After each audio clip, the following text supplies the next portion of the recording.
diplomatic efforts. America and Israel gauged that these diplomatic efforts were not serious enough. The Iranian foreign minister was yesterday, and I think day before as well, in Europe, where he was speaking to European nations and saying that, look, there cannot be diplomacy if we are facing the gun. If we are being bombed, we cannot be talking about diplomacy. We cannot be talking about a very progressive plan about how Iran can use its nuclear resources. That was not, a reason which was, or an explanation which was accepted by the United States at all. And this being the case, they've gone ahead and they've dropped these bombs at these nuclear facilities, and they have taken it out.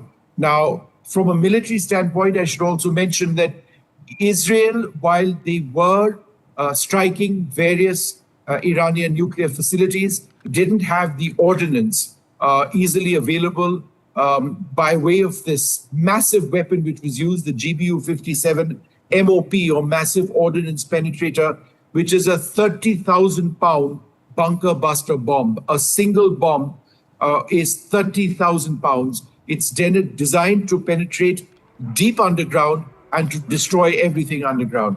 And again, as you know, I was, Aarti, briefly discussing with John, what we now certainly need to be, careful in reporting once there is information is whether there is any radiation which is emanating from any of these sites. The International Atomic Energy Agency would certainly be looking at that as well. Whatever strikes did take place earlier on, there was no nuclear radiation, but that's certainly going to be a concern now, number one. And number two, does this mean for Iran that they're going to strike at American bases which are located all over the Middle East, whether it's in Qatar, whether it's in Iraq, whether it's in Saudi Arabia or elsewhere? If that is to take place, then it's a larger war, which in a sense was the worst case scenario that many people spoke about. But at this juncture, whether this is heading towards an attempted regime change in Iran or not is something we just don't know. Right, Vishnu, stay on with us. I'm also being joined by my colleague Ghazali. Ghazali, it seems now Iran has confirmed that Fordow has been hit in. On social media, we're seeing that the spokesperson has said after comms, air defense were activated, hostile targets were identified, and Fordow's nuclear site was partially attacked by the enemy. Take us to the latest details coming in from the ground. See, as of now, this is just first acknowledgement from the regime that they have been hit. And as we know, that Iran doesn't react in a hush. Even when Israel had attacked them for the first time, it took as many hours for Iran to start their aerial attacks towards Israel. Even in this war now, since US has attacked the nuclear facilities at 3 locations in Iran, Iran will certainly recalibrate its approach and then see whether to directly hit the US bases, though the spokesperson and other people affiliated to the regime have started saying that every US citizen or every US bases in the region is a legitimate target now. But it will certainly take some time before Iran starts reacting. Now, the warfare between Iran and Israel or US is quite different. Iran has got this entire capacity to drag this war for very long. They have got proxy players across the Middle East. They will not start attacking directly towards the US air bases as it is being predicted now. But what they will do now, they'll also look for the responses from their allies as well, because across the Middle East there are US air bases and more than 45,000 personnel is spread over. Iran will not certainly start reacting or sort of launching attacks towards them. They will wait to see the reaction from Russia as well. They will also see how the other Arab nations are reacting, because most of the Arab nations yesterday in the OIC League Summit or Arab Countries League Summit, which has been happening in Turkey, they all said that they are giving oral support to Iran. But Iran has now realized 2 things. One, that it was also a war of deception, because Mr. Donald Trump said that he is giving 2 weeks, but the attack happened last night. And even before that, when the negotiations with US was going on nuclear enrichment program, Israel attacked in between when the talks were scheduled. So on 2 occasions, US has literally deceived Iran. Iran will be very cautious before taking any further step or to retaliate in this round of war. Absolutely. Vishnu, coming on this point, Iran has been repeatedly warning that they would not be considering talks under pressure. But on the other hand, we have seen that Trump has said it is time for peace, and he has been pushing for talks all the while this attack taking place on Iran as well. Is there a possibility of a ceasefire talk on the table? It really depends on Iran. I mean, if Iran says right now that they will cease all plans and programs to enrich uranium beyond a certain level, then that can be the premise of a talk.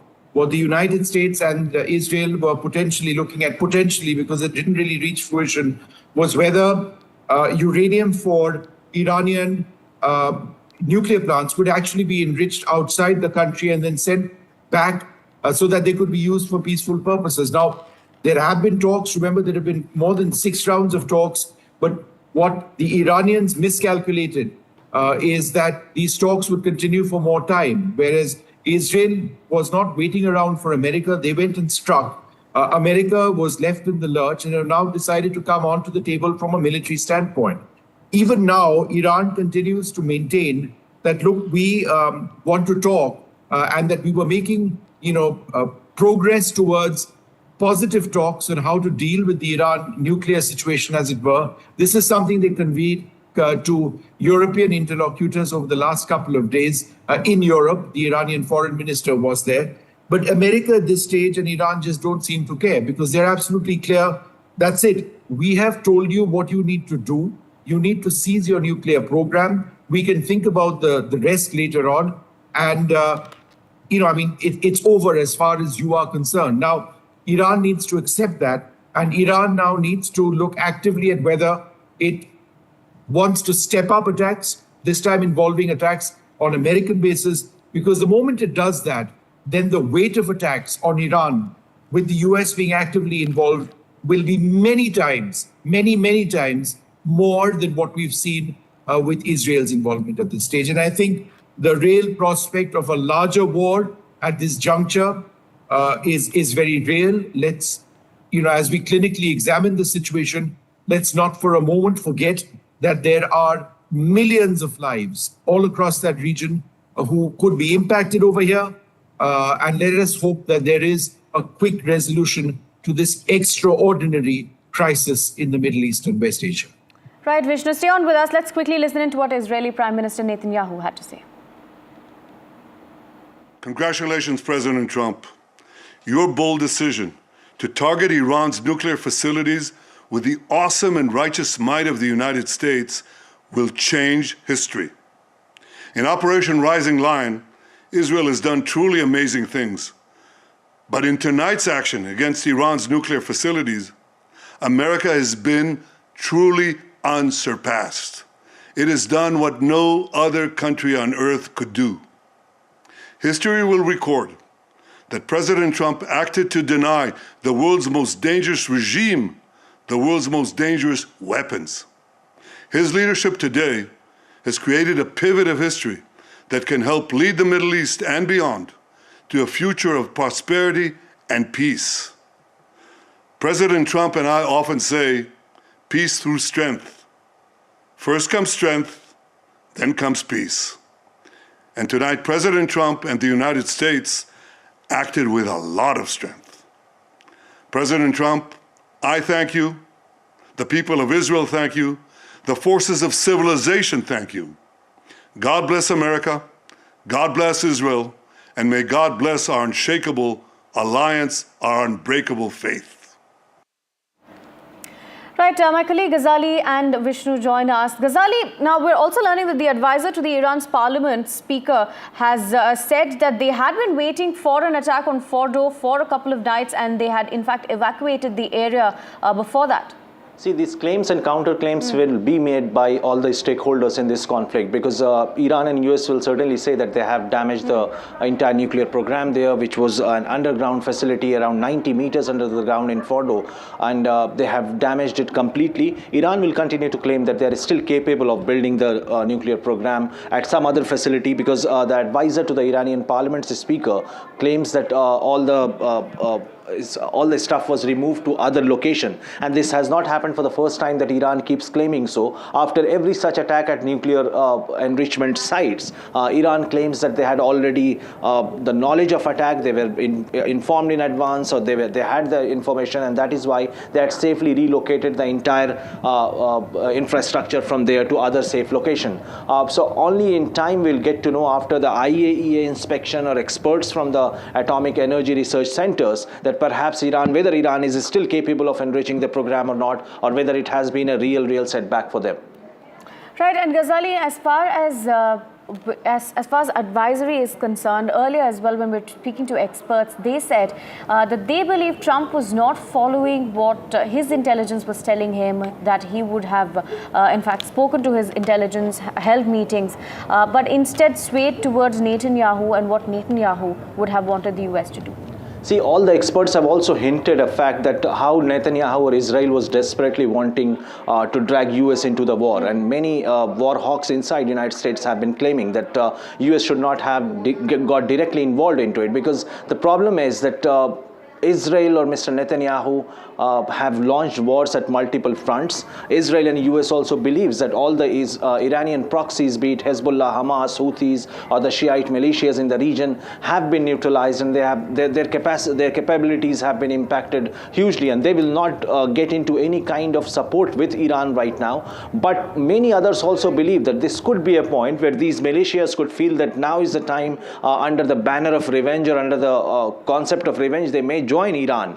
Also, Israel has been waging this war in Gaza, in Lebanon, in Yemen, but it has not brought any kind of peace. Rather, many pro-Netanyahu people within Israel also feel that he knows how to launch a war, but he doesn't know the exit route. And this is the same feeling within the US administration as well. Now, the only interesting point, or the concerning point, would be to see whether Iran targets the US bases there in the region or continues to attack Israel. Because if the focus of Iran's attack shifts towards US, then, as Vishnu was pointing out, that will lead to a major crisis in the region. Right, and we're also expecting, Ghazali, that Donald Trump would be addressing the media shortly. This, of course, is a significant escalation when it comes to Israel and Iran, especially the fact that they've been using their bunker busters in this particular attack as well. Yes, certainly, and two things we'll have to wait and watch for his address, because the entire attack and the aim of the attack or this entire aim of the war was not just to neutralize or to denuclearize Iran, but the larger aim was to see a regime change. So we'll have to see whether that still remains one of the war goals, or what Mr. Trump will say, whether he will still go for offering Iran to come for talks, because what we have been told is that perhaps Steve Witkoff, the United States Middle East envoy, as well as other top Trump administration officials are believing that they should still continue and offer talks to Iran to bring an sort of a lasting peace in the region. Right, Ghazali, thank you for joining us and bringing us those details. We'll, of course, continue tracking the story for you. Donald Trump is set to address the media shortly. We'll bring you more on that. First, a short break.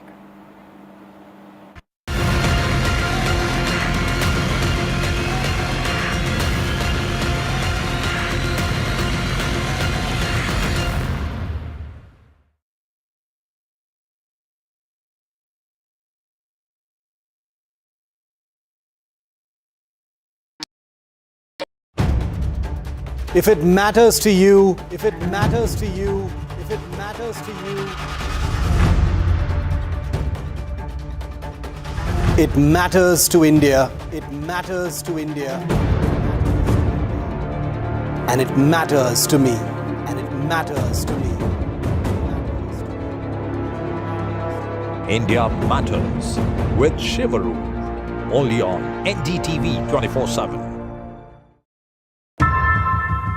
How often have you turned away from debates that descend into endless fights? We bring you a show where every question is answered, where every debate finds its resolution, where every story finds its conclusion, where opinions collide but facts prevail. where stories unfold with insights and trust. When the noise ends, the last word begins.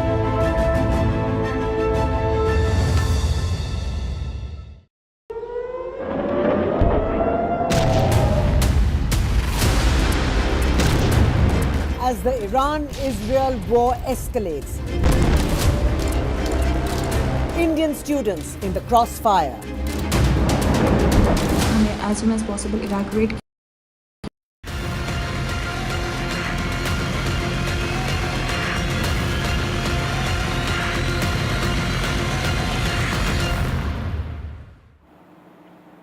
Now, as the conflict between Israel and Iran continues, the United States has officially conducted strikes against 3 nuclear sites in Iran. It's perhaps the biggest escalation in this conflict.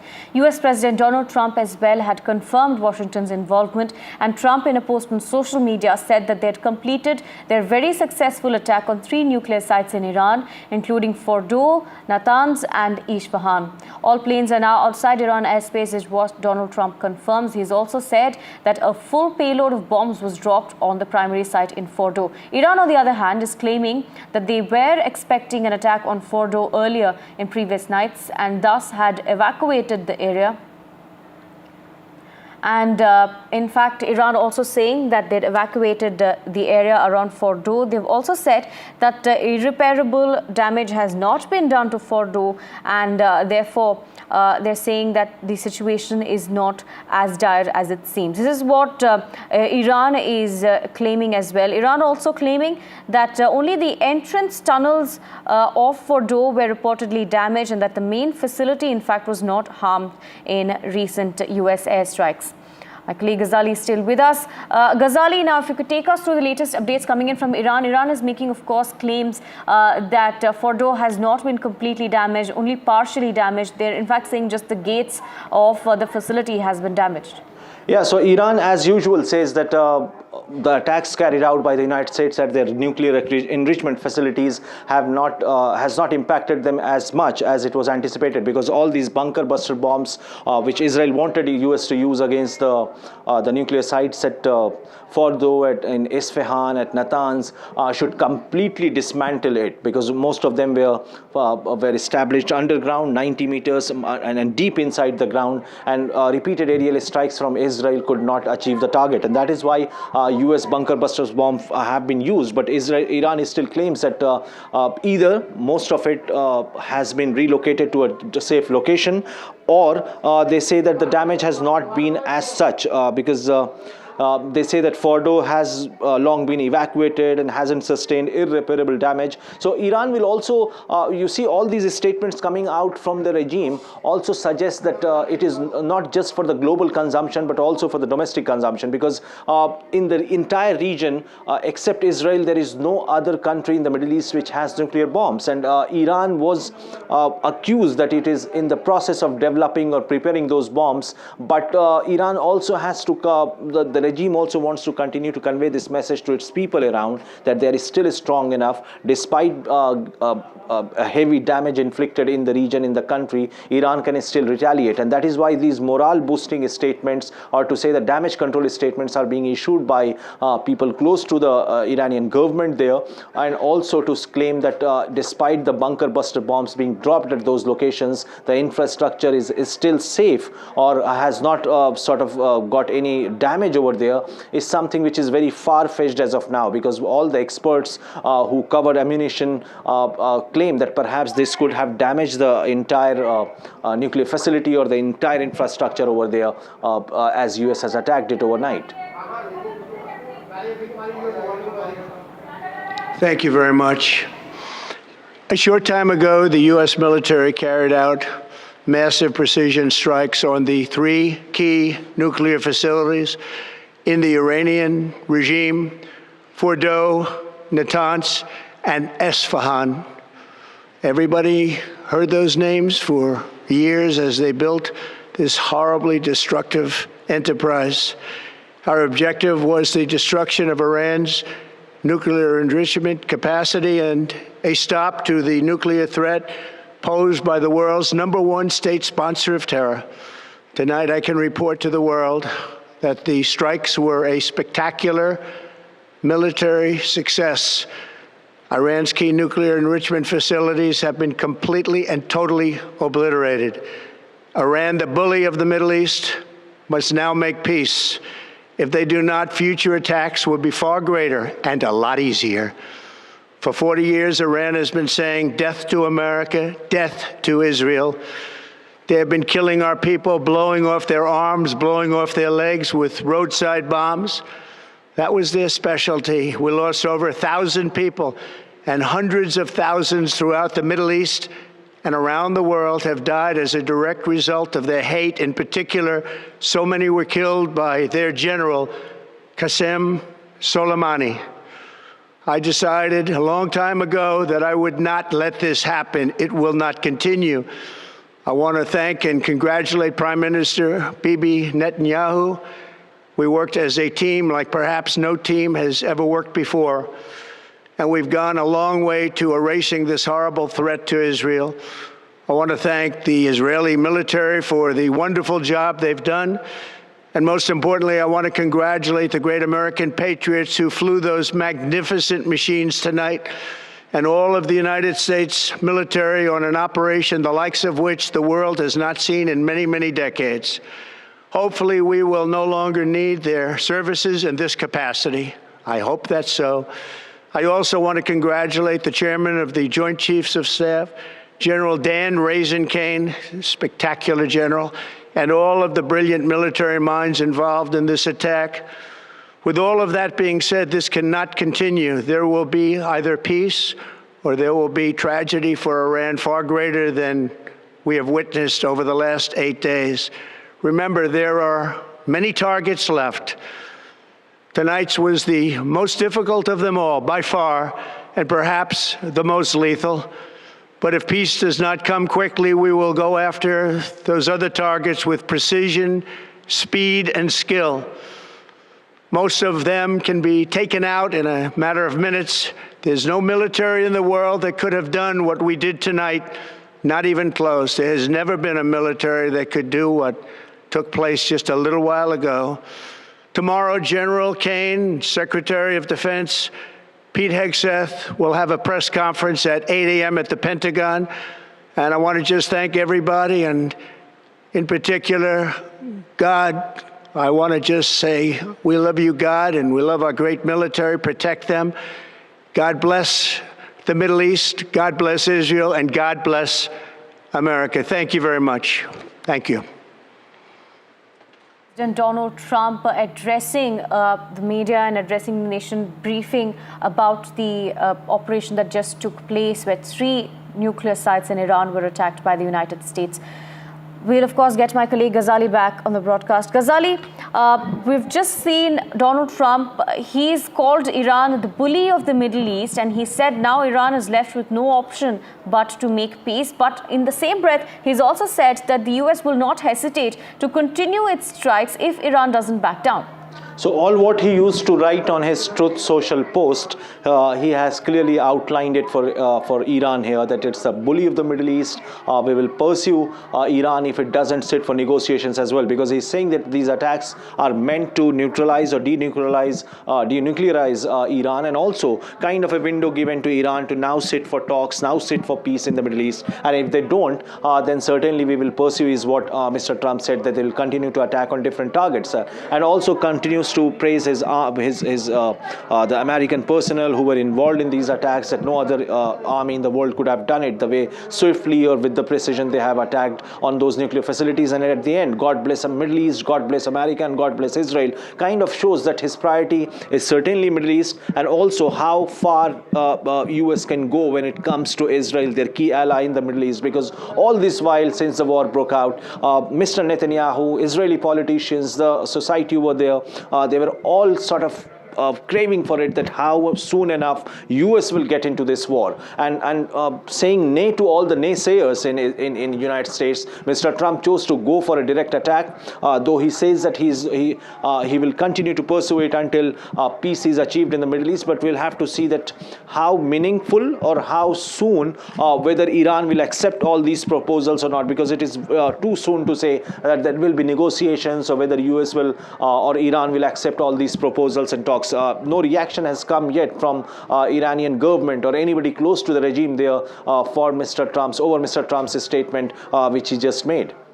Absolutely. And after his statement, Ghazali, it also seems that Israel and the US worked quite closely on this operation. He did mention how the Israeli army had worked together with the American forces. Yeah, certainly.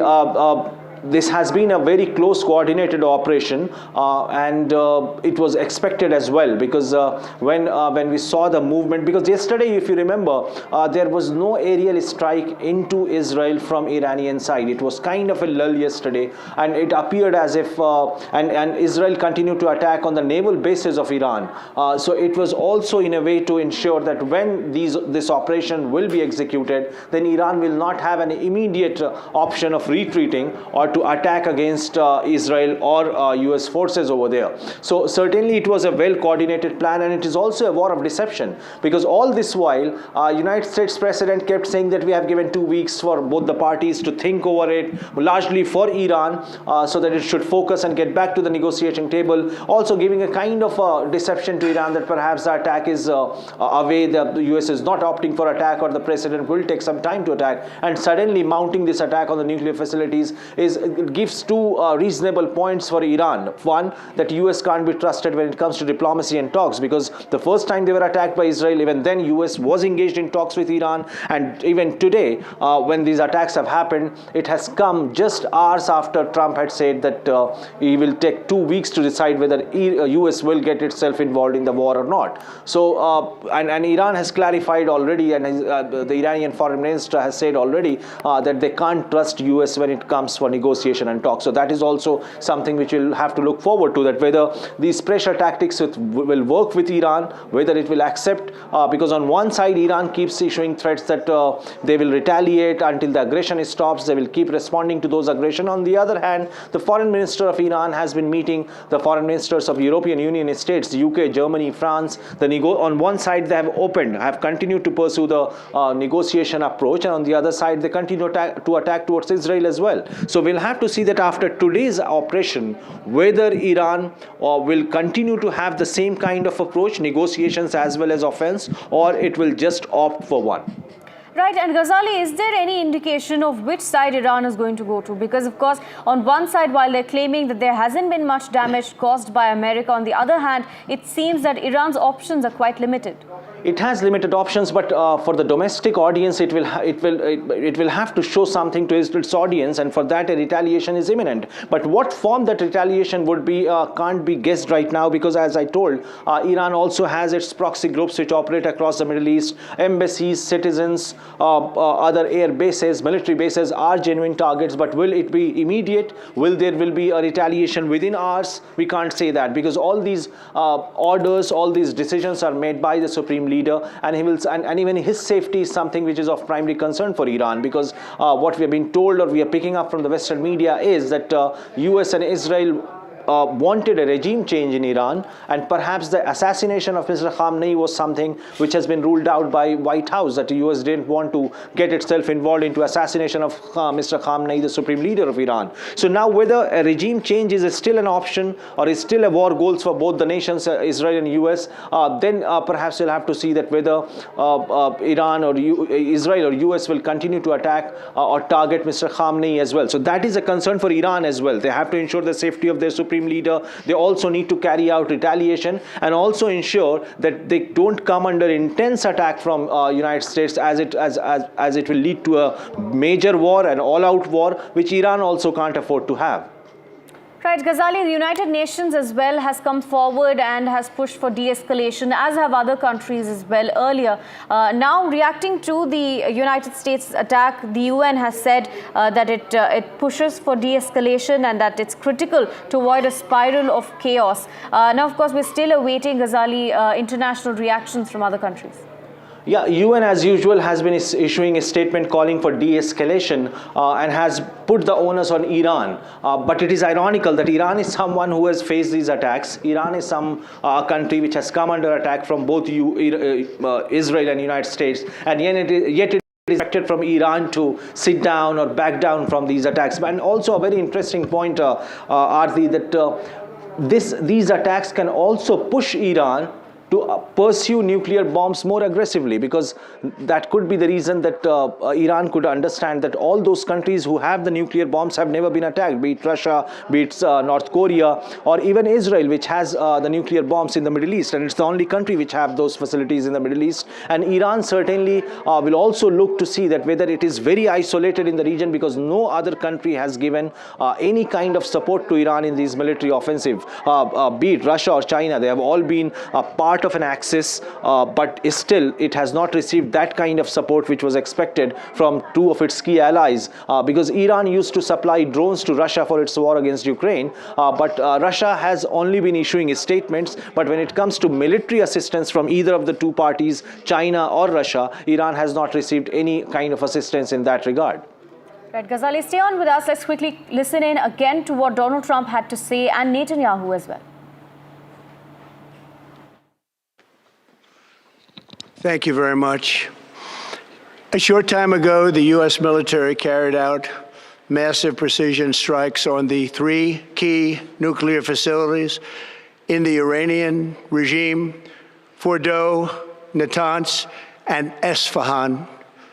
Everybody heard those names for years as they built this horribly destructive enterprise. Our objective was the destruction of Iran's nuclear enrichment capacity and a stop to the nuclear threat posed by the world's #1 state sponsor of terror. Tonight, I can report to the world that the strikes were a spectacular military success. Iran's key nuclear enrichment facilities have been completely and totally obliterated. Iran, the bully of the Middle East, must now make peace. If they do not, future attacks will be far greater and a lot easier. For 40 years, Iran has been saying death to America, death to Israel. They have been killing our people, blowing off their arms, blowing off their legs with roadside bombs. That was their specialty. We lost over 1,000 people, and hundreds of thousands throughout the Middle East and around the world have died as a direct result of their hate. In particular, so many were killed by their general, Qasem Soleimani. I decided a long time ago that I would not let this happen. It will not continue. I want to thank and congratulate Prime Minister Bibi Netanyahu. We worked as a team like perhaps no team has ever worked before. And we've gone a long way to erasing this horrible threat to Israel. I want to thank the Israeli military for the wonderful job they've done. And most importantly, I want to congratulate the great American patriots who flew those magnificent machines tonight, and all of the United States military on an operation the likes of which the world has not seen in many, many decades. Hopefully, we will no longer need their services in this capacity. I hope that's so. I also want to congratulate the chairman of the Joint Chiefs of Staff, General Dan Raisin-Kane, spectacular general, and all of the brilliant military minds involved in this attack. With all of that being said, this cannot continue. There will be either peace or there will be tragedy for Iran far greater than we have witnessed over the last 8 days. Remember, there are many targets left. Tonight's was the most difficult of them all, by far, and perhaps the most lethal. But if peace does not come quickly, we will go after those other targets with precision, speed, and skill. Most of them can be taken out in a matter of minutes. There's no military in the world that could have done what we did tonight, not even close. There has never been a military that could do what took place just a little while ago. Tomorrow, General Kane, Secretary of Defense, Pete Hegseth will have a press conference at 8 a.m. at the Pentagon. And I want to just thank everybody, and in particular, God. I want to just say we love you, God, and we love our great military. Protect them. God bless the Middle East. God bless Israel, and God bless America. Thank you very much. Thank you. Congratulations, President Trump. Your bold decision to target Iran's nuclear facilities with the awesome and righteous might of the United States will change history. In Operation Rising Lion, Israel has done truly amazing things. But in tonight's action against Iran's nuclear facilities, America has been truly unsurpassed. It has done what no other country on earth could do. History will record that President Trump acted to deny the world's most dangerous regime the world's most dangerous weapons. His leadership today has created a pivot of history that can help lead the Middle East and beyond to a future of prosperity and peace. President Trump and I often say, peace through strength. First comes strength, then comes peace. And tonight, President Trump and the United States acted with a lot of strength. President Trump, I thank you. The people of Israel thank you. The forces of civilization thank you. God bless America. God bless Israel. And may God bless our unshakable alliance, our unbreakable faith. I'm being joined by Dr. James Dorsey, a journalist and Middle East expert, joining us from Singapore. Thank you for joining us, Mr. Dorsey. Firstly, the fact that the United States has attacked these 3 key nuclear sites or nuclear facilities in Iran, how big of a setback is this for Iran? Although they claim that not much of these nuclear sites have been severely damaged, but the United States saying that they have emptied full payloads on these sites. We don't know. We don't know. First of all, we don't know how much of these facilities were underground and how much were above ground. In other words, how much did Israel already destroy? We don't know how far underground they are. So in terms of whether or not U.S. bunker busting bombs were sufficient. We also know that it usually takes more than one raid to destroy a facility like this. And finally, the Iranians say that they, particularly when it comes to the 60% enriched uranium, that was long ago, or that was removed from the 3 facilities bombed by the United States, and therefore was secure. Right, we're in fact getting in visuals of these are first images that are coming out of the Situation Room in the White House. Mr. Dorsey, there have also been experts who say that perhaps Trump did not listen to the intelligence or the advice that was given to him that the U.S. better stay out of this, or it was probably too soon for the U.S. to enter the conflict.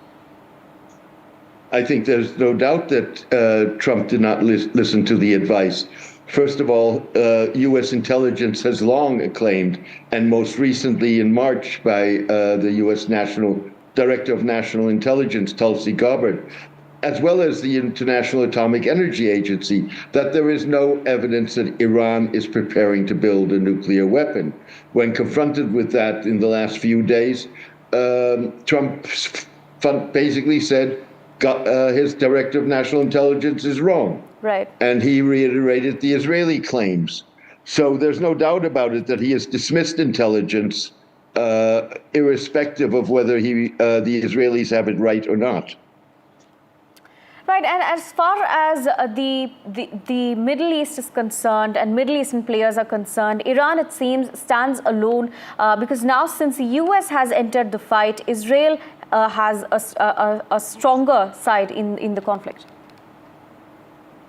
That's essentially true. I think we're going to have to wait and see how the Iranians respond. I don't think there's any doubt that the Iranians will respond, but they most likely will want to calibrate their response in a way that does not necessarily escalate the war. At the end of the day, the Iranians want to return to negotiations, but not on Trump's terms. Right, and Mr. Dorsey, do you think a ceasefire talks are on the table? Because earlier as well, as Trump was mentioning, if Iran refuses to negotiate, if it refuses to talk peace, Trump said they would not hesitate to carry out more strikes. I think that's what you're going to see. There is no way that Iran is going to surrender. In other words, cave in as Trump had demanded in advance of these strikes, and essentially in his remarks to the nation repeated, saying that if Iran does not come to the table on his terms, then there would be further U.S. strikes. Absolutely. And as far as Israel is concerned, after Trump's speech as well, it seems that Israel and the U.S. have worked quite closely on this particular operation. I think you're going to see further Israeli strikes, potentially follow-up strikes on the 3 sites that U.S. B-2 bombers struck against earlier today. And I think that you may even see an expansion of the targets Israel chooses in Iran. The question now is what the United States will do, whether or not it will engage further or let the Israelis do the work. Right, and Trump has indicated that the Iranian nuclear sites have been completely obliterated in his words, and he's also said, he's also termed Iran as the bully of the Middle East and said that now there's no option left for Iran.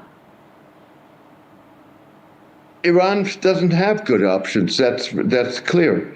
It's stuck between a rock and a hard place.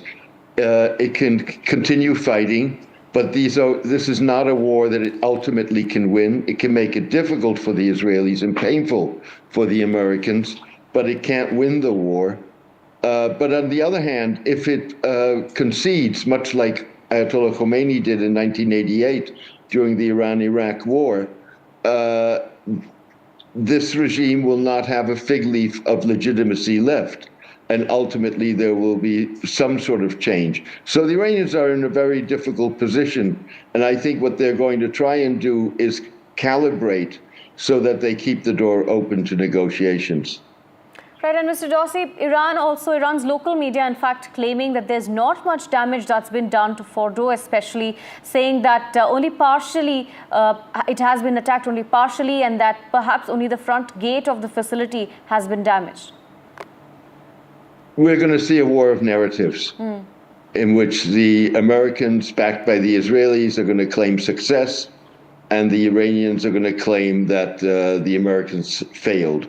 That's without independent verification, we're not really going to know. Absolutely. And if you take us a bit through the bunker busters that the U.S. has used and how exactly this would have played out.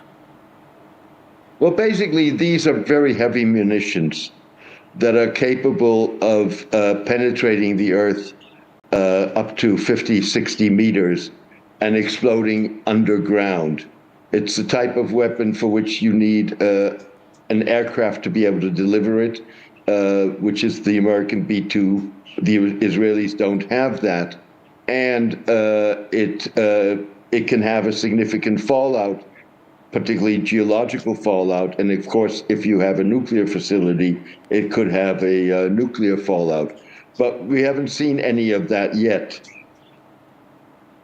Absolutely. And there is a concern, though, like you mentioned, there hasn't been a nuclear fallout yet or reports of that. But there is a concern since these nuclear sites have been hit of radiation as well. And not to be alarmist, but this is a concern that experts are talking about. It's a concern that is not only the Iranians have, but various regional states, because this could, basically radiate into other countries. We don't, some people have, I'm not a nuclear expert, some people have drawn comparisons to Fukushima in Japan. I think it's too early to tell. Right, and there's going to be a huge fallout as far as the economic concerns are related as well. In terms of trade, in terms of oil, we'd seen as soon as the conflict started, oil prices started skyrocketing, and now that would increase as well. Well, again, one has to wait and see when the markets open, and one also has to wait and see whether it's a sustained oil price increase or not. much of that is going to depend on how Iran responds. Iran obviously has multiple options beyond attacking U.S. diplomatic or military facilities in neighboring countries. It has threatened at times to close the Strait of Hormuz, which is a vital transport route for international trade and for the flow of oil. Whether it does so or not remains to be seen. And I think those are the factors that are going to determine the oil price and the economic fallout of this. Right, and we're getting more details, Mr. Dorsey, that as far as these bombs that were used in Iran are concerned, reports are saying that there were massive ordnance penetrators that were used, 2 MOPs that were used in each strike. So as far as details are concerned, 5 to 6 bombs that were used in most of these sites is what we're learning as per reports that are coming in. That's very well possible. Again, there are lots of questions that remain to be answered in terms of the facilities themselves, where was what, how deep were they, and so on and so forth. And that's going to determine whether or not these sites have been effectively destroyed or whether they've only been partially destroyed and the United States would have to carry out more than one raid. Right, Mr. Dorsey, as unpredictable as Trump is, was this expected that he would jump into the conflict this early on? I don't think it was unexpected. I think Trump wanted to keep everybody guessing. The movement of the B-2 bombers could as much have been part of keeping people guessing and trying to pressure the Iranians as preparing, as we now know in hindsight, for bombing raids against Iran. But I think it was clear that Trump was considering this and was hoping that he didn't have to do it, that the Iranians would bow to his pressure. That was a hope that never was realistic. Right, and Mr. Dorsey, you mentioned earlier that it is yet to be seen what the US's actions would be next. But Trump has indicated that they're not going to back down, that they do have other targets in mind if Iran doesn't come to the negotiation table. Absolutely, and I think that's presumably what you're going to see. There is no way that the Iranians are going to surrender. If anything, you're going to see a hardening of the Iranian position, which means you're going to see expanded Israeli strikes and further U.S. strikes. The problem with that, all of that, is that the Iranians will respond at their time and leisure, and that could drag the United States further deeper into a regional conflagration. And what role does the Middle East play? What about countries like Saudi Arabia, UAE? They haven't come in terms of supporting Iran as well, but we do know that they're not going to back the other side. Well, they've made very clear that they've condemned the U.S. attack, the Israeli attacks on Israel, been supportive of Iran in that sense, and have been very careful to try and position themselves in a way that they do not become targets. That has become much more difficult now with the U.S. strikes. Right, and of course, more details are surfacing of the United States attack in Iran. We're learning that, as per reports, 13,000 kg bunker buster bombs were dropped.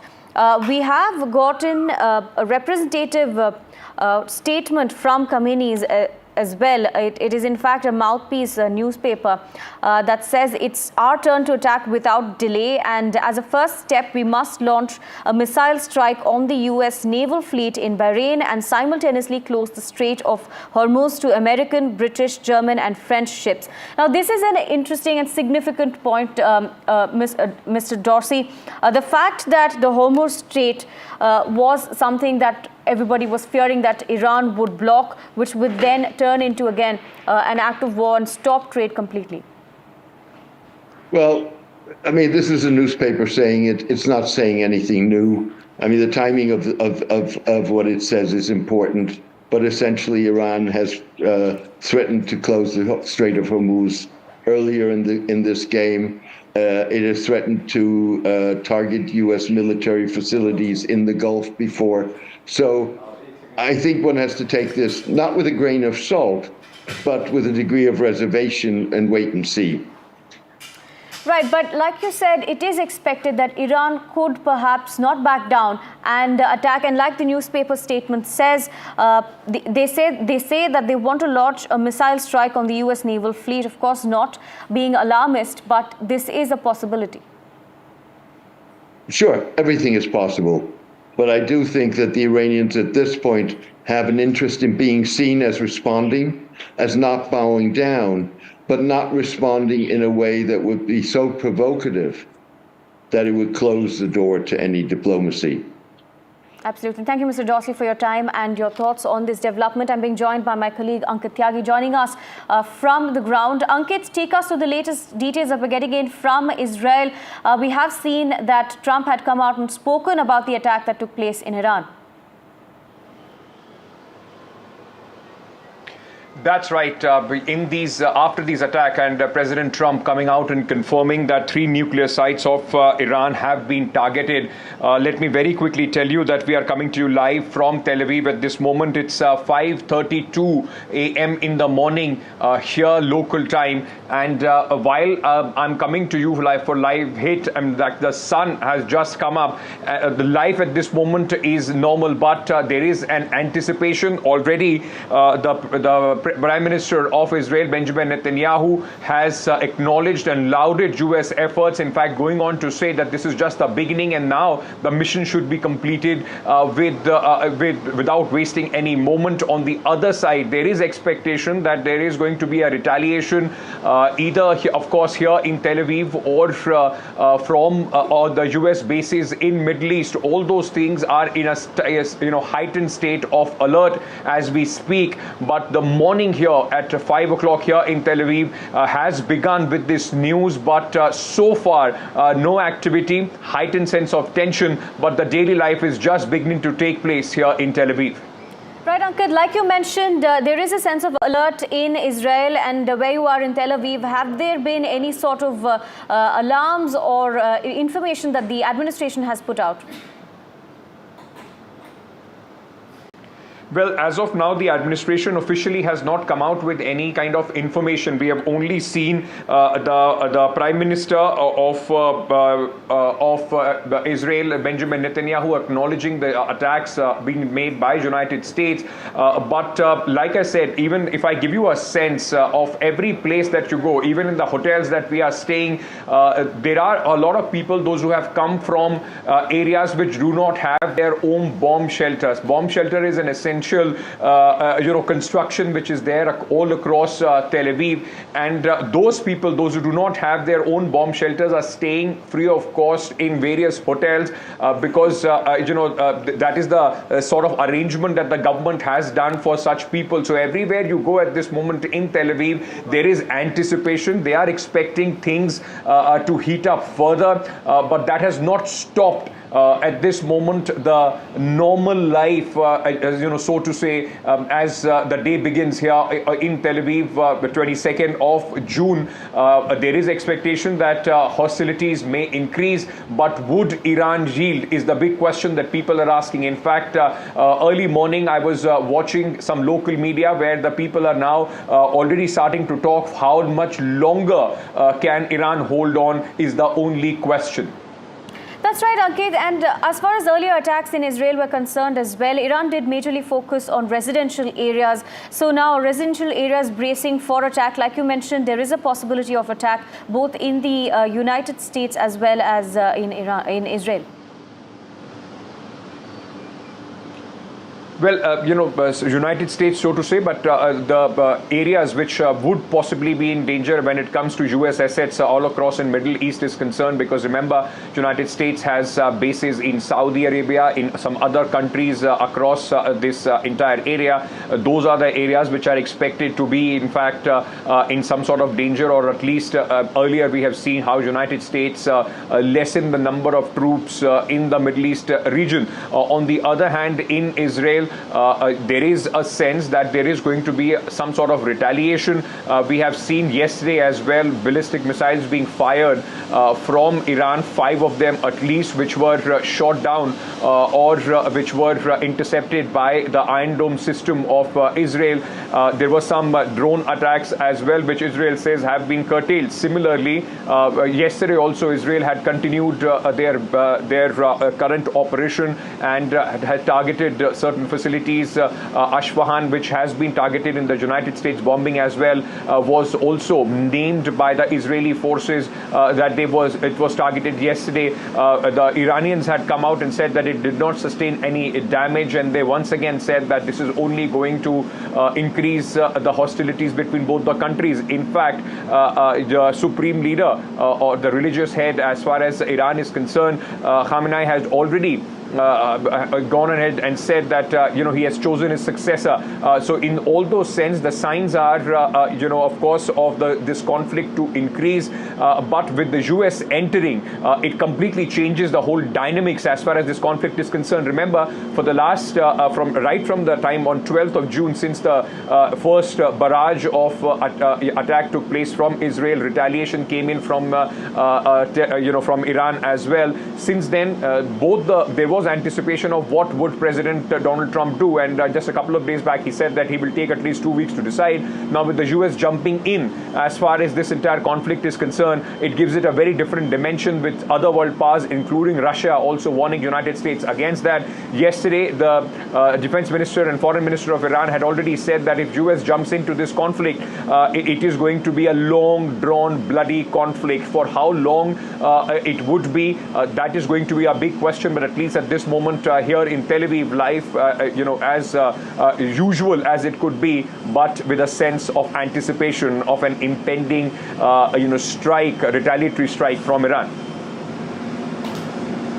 Okay, Ankit continues to be with us from Tel Aviv. Remember, there's a huge amount of suspense at this point of time. Ankit, I'm going to come to you in just a moment because all eyes are going to be on what Iran's response is going to be. There's a lot of speculation that Israel, where you are reporting from this morning, has already weakened air defenses in Iran to a sufficient degree, and therefore any retaliatory response may be lower than before. It may be targeted both at Israel as well as at American military units and sites, whether it is in Iraq, whether it is in other parts of West Asia, whether it is in Syria. There are a huge number of American units there. But before I come back to you, Ankit, I want to show our viewers precisely, and this is something that NDTV has been putting out for the last 48 hours, and we've been proven right, as to just how this bombing was actually carried out. Remember,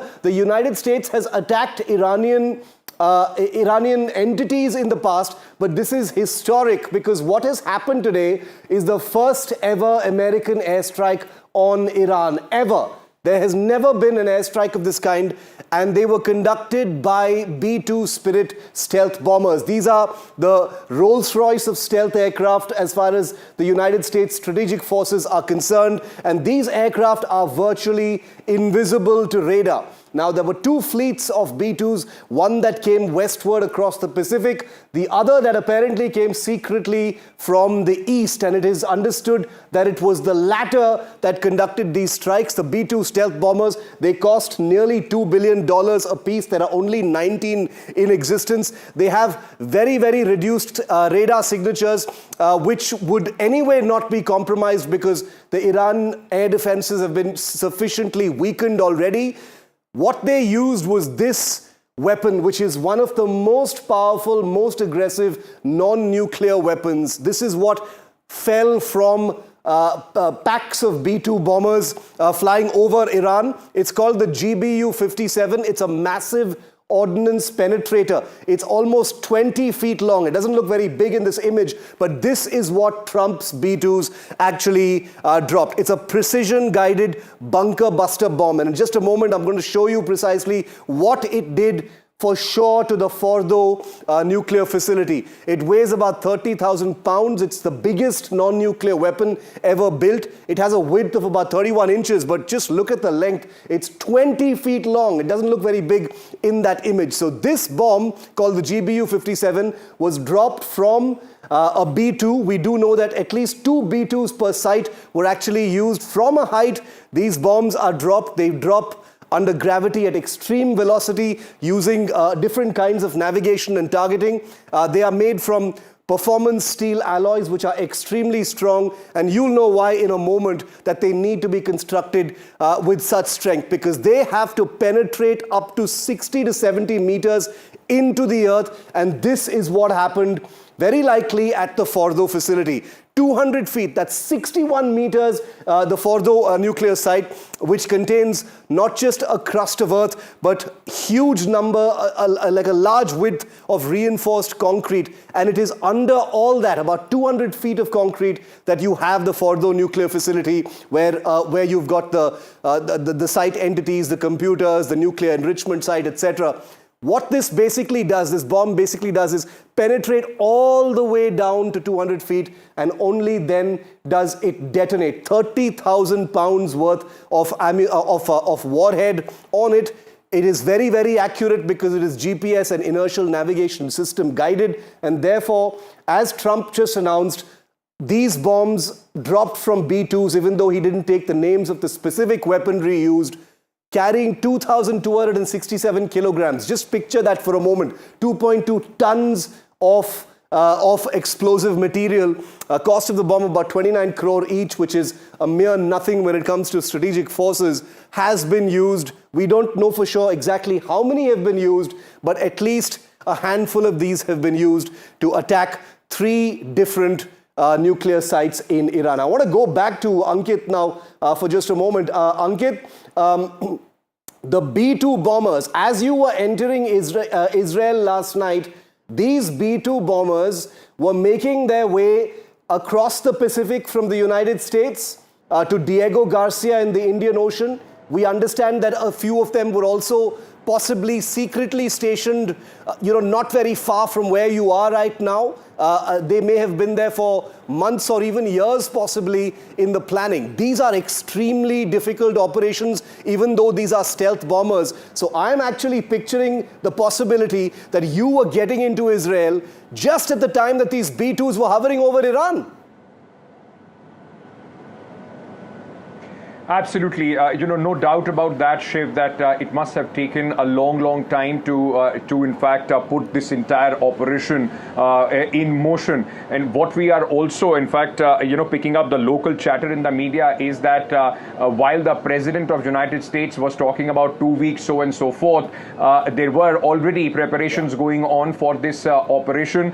Israel was quite convinced that the United States is going to, in fact, step up, their operation as far as the Iranian nuclear facilities are concerned. And like you mentioned, initially all those air raids which were carried out, the missiles which were launched, or the attacks which were carried out by Israel, were also to test, in fact, the air defense systems of Iran. And the United States jumped in at a very important, crucial time while attacking, in fact, these sites. Remember, Israel had also yesterday said that Esfahan nuclear site was attacked by the Israeli Defense Forces, but the question that people were asking at that point of time was because Israel does not have this kind of bunker busters, Shiv, as you described them just a short while back. The impact of this has only been on the surface, because all these nuclear sites are hundreds of feet underground, and hence the United States jumping in and with these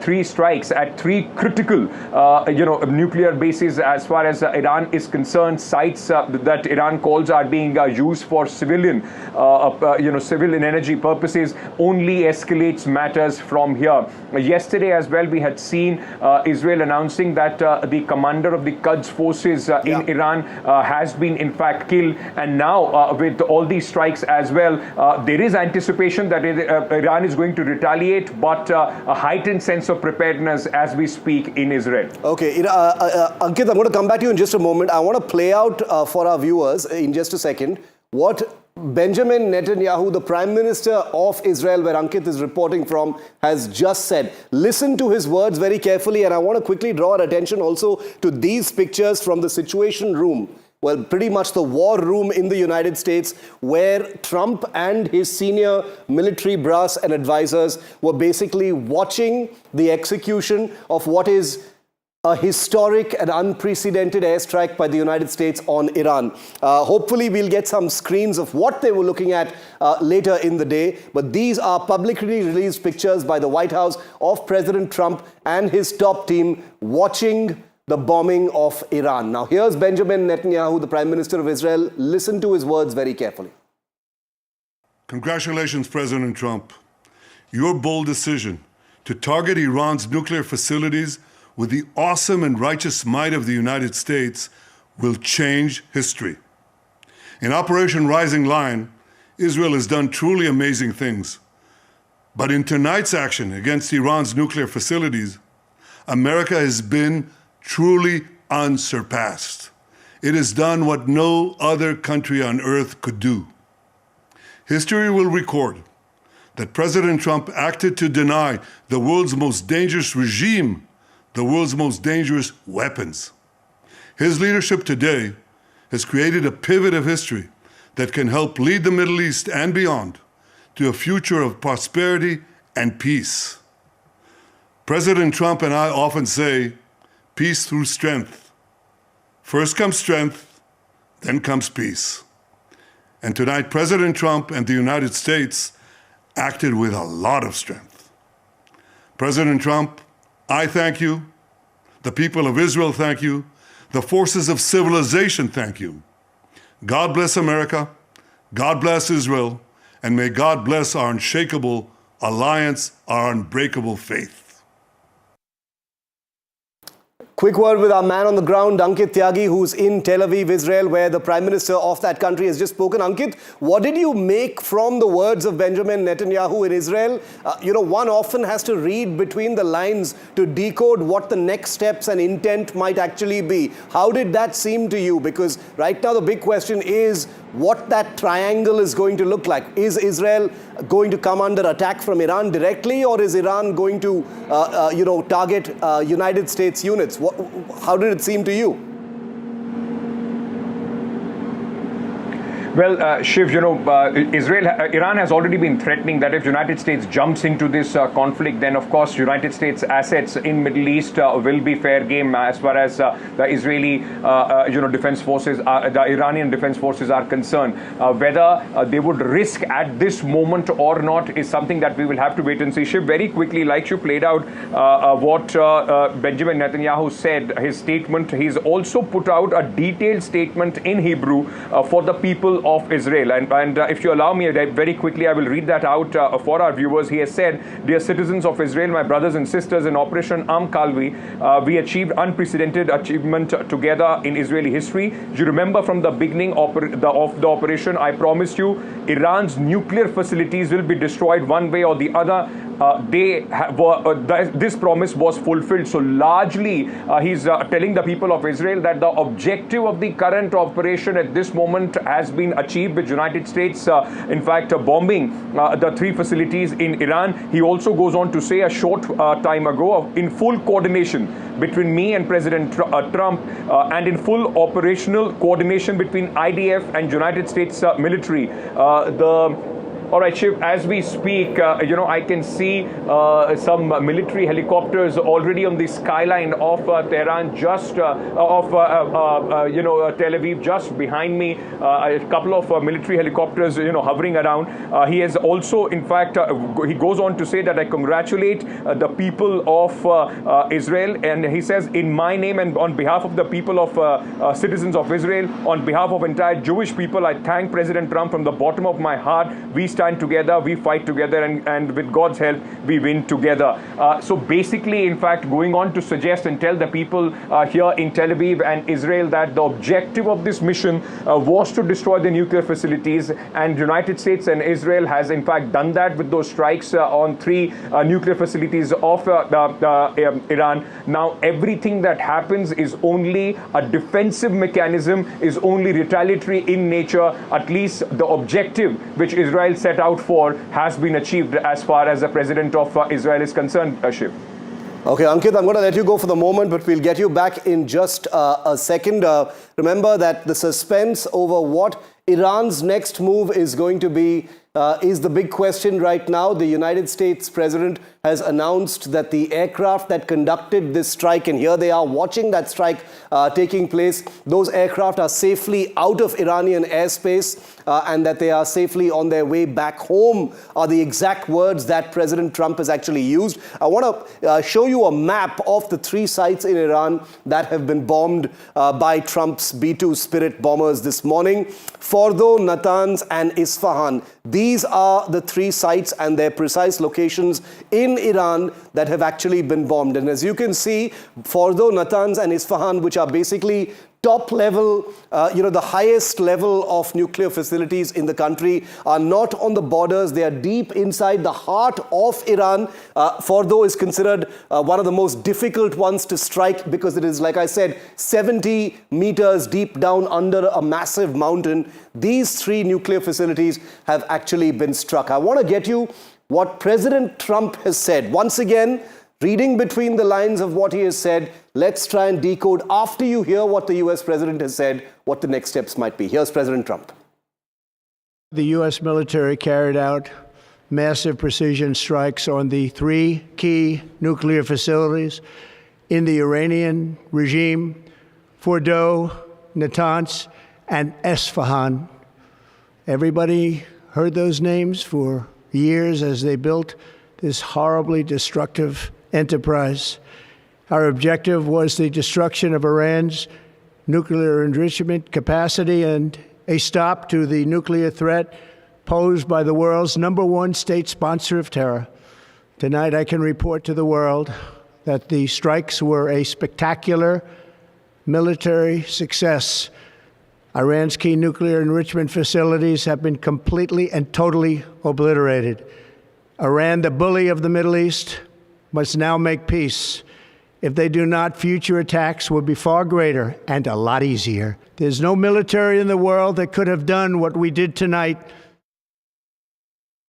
I want to go across to James Bowden, who joins our coverage this morning. James, good morning. Thanks very much for joining NDTV's rolling reportage from the ground in Iran, Israel, and here in India on this unfolding situation in West Asia, the bombing of at least 3 nuclear sites in Iran. Your first reactions to your understanding of what may have happened. We've just heard Trump speak. The Israeli Prime Minister has also spoken.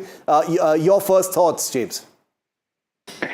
Several things come to my mind initially. Number one, just going back to some comments that have been made by some previous guests and you as well, just kind of reinforcing that what has happened is these B-2 bombers, I was actually tracking the arrival of these B-2 bombers that were likely used in this strike. They arrived in the region around the 1st or 2nd of April. And the ones that were reported to have been moved from the West Coast were then taken to Guam. And in consultation with experts and regional studies people for the Southeast Asian region, they believe that those were positioned there to ensure that China could not take advantage of the situation. Yeah. Second of all, the bombs were dropped, and the reason why you had 2 was that you would have one that is dropped in there in order to create a hole, and then you have the second or even third one to develop the strike further and actually do the penetration. The final thing that I would like to comment on is what Iran is likely to do as a response, as a retaliation. And my chief concern is actually a cyber attack on the United States, likely starting with Israel, but also with the United States. For a long time, we have heard warnings about sleeper cells, Iranian agents, Hezbollah, other groups that may be here based in the United States. But right now, I have been reaching out to relatives and to friends and other connections and urging them to have cash on hand, because there may be attempts to shut down the banking system or to reach out to other infrastructure here in the United States through the internet and again through the cyber domain, and thus cause confusion and delay in that realm. What do you think the immediate fallout is going to be, James? I know these are early hours at this point. There's not much to go on because we've already been talking about what the next moves could be, but it has happened now. So the dynamics slightly change because we have a situation where it is no longer about speculating about a strike. It has literally happened. How are you reading what the situation unfolding could look like? Again, just looking into the future and what might develop. I know that there was a statement released that they would shut down the Strait of Hormuz, and that is definitely a possibility. The U.S. Fifth Fleet, which is based in Bahrain, from what I understand, was actually moved out of the Persian Gulf. And so there will be an opportunity to open it up and attack those Iranian forces. I've also been hearing the speculation that there would be some missiles fired at bases in the region. The United States has bases in Kuwait. They have a base in Qatar and in Bahrain. And those are definitely viable targets that could be hit by Iranian missile barrages. But we also know that the United States has put in the PAC-3 or the Patriot 3 missile system in order to defend against that. Now, this is a much more advanced system than what we saw deployed in the Persian Gulf War in 1990, 1991. And I definitely hope and look forward to seeing a much higher rate of success of interception by this system. James, stay with me. Michael Patrick Mulroy, former United States Deputy Assistant Secretary for Defense for the Middle East, is also with me live at this point of time. Michael, welcome. Thanks for joining our coverage. Your opening thoughts in the initial hours after the announcement that Fordow, Natanz and Esfahan, 3 principal nuclear sites in Iran, have just been bombed, very likely by stealth bombers from the United States. We've heard the US president speak as well. Your initial thoughts, Michael? Good to be with you and your audience. I mean, we obviously saw this coming. Yeah. Israel had completely dominated Iran when it comes to their capacity to defend themselves, but they could not get to the depth in these facilities to really do damage to the nuclear program. That required a specific type of munition, a massive ordnance penetrator, specifically the GBU-57. And only the United States had that and the capacity to deliver it, which was done by the B-2 Spirit aircraft. So I think that's where the U.S. had to step in to do this. Obviously, they've done that. We don't know what the damage was at these facilities. It was difficult to determine just how deep they were. These penetrators could get down to around 200 feet below the surface and go right through hardened structures. But there's some indication that specifically in Fordow that these facilities went to 300. So they might have tried to put one on top of the other to get deeper. But I'm sure the U.S. intelligence community is working hard to determine just how much damage they did. But I think the estimation would be they would set these programs back many years, 3 to 5 years. And that's what they're looking at now. Of course, now we're looking at what Iran's going to do in response. Iran has already said that they, in anticipation, Michael, of these attacks, they've evacuated these sites. They've said in some cases that not much damage has happened. These are placeholder comments that usually come in the face of an attack of this kind. There will be a measure of fog of war as well. So there's not much to go by apart from, the announcements that have been made. You've just said that it will take some time to recover from these strikes. What level of damage, knowing what we know about Fordow, Esfahan and Natanz, and what goes on there, what kind of damage do you think is likely to have happened given the size of the weapons very likely used here? So these weapons are massive. They're about 30,000 pounds, just to give you an example. Like the weapons, the JDAMs that were so concerning in Gaza because of the damage were 2,000 pounds. And it's believed that the U.S. has around 30 of these in their arsenal. So it's going to cause considerable damage. It's to get down to the facilities. I mean, if it's cut off from being able to reach, then essentially it's destroyed. And of course, there is no way that Iran can defend its airspaces. They being the IDF, has essentially taken out all of their air and missile defense. So if they try to restart these facilities, they could be attacked again. It's not necessarily a one and done situation. The U.S. could bomb it again if they tried to essentially start rebuilding. So this is a big setback for the nuclear program, and likely that the U.S. is prepared to continue this if necessary. Yes. But the issue is we don't know what we don't know. Do they have other facilities that we're not aware of, and they could essentially be trying to enrich uranium to the point of weaponization, and then of course make it into a nuclear deliverable weapon. Where do you see Israel's role right now, Michael? My final question to you, because we've heard Netanyahu, the prime minister of that country, speak as well. Do you think there could be more strikes from Israel right now? Do you think Iran could also target American facilities, establishments in the region? So Israel, I think, has run their target list. They obviously can always come up with more targets, but they have done a lot of damage and really proven their superiority militarily. But to your other part of your question, that was a big concern of the U.S. There's around 40,000 troops at many locations throughout the Middle East. And they have been evacuated, for the most part, into other areas where Iran wouldn't likely target. Ships have been put to sea from Bahrain. Aircraft have been moved from Al Udeid in Qatar. And the troops have been moved. I can tell you, I'm in a hotel that's full of American troops right now. I'm not going to tell you where it is. But that was a concern. And I think the United States has prepared for that. But that doesn't mean we're completely secure. Iran has a network, an international terrorism network that could target diplomats and soft targets. One of the biggest concerns is that they're going to mine the Straits of Hormuz, which could severely disrupt global trade, particularly energy. And that's something I don't think we can even stop them from doing. We could clear it, but it could take months. So that's one of the biggest concerns of the United States, and it should be for the region as well. All right, stay with me, Michael. James Bowden, I'd like to quickly come back to you for a final word on this before we move on to our reporters on the ground.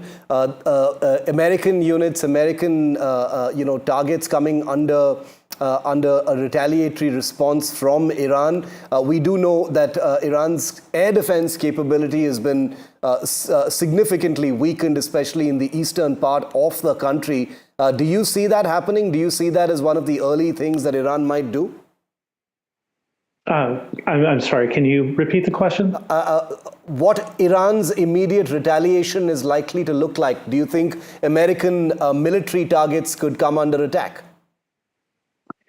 I do believe that there is a chance that we could see a limited missile barrage. I mean, there could be a few missiles sent over to these Middle Eastern locations, maybe also a handful into Israel. But again, my greatest concern is that one of the earliest retaliations that we will see is something in the cyber domain.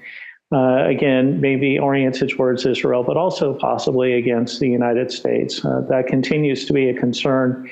as well as the possibility of activating different sleeper elements or soft elements, as was just suggested a short time ago, to attack places of worship, let's say like Jewish synagogues here in the United States and other locations. So it's hard to 100% estimate what that response will be, because we do know that Israel has degraded Iran's electronic capability, and they have also throttled back on that because they risk exposing their positions and becoming targets themselves. I think that one of the great, one of the big check marks on Israel's list is actually taking out the governmental leadership. That Khamenei is one of the next targets on their list, and that they will go after him, eliminate that, and cause that chaos in the leadership. Michael, I wanted to ask you one final question before I let the both of you go. On the Khamenei himself, that as far as Israel is concerned, as far as the United States is concerned, seems to be unfinished business, if I could use that phrase. Where do you think that's going, the leadership in Iran? Well, a lot of it's been decimated, particularly the military leadership and the IRGC leadership, and of course the nuclear scientists and technician. If they know where Khamenei is, I don't think Israel would hesitate to strike. And they've proven very good at leadership decapitation strikes, not just in Iran, but with Hezbollah and Hamas. And I think they're going to look to do that. There's reports that President Trump requested that not happen, probably because of the instability it could cause. But if this continues, and certainly if the attacks happen on U.S. forces in the region, and if there's any casualties, that might change President Trump's calculus. So it might happen, which of course would cause the ultimate regime change, and then we'd have to see where we go from there. But right now, it's really in Iran's court to decide whether they're going to conduct these attacks. Cyber, I think that's also a good point. That could cause a lot of damage. And even if they just send missiles, they probably going to do something to try to save face. Whether it'll be effective at all is unlikely, but we'll see. You never know, and that could escalate this even further. Michael and James, thanks very much for joining us on our continuing coverage. We're going to go to our reporters on the ground in a moment. We'll be joined by Ankit Tyagi, who is in Israel. We'll be getting our reporter from the ground in Tehran, Iran as well in just a moment. I'm going to go across to Mohammad Ghazali, who tracks foreign affairs for NDTV, and he joins me live this morning as well. Ghazali, any initial reactions? There's no official statement from India just yet, but any initial murmurs or sounds you're tracking from the Indian system at this point of time? They're obviously going to be looking very closely at what's going on. Yes, certainly. India is closely watching the developments, Shiv, partly due to first reason that evacuation process is on from Iran. A flight is expected to land today as well from Iran in Delhi. The other is strategic importance, that why India is keeping an eye on both Iran and Israel is that one, we have got a port in Haifa and we have got a port in Chabahar. And both of these ports, at least the city of Haifa has come under attack. The Chabahar port has not come under attack as of now. But the escalating situation certainly hints that now the focus of retaliation from Iran would be the naval bases, and we are getting reports that how there is a panic among the containers and vessels in the Strait of Hormuz right now. So India is certainly keeping an eye, and before I should also inform that this evacuation process, which has been going on for the last 2-3 days, India is not only in touch with Iran but also with Israel. Ghazali, amidst this evacuation from Iran right now, even though the bombings have been taking place in nuclear sites, strategic sites in Iran right now, the concern as far as evacuation is concerned has become much more heightened, obviously. So there will be a sense of urgency within the system to make sure that they're able to get people out even quicker now. Yeah, because there are still thousands of Indians stranded over there, and the bigger challenge is to assemble them at one point. The internet is not working. There is restricted access to the internet connection over there, and that is why not just the students, but there were many pilgrims who had gone to Iraq. On their way back, they have come to Iran, and they are stuck there. So there are many first-time visitors to Iran. They are in a panic situation right now because the overnight development will certainly create more chaos over there. They have to travel a long distance from anywhere in the near Tehran or Qom or the city of Mashhad. From there, any land border takes around 10 to 12 hours to cross to sort of get out of Iran to any other country like Armenia or Turkmenistan or other neighboring countries. So that would be a bigger challenge. India will have to ensure that while they are moving towards the border areas, they are safe from any kind of aerial strikes from Israel or US, if any, because Donald Trump has also hinted that they will continue to pursue Iran, push Iran to come for negotiations, and if that doesn't happen, they'll pursue the attacks yet again. Ghazali, stay with us. Vishnu joins our coverage. Vishnu has been on this story from early this morning. Vishnu, incredible. We were speaking about the B-2s just a couple of days ago. We've seen an unspecified number of B-2s which have flown westward from the United States across the Pacific towards Diego Garcia. But now we're hearing that the actual B-2s which may have conducted the strike may have already been in the region to do this. Yeah. Well, that's just it. I mean, with the B-2, which is the ultimate sort of stealth platform, we don't really know where they're operating. That's OPSEC of the highest order. But what I understand, and I would be happy to stand corrected on this, the B-2 Spirit stealth bombers, they took off from Whitman Air Force Base. They flew west. Whitman is located in Missouri. They refueled off California, and they refueled at Hawaii as well. And then they perhaps went non-stop struck their targets before refueling. Now, they refuel in the air as well. There are multiple bases. There is one major B-2 base which could be used, which is Diego Garcia, further south in the Indian Ocean, or they could just have flown all the way back using multiple refueling, but in the air. What we can say is that the strikes took place at 2:30 a.m. in the morning. The US president says that they're incredibly successful, but the point which I think, Shiv, that you were alluding to was the weapon which was used. It's called the GBU-57. And we've got an animation of that also, which we put up on our screen. Ordnance penetrator, 30,000 pounds. It is designed to penetrate to a certain depth. It is designed to take out exactly this site. I would go to the extent of saying that when the US, in their design specifications, were building this weapon, they were thinking about how deep they need to go into Iran to actually take out potentially nuclear targets, nuclear facilities, and that's what certainly has been used. Shiv, it's not one weapon which was used. I would suggest that they used many of them.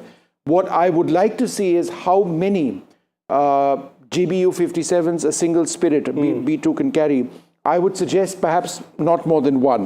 But that's something we need to look at. 20 feet long, each one of them. They're huge, right? So, and 30,000 pounds.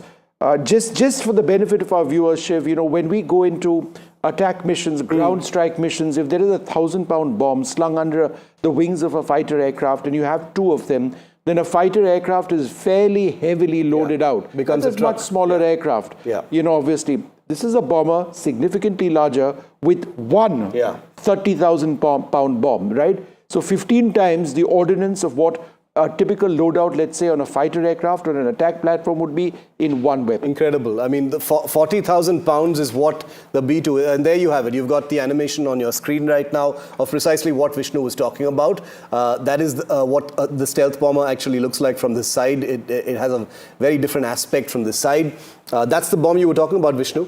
20 feet long. Doesn't look very big in that picture, but that's precisely what was likely used. Yeah, and I think just one of them. So if that is the case, Shiv, then you're looking at several B-2s having gone in. There were 3 sites which were struck, and it remains to be seen whether they used more than one at the primary site of Fordow, which they were looking to target. Now, it doesn't explode on impact. It explodes by penetrating, and that animation which we have gives you an idea of what it's supposed to do. It's got 70 composite metal. It's got a metal alloy, right?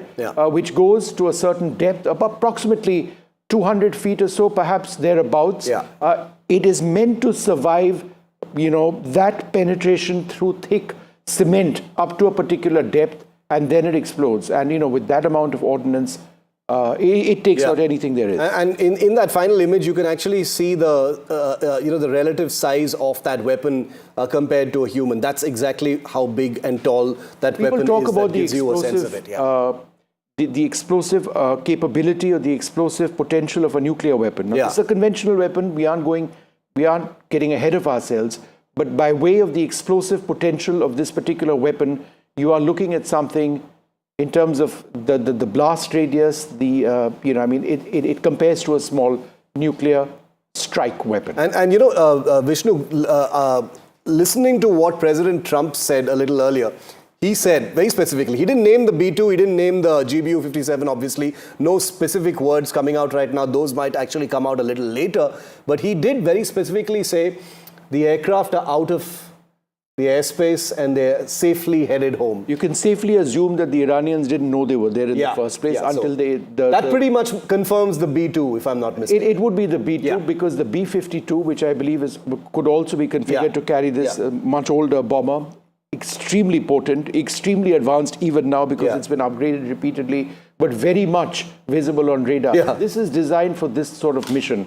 It is to fly deep behind enemy lines, undetected, to drop ordnance like this. Now, this is a nuclear-capable weapon system. It dropped a conventional weapon. It can carry nuclear weapons. In fact, that is its primary role. This is a doomsday weapon system, but it has been used in what America and Israel, of course, consider to be an extreme situation. So that's what we know so far. America says that the attacks have been very successful. I think some initial reactions from Iran suggest that they aren't, but there will be reactions and counter-reactions. But I think it is fair to say that Iran's nuclear potential, the ability to have nuclear facilities, let alone the ability to enrich and potentially create nuclear weapons, is gone. Absolutely. I mean, it's gone for several years. For several years, we had James Bowden and Michael Mulroy just a moment ago, speculating between 3 and 5 years as a minimum time frame for any of those facilities to come back to a semblance of functioning as normal again. Perhaps longer, given the kind of damage and repair such a deep strike actually represents. But here's, before Vishnu and I continue, and we'll bring our men from the ground in as well to our coverage, here's what President Donald Trump has just said by way of announcing this strike. The U.S. military carried out massive precision strikes on the 3 key nuclear facilities in the Iranian regime: Fordow, Natanz, and Esfahan. Everybody heard those names for years as they built this horribly destructive enterprise. Our objective was the destruction of Iran's nuclear enrichment capacity and a stop to the nuclear threat posed by the world's #1 state sponsor of terror.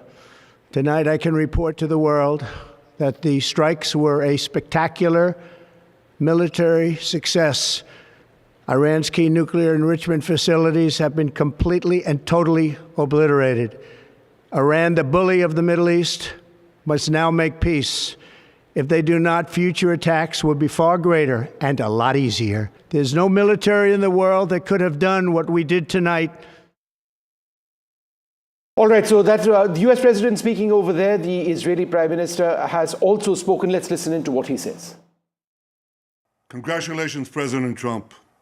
Your bold decision to target Iran's nuclear facilities with the awesome and righteous might of the United States will change history. In Operation Rising Lion, Israel has done truly amazing things. But in tonight's action against Iran's nuclear facilities, America has been truly unsurpassed. It has done what no other country on earth could do. History will record that President Trump acted to deny the world's most dangerous regime the world's most dangerous weapons. His leadership today has created a pivot of history that can help lead the Middle East and beyond to a future of prosperity and peace. President Trump and I often say, peace through strength. First comes strength, then comes peace. And tonight, President Trump and the United States acted with a lot of strength. President Trump, I thank you. The people of Israel thank you. the forces of civilization thank you. God bless America, God bless Israel, and may God bless our unshakable alliance, our unbreakable faith. What I can also share at this stage, Shiv, is that in addition to the bunker buster bombs that we were talking about, the US has also launched 30 Tomahawk land attack cruise missiles, apparently from submarines at Natanz and Esfahan. Those were targeted using that that weapon system. It's the standard go-to weapon system for the US Armed Forces. It's a subsonic missile with a very large warhead. It has different types of warheads, but they used 30 of those cruise missiles. And then, as far as the bunker buster is concerned, they deployed a dozen of them. Yeah. A dozen of them from 6 B-2 bombers is what we're hearing from. So I guess they could carry reports. 2 each. I mean, that's what I really do need to find out. Possible. Can each... these numbers will fructify maybe hopefully later, and with a president like Trump in the White House, you can expect some specifics to actually come out, because he doesn't really care about the fog of war. But Vishnu, the Tomahawks, before we go to those images coming in from the Associated Press, the Tomahawks you were talking about, fired from submarines, the land attack cruise missiles, what would they have been used to hit? The establishment facilities and buildings that are on the surface of these sites? Presumably? What I'm unclear about, just off the top of my head, is whether the Tomahawk cruise missile is configured to be a bunker buster. I don't believe it is. I don't believe they necessarily have the warheads which would do that. That said, they are extremely precise weapon systems. They can be used. They rely very heavily on very advanced communication and guidance, whether it's through satellites, whether it's through data links. They can be reprogrammed to hit separate targets if required, even after having been launched.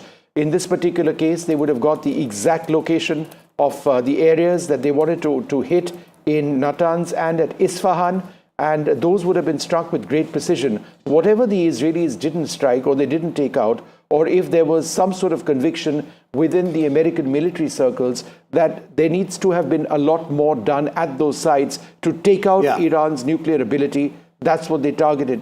30 Tomahawk cruise missiles represents a very sizable attack by itself, above and beyond what we are talking about, the giant GBU-57A or B. So a dozen GBU-57 massive ordnance penetrators or bunker busters, and like Vishnu just said, 30 Tomahawk land attack cruise missiles are the two weapons that we can pretty much confirm have been used in this attack. There are very likely to have been other weapons as well, and not just the B-2s. The B-2s are virtually invisible to radar.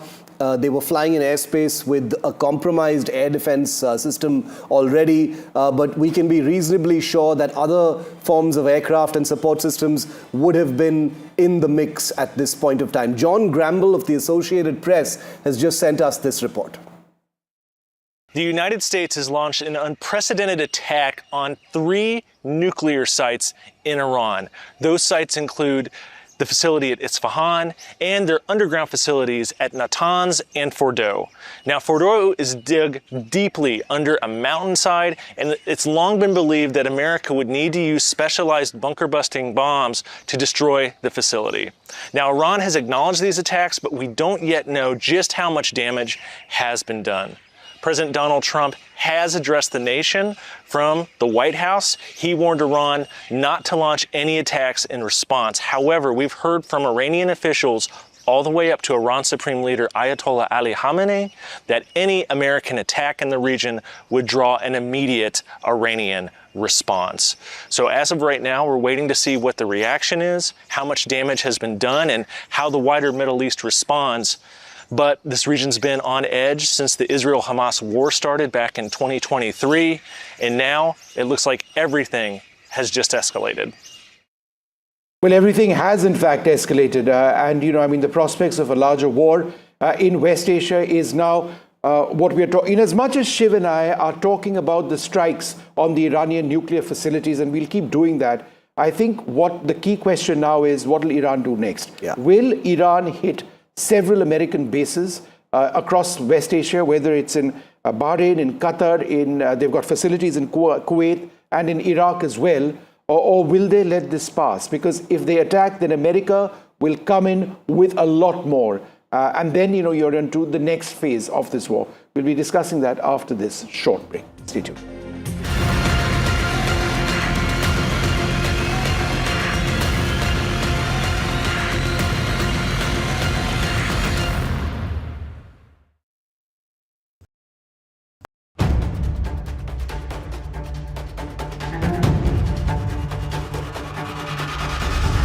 If it matters to you, if it matters to you, if it matters to you,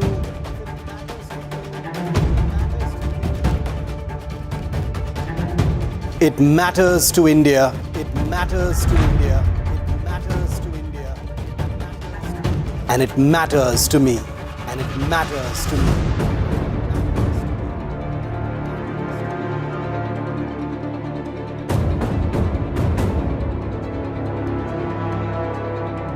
India Matters with Shivaru, only on NDTV 24/7. Is your business future ready? Join the 13-week strategic ESG certification program for business sustainability and growth for CXO and business leaders by NDTV, Terry and Zenora.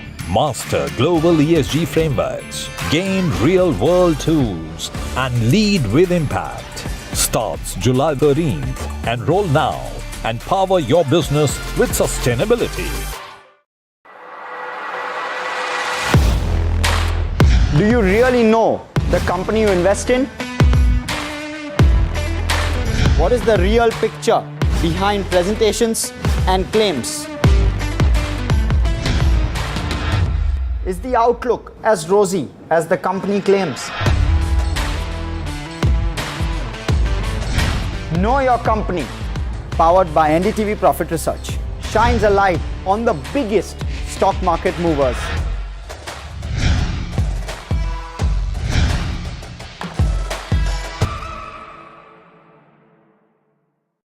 I've been reporting on all issues big and small from Andhra Pradesh, Telangana, rest of South India, bringing you all the action, all that you need to know, all that you want to know. The energy of Maximum City is infectious. I'm bringing that energy in our news coverage from financial capital Mumbai. Covering from the southernmost part of India over the last 23 years, I bring in-depth and 360-degree coverage from the Dravidian heartland. The land of Mishti, also known for its bitter politics. I have seen much water flow under the Howrah Bridge, covering Bengal in all its vivid colors. India's IT capital is always bustling, a city full of startups, stories and surprises. And I keep you ahead on all the Bengaluru buzz.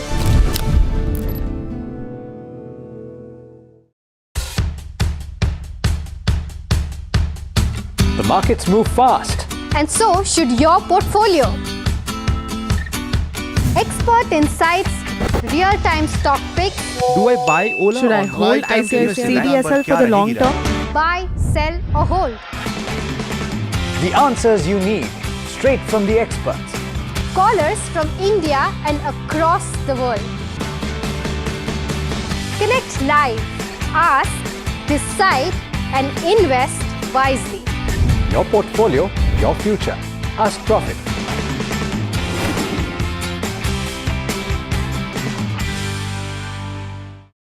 In today's interconnected world, India's voice is more crucial than ever.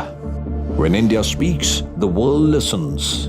At NDTV World, we are that voice, bringing you intelligent and insightful news from India and beyond.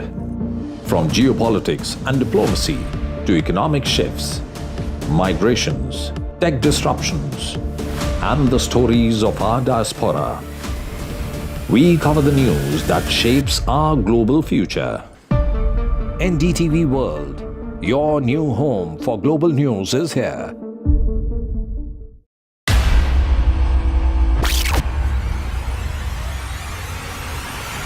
The last 1 month, if you see, the share prices of Genzol Engineering has fallen more than 58%.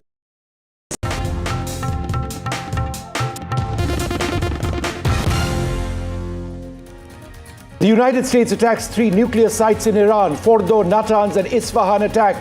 The United States officially in the war. They used B-2 stealth bombers and Tomahawk cruise missiles. The US President Donald Trump calls the strike spectacular. He says they are a spectacular military success. He congratulates the Israeli Prime Minister, and Israel's Prime Minister hails the American strikes. Israel eliminates 2 senior Iranian military officials in overnight strikes. The Israeli strikes also continue. They've been targeting Iranian weapons depots. NDTV, meanwhile, reports from Ground Zero in Israel. India very concerned about our nationals in Iran. More than 1,000 have been evacuated so far as part of Ops Sindhu. There are at least 2 more evacuation flights set to operate today.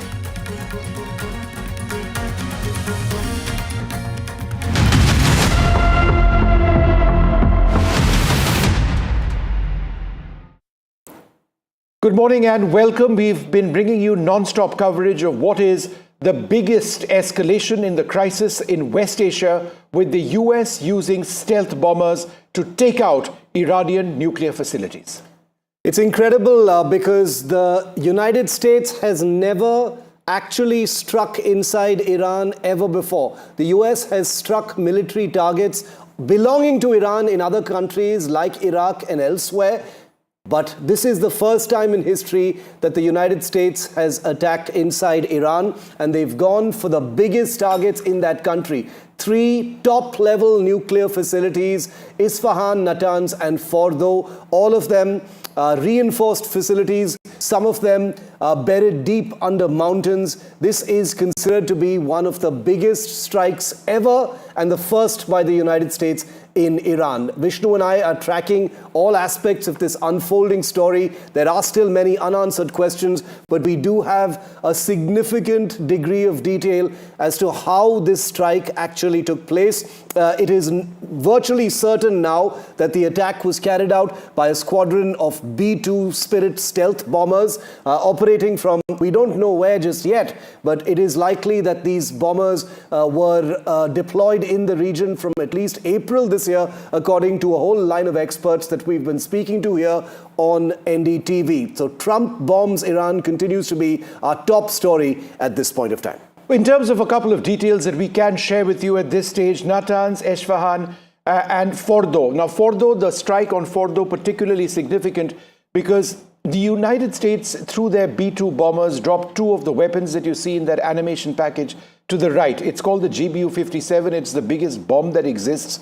It is a penetrator weapon. It's called an MOP, or Massive Ordnance Penetrator. It's a 30,000-pound weapon. Remember, the standard large bomb used by air forces around the world is 1,000 pounds. So that's 30 times the blast potential of those weapons, typically speaking.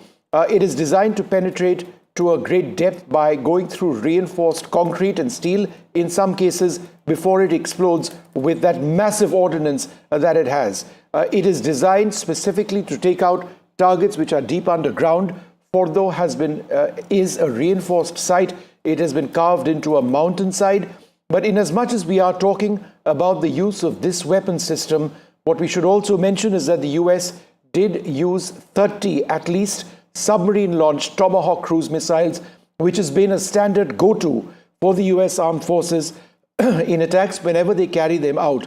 Those were used, as we understand it, to primarily target Natanz and Esfahan. Now, there have been very basic reactions which have come in from Iran, which says that the attacks on Fordow have not achieved very much, but I think with satellite imagery likely on its way and available perhaps in the next couple of hours, we'll get a clear idea. But I think besides the military aspect of this is where this is all leading, because we need to look at it from a geopolitical perspective.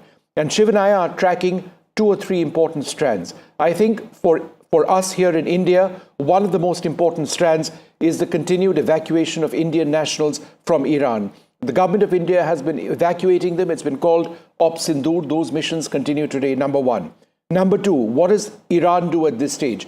Does Iran get onto that table, much like Pakistan did in a completely different context, and say we want to end this? Number 1, we will not be lobbing ballistic missiles at Israel, or will Iran, as they have vowed to do, attack American targets as well if America attacks? Will America's attack What will Iran do next? Those are two of the key strands. Shiv. Very key strands that we're tracking right now. Vishnu, also the possibility of Israel conducting some manner of preemptive attack, because remember, Iran, that has just had 3 of its principal nuclear facilities bombed, it is near certain that there will be some kind of a response. There is an outside chance that this whole thing will just wind down towards peace and negotiations, but it is very likely that some form of retaliation is going to happen in the foreseeable future, perhaps even later today. Could it be another swarm of missiles? Remember, there have been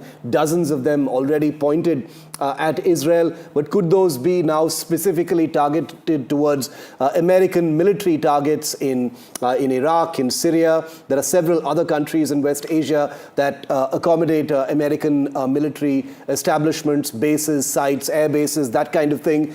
So there's no shortage of those just across the Strait of Hormuz and the Persian Gulf.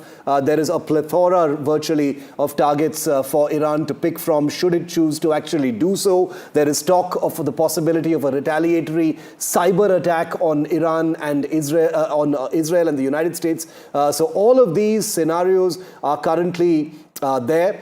But what we're looking at right now, and what Vishnu and I, along with our colleagues on the ground who will be joining us in just a moment, are looking at are the 2 strands that Vishnu just mentioned.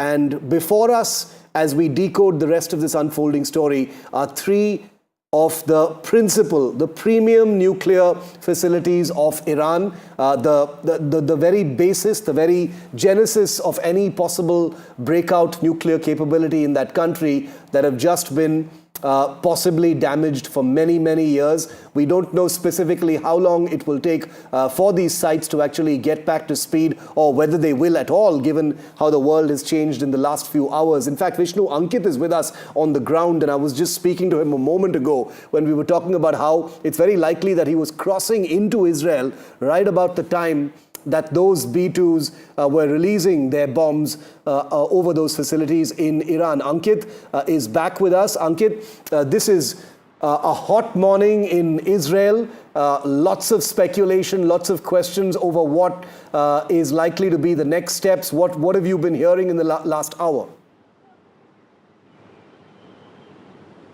Well, Shiv, since we last spoke, one important update which has come in is that the Israeli Airport Authority has closed both the inbound and outbound flights over, from Israel.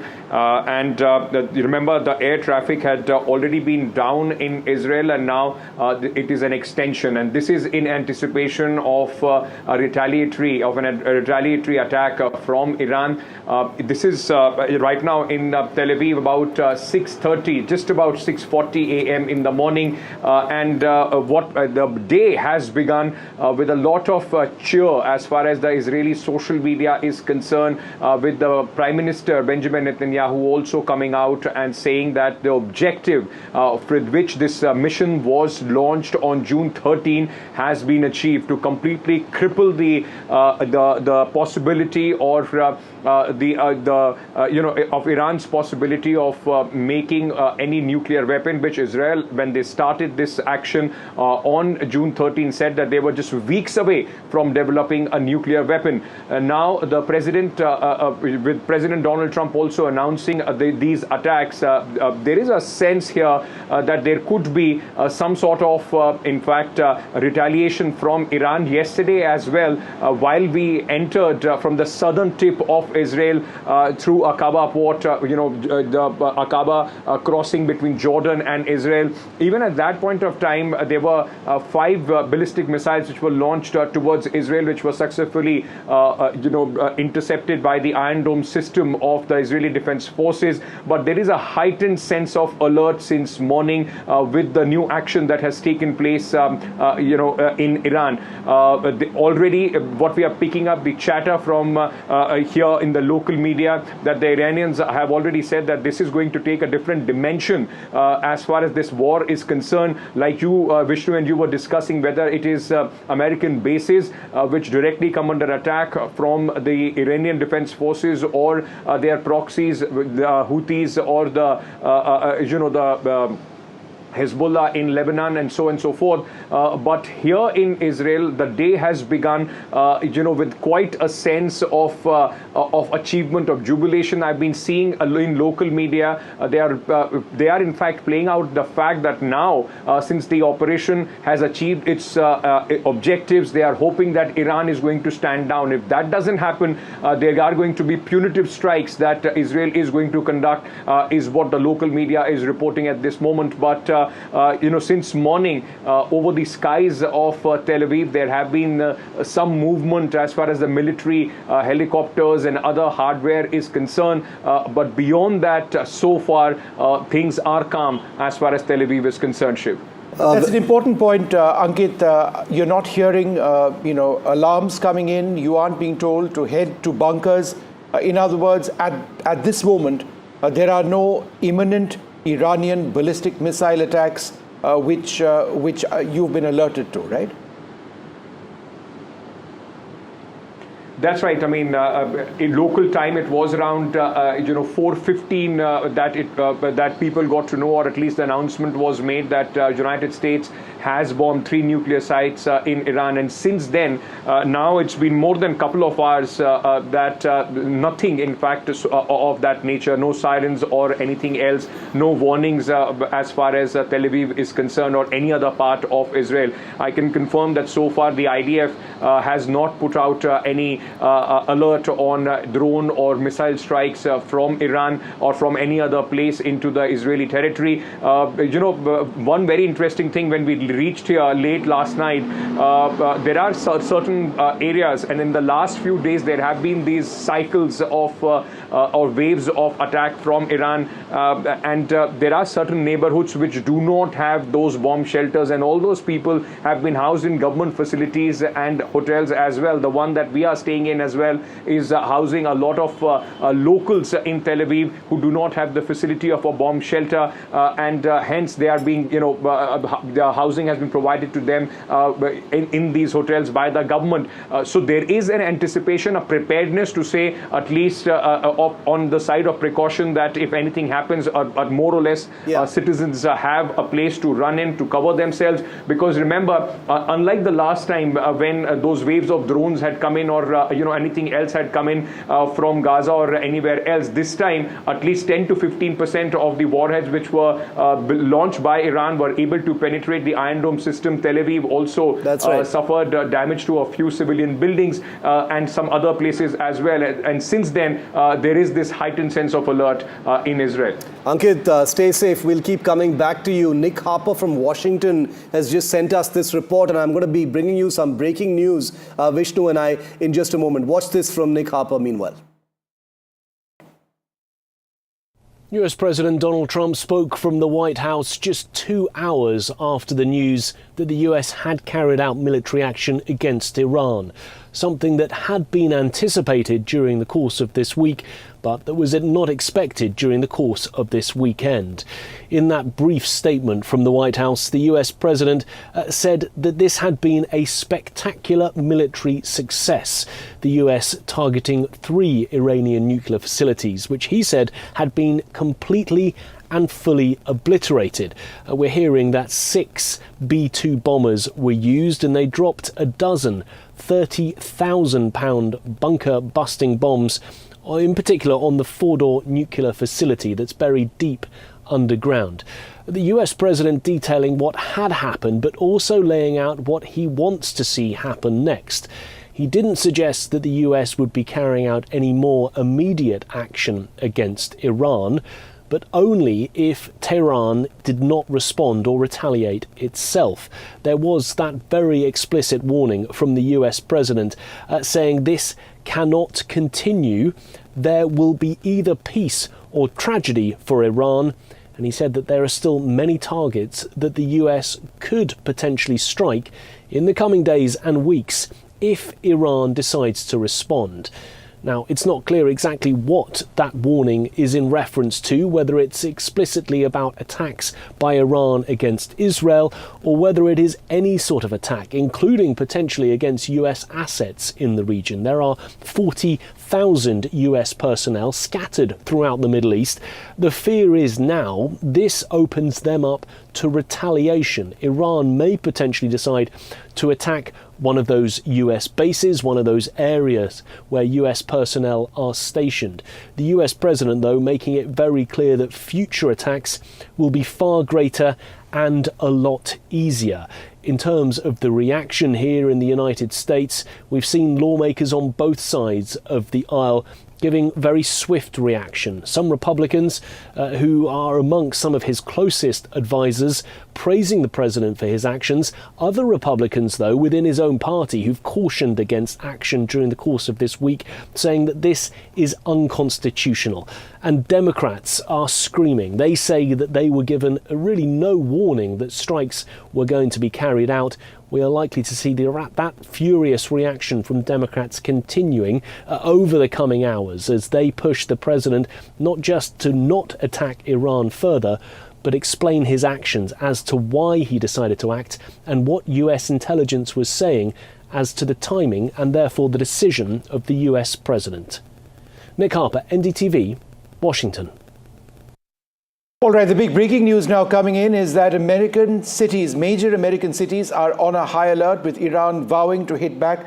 There have been statements coming in from Iran in just the last couple of moments where they say that it is incumbent on Iran to strike back at America. Now, remember, in fact, the latest statement, I've just sort of queued that up, is from an Iranian leader saying without hesitation or delay, a first step, we must launch missile strikes on American naval fleets based in Bahrain and simultaneously close the Strait of Hormuz to American, British, German and French shipping. This is all very well, but remember on the 18th of June, we've had the Deputy Foreign Minister make similar statements. We've had Iranian state television on the 14th of June make these statements as well. And now, post the American strikes, what we are seeing is America on high alert in the continental United States, with every city over there on alert, with Iran having said that every US citizen is a target. Every US citizen a target. My colleague Disha joins us for the latest on this. Disha, go ahead. Right. So major US cities, New York, Washington, we know Los Angeles, and even we've heard from Tim Walz, Minnesota governor, saying that all of these cities are now on high alert. And in fact, the NYPD has said that they're deploying additional resources to all diplomatic locations as well as religious and cultural locations to ensure that there are no unnecessary security lapses, and they're continuing to be on high alert just as hours have gone by now since US President Donald Trump confirmed that US has struck these Iranian targets, these nuclear targets. Now, Iran has said that every US citizen is a target, and in fact, Iranian's Supreme Leader Khamenei's aide has in fact called that Iran must strike US military bases. There are, as Nick Harper mentioned, about 40,000 US personnel in the Middle East. So they have said that not just these military targets, but now American people, the American civilians, they are also targets for Iranian attacks. So a massive escalation, and now all major cities across the US, we know Washington, New York, Los Angeles are on high alert, and police across these cities have deployed additional resources to ensure that there are no security incidents and all citizens are safe. Okay. Disha, thanks very much for that very, very important update. We've got a big piece of breaking news coming in from Israel as well. Ankit will be with us in just a moment. We're hearing that the evacuation of Indians that was planned today, Vishnu, from Israel has been cancelled. This was the first planned evacuation that appears to be delayed, possibly because of logistical issues impacted by the big events of today. That evacuation was planned on a first scheduled flight for today to bring Indian nationals from Israel back. That has been cancelled. No word just yet of any reconfirmation or when that will actually happen. And Shiv, what we can also do at this stage, and I'll just ask our director to bring up flight radar right now so that there are any number of air travelers. They want to know what exactly the situation is in the area. This is a live image from flight radar. Let's zoom out, please. Let's zoom out a little bit. Yes, and let's stay over there. And as you can see, flights across the region are now routing south across Saudi Arabia primarily. There would be the northern route as well. So let's just go to the north, please, just to give our viewers an idea of where other flights. Yeah, so as you can see, there's north and there's south. All of Iran, all of Iraq, all of Syria, and certainly all of Israel are out of bounds. So let's zoom out a little bit further, because there are several flights out of India which are now traveling across. Many of the flights, remember, these would be foreign carriers, would be cutting across Pakistan. Wow, look at that Indian complete empty space. all Indian airlines, Shiv, of course, are banned from using Pakistani airspace. But international airlines operating out of India to the west would be flying across Pakistani airspace, Afghan airspace, into, I think, Tajikistan, Uzbekistan, before turning west, flying over Turkish airspace, and then entering Europe. A second route used by primarily Indian airlines would be south over the Arabian Sea, before even going as far west as Egypt. And that is interesting. Incredible. Our planes play Indian, and a lot of those would be Indian airliners, and other airliners are now flying across Saudi Arabia all the way to Egypt before, and out of Houthi areas, because that's another concern, right? Incredible. So, look at that southern route. Yeah. And I'm just going to go up onto the map. Let's have that up on the big screen as well, so that I can describe what's taking place, because there is a huge blank in the middle, and then flights cutting across Saudi Arabia, because they cannot move south. Because of Houthi issues over there. Right there near Yemen, yeah. And they cannot move north yeah. because of what's happening now. So you have across Egypt. No, Vishnu, I want you to explain that bit. Right in the middle, our viewers can see where Iran is. So that is like a continent-sized hole where no aircraft is able to fly over. Obviously, American B-2s are an exception, because they literally flew into that big grey hole over Iran and they dropped their massive weapons. But all of the yellow pieces that you see skirting that huge amount of territory, continent-sized territory, is an aviation no-fly zone at this point of time, and all flights at this point of time completely just skirting that place. All right, so we'll keep coming back to this story as well, but two important strands that we were looking at very carefully. The government of India has been organizing, under a very specific operation, the evacuation of Indian nationals in Israel and also in Iran. Ghazali joins us for more on this. Ghazali, what's the status?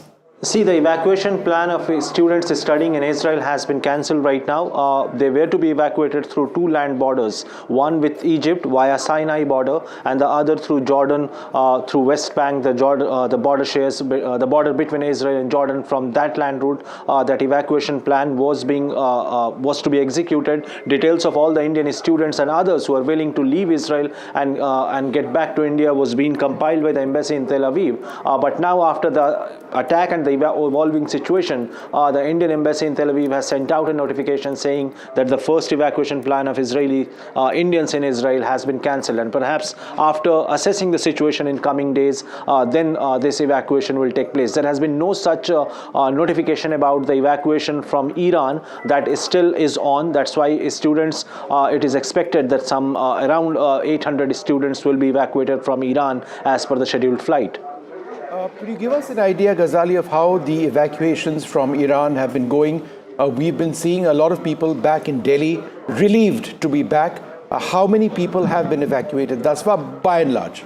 Indian nationals? See, around 1,100 Indian nationals have been evacuated from Iran, and some of them have crossed over to Armenia through the land border, some towards the Turkmenistan border, and from there they have been flown back to Delhi. As many as around 4 to 5 flights have flown from Iran via Doha, via Saudi Arabia, via Turkmenistan to Delhi. That evacuation is a very challenging exercise, Vishnu, considering the fact that these Indian students, some of them are studying in different cities refugees of Iran. Then there were some pilgrims who had gone to Iraq, and then on their way back to Iran, they were stuck after the attacks or the war started between Israel and India. The Indian embassy in Tehran coordinated with their counterparts in Armenia first, and then informed the Foreign Ministry of Iran for a safe exit for students. The Iranian government first allowed the land route to be used, and then later, after the insistence of Indian government, as an exception, the Iranian government allowed the airspace to be opened for special flights to carry Indian students back to India. All right, Ghazali, we'll come back to you in a moment from now. I'm joined by Sierra Claire, professor and foreign policy commentator. Thank you very much for being with us. Dr. Wael Awad, the senior editor and a West Asia specialist, also with us. And joining us from Washington, D.C., Sahar Khan, independent analyst. Thank you very much for being with us. Let me come across to you first, Professor Claire. Just in terms of the situation right now, with threats having been made by Iran that they will retaliate on American targets, do you see an immediate an immediate situation where this conflict could actually become much larger than it presently is?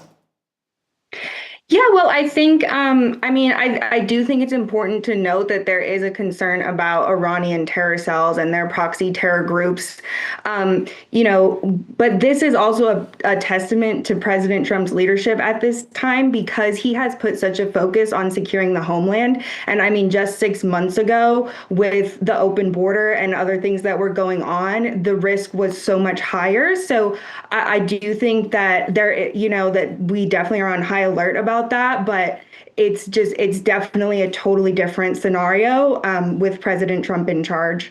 And I'm just so proud of our military, and the way that they executed this strike was flawless, and the fact that there were no leaks and the professionalism. And I think that's also a testament to President Trump's leadership. And going forward, any action that the U.S.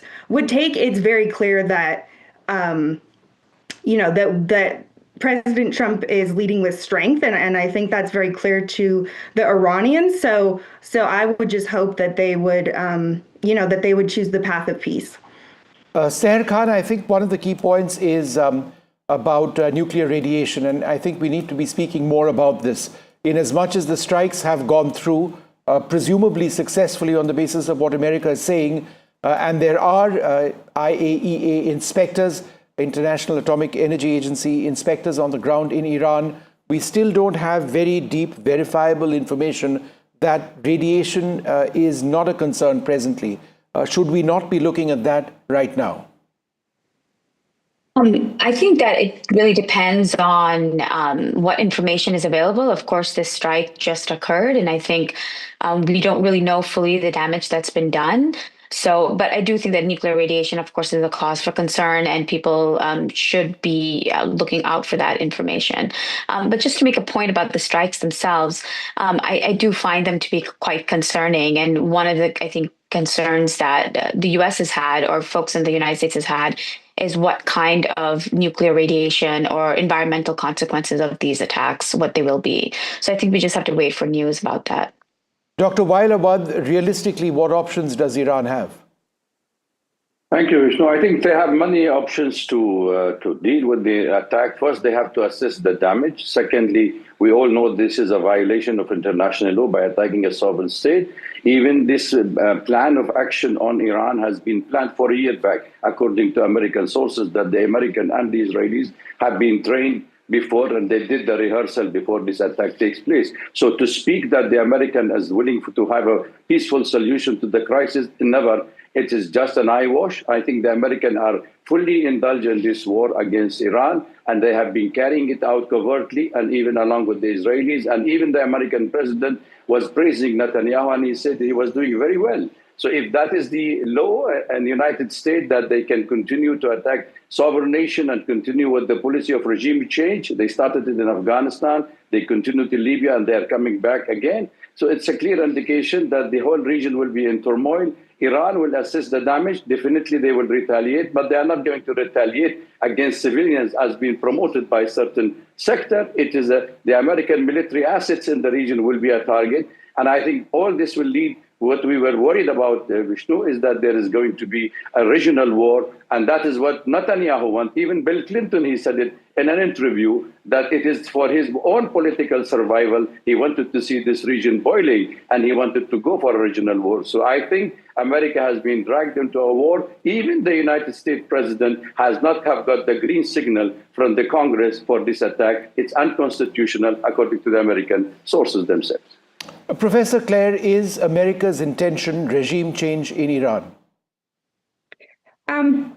I can't speak for the administration, but I think just based on, what we know about President Trump, I don't think that is the end goal here. I think that's the great thing about President Trump is that, with some previous presidents, a strike like this would have meant that the rest of the world could pretty much assume that America was, going to get involved in a long drawn out war. And he just doesn't operate that way. He is always looking to do what's best for America, and he's also not committed to a single course of action. He's committed to outcomes, and in this case, the outcome was, ending the Iranian regime's nuclear capabilities. So I think that he's, there's still a lot of variables in terms of the next course of action, and it also depends on the Iranian response. I will say, I know that they have prepared the U.S. military bases in the region and the embassies as well through evacuations of non-essential personnel and things like that. So I do, just based on the indicators that I'm seeing, I do believe that the government, and those military bases in the region are very well prepared to protect American assets, but I think, and to respond. So I don't think that President Trump is against that type of response, but like I said, I think he is open to different courses of action at this time. Okay. Which is a breath of fresh air. Well, I don't think it's a breath of fresh air across the region. We are looking at a serious potential escalation of that situation involving millions of lives on the ground. So I think that's something that we need to factor in as well, irrespective of what the larger geopolitical ambitions or aims of America and Israel are. But Seher Khan, I think it's important also to look at Iran militarily at this juncture. According to some analysts, Iran, after the last round of ballistic missile strikes on Israel, would have had approximately 2,000 to 2,500 ballistic missiles left. Over the last several days, they would have expended hundreds of those. Militarily, does Iran have any real chance of hitting American bases and hoping to achieve anything substantive? In other words, does Iran even have a viable military option? That's a great question. Of course, Iran has limited resources, as does Israel, and for that matter, as for the United States. But I do want to make one point, which I think is essential to understand. President Trump's goals, I think it's safe to say that perhaps he didn't start off with regime change, but oftentimes we know, and we have historical evidence to prove this, that wars don't always go as planned. And so I think the United States getting involved in this fashion is extremely dangerous. Not only does it violate the U.S. Constitution, in which Congress is the only one that's supposed to authorize war, but I think it really puts the region in a very, very dangerous situation. And Iran certainly, by sheer quantity, will at some point run out of missiles. But I think the important thing to think about is what Iran plans to do. We do know, and I think it's safe to say that Iran will retaliate. Now, does that retaliation mean more attacks on Israel or attacking U.S. military bases? I'm not entirely sure, because I don't think that Iran actually wants a direct war with the United States. Iran was planning on holding negotiations, and they were getting ready for a sixth round of talks this past week or so. So I do think this is an extremely dangerous situation. Right, Sarah, I'm just I was really disappointed second, so that we can go across to NDTV's Ankit Tyagi, who is in Tel Aviv. Ankit, go ahead. Vishnu, like we were talking the last time, but one important update. Yesterday, late in the night, I got in touch with our sources of the embassy here in Tel Aviv, and we were told that there are certain Indians, numbers between 150 to about 250, those who wanted to leave Israel and wanted to be evacuated back to India. What we are learning at this moment is that the first evacuation flight has been cancelled. The evacuation process has been delayed. It was in fact supposed to start at 6:30 a.m. This morning, where all those Indians, those who were interested to be evacuated from Tel Aviv, from Israel, were expected to reach the embassy, and then of course the process would have started. What we are being told is that after the current spate of attack, the current round of attack on the Iranian nuclear facilities, and then the closure of the Israeli space further, the process has been delayed. So that's an important piece of information for the Indians, those who are in Tel Aviv. On the other hand, while we are seeing those evacuations taking place from Iran, at least from Israel, the first batch of Indians, those who wanted to be evacuated, the entire process now stands cancelled and is delayed. We don't know yet when, in fact, the process will restart. There is no time frame which has been given to that. Also, the IDF has clarified that the last time the airspace closure announcement was made, that was till 22nd, that was till this morning. Now they have not given any time frame. It has been closed. The airspace for inbound and outbound flights from Israel have been closed indefinitely till the time until further, in fact, any other further information comes in from the IDF, Vishnu.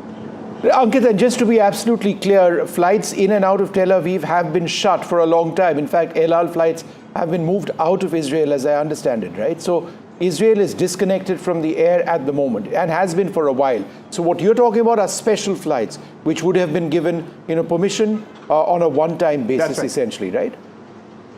Yeah, I mean, I asked this because it's interesting that we have you on right now, Ankit, because you had this huge journey just to get of 27 odd hours to get to Tel Aviv right now.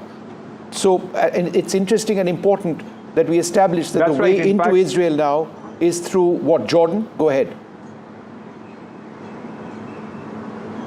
Yes, Vishnu, like you were pointing out, so this was because the air closure was till 22nd. So the whole planning was that if everything is okay till 22nd, if there is no escalation, then a special flight, evacuation flight will take off from Tel Aviv and will take Indians back home. That stands cancelled. Now the other route is the one that we took. Yesterday, the border crossings, there are 3 border crossings, namely from Jordan. So you will have to make your way first to Amman, and from there, there are 3 border crossings, 2 of which were closed yesterday. I'm not sure if they are open. They are on the northern end as far as the border between Lebanon and Israel is concerned, which if you cross over from Jordan, from Amman, it's a 45-minute drive to Jerusalem and then another 45 minutes to Tel Aviv. But since the borders were shut yesterday, the crossings, we had to go to the southern tip of Jordan, and we crossed over from Aqaba, which is about 4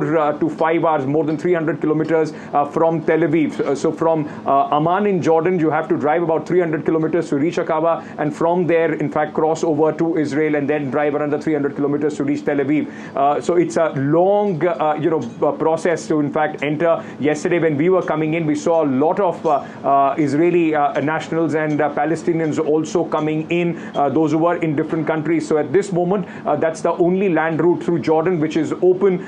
Remember, there is also possibility from Egypt, the route between Egypt and Israel, but that is heavily guarded, and that's also where the aid to Gaza comes in from. So the people, anybody who wants to come in, unless and until you are an Israeli citizen, you're not allowed to enter from there. So Jordan remains the only open route, Jordan to Israel, as far as people are concerned. And Ankit, just for the benefit of our viewers, there does at this juncture appear to be a little bit of confusion on whether or not, that flight which was scheduled out of Israel will or will not happen for Indian nationals. We're still waiting to get the latest on this. But the really big story also coming in at this juncture is this.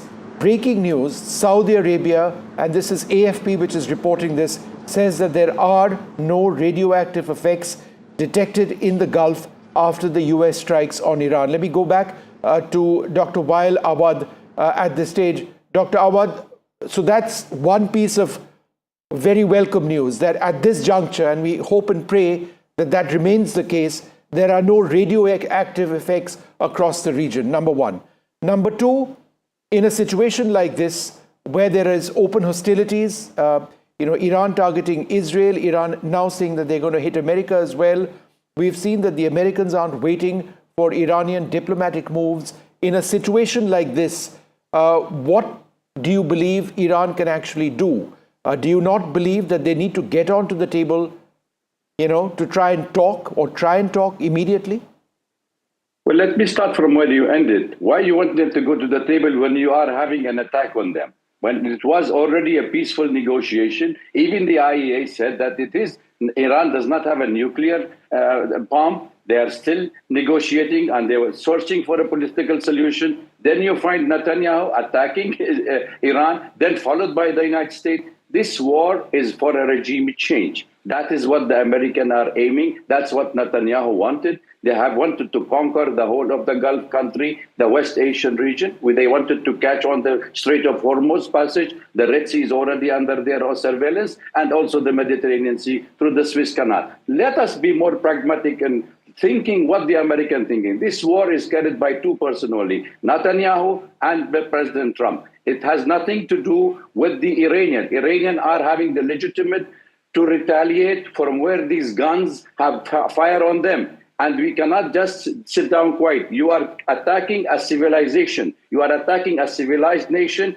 under attack. They have the right to retaliate. They have the right to attack. Now, if it is radiation has taken place, what worries me, I am from the region, that today is if Iran go and attack the Daimona of the Israelis in nuclear site, what will be the situation? It's a catastrophe for us. So America is living 10,000 miles away. Nothing will happen to the United States in Washington or New York, even if they create an alarm to create a hype about the scare that they may be attacked in America.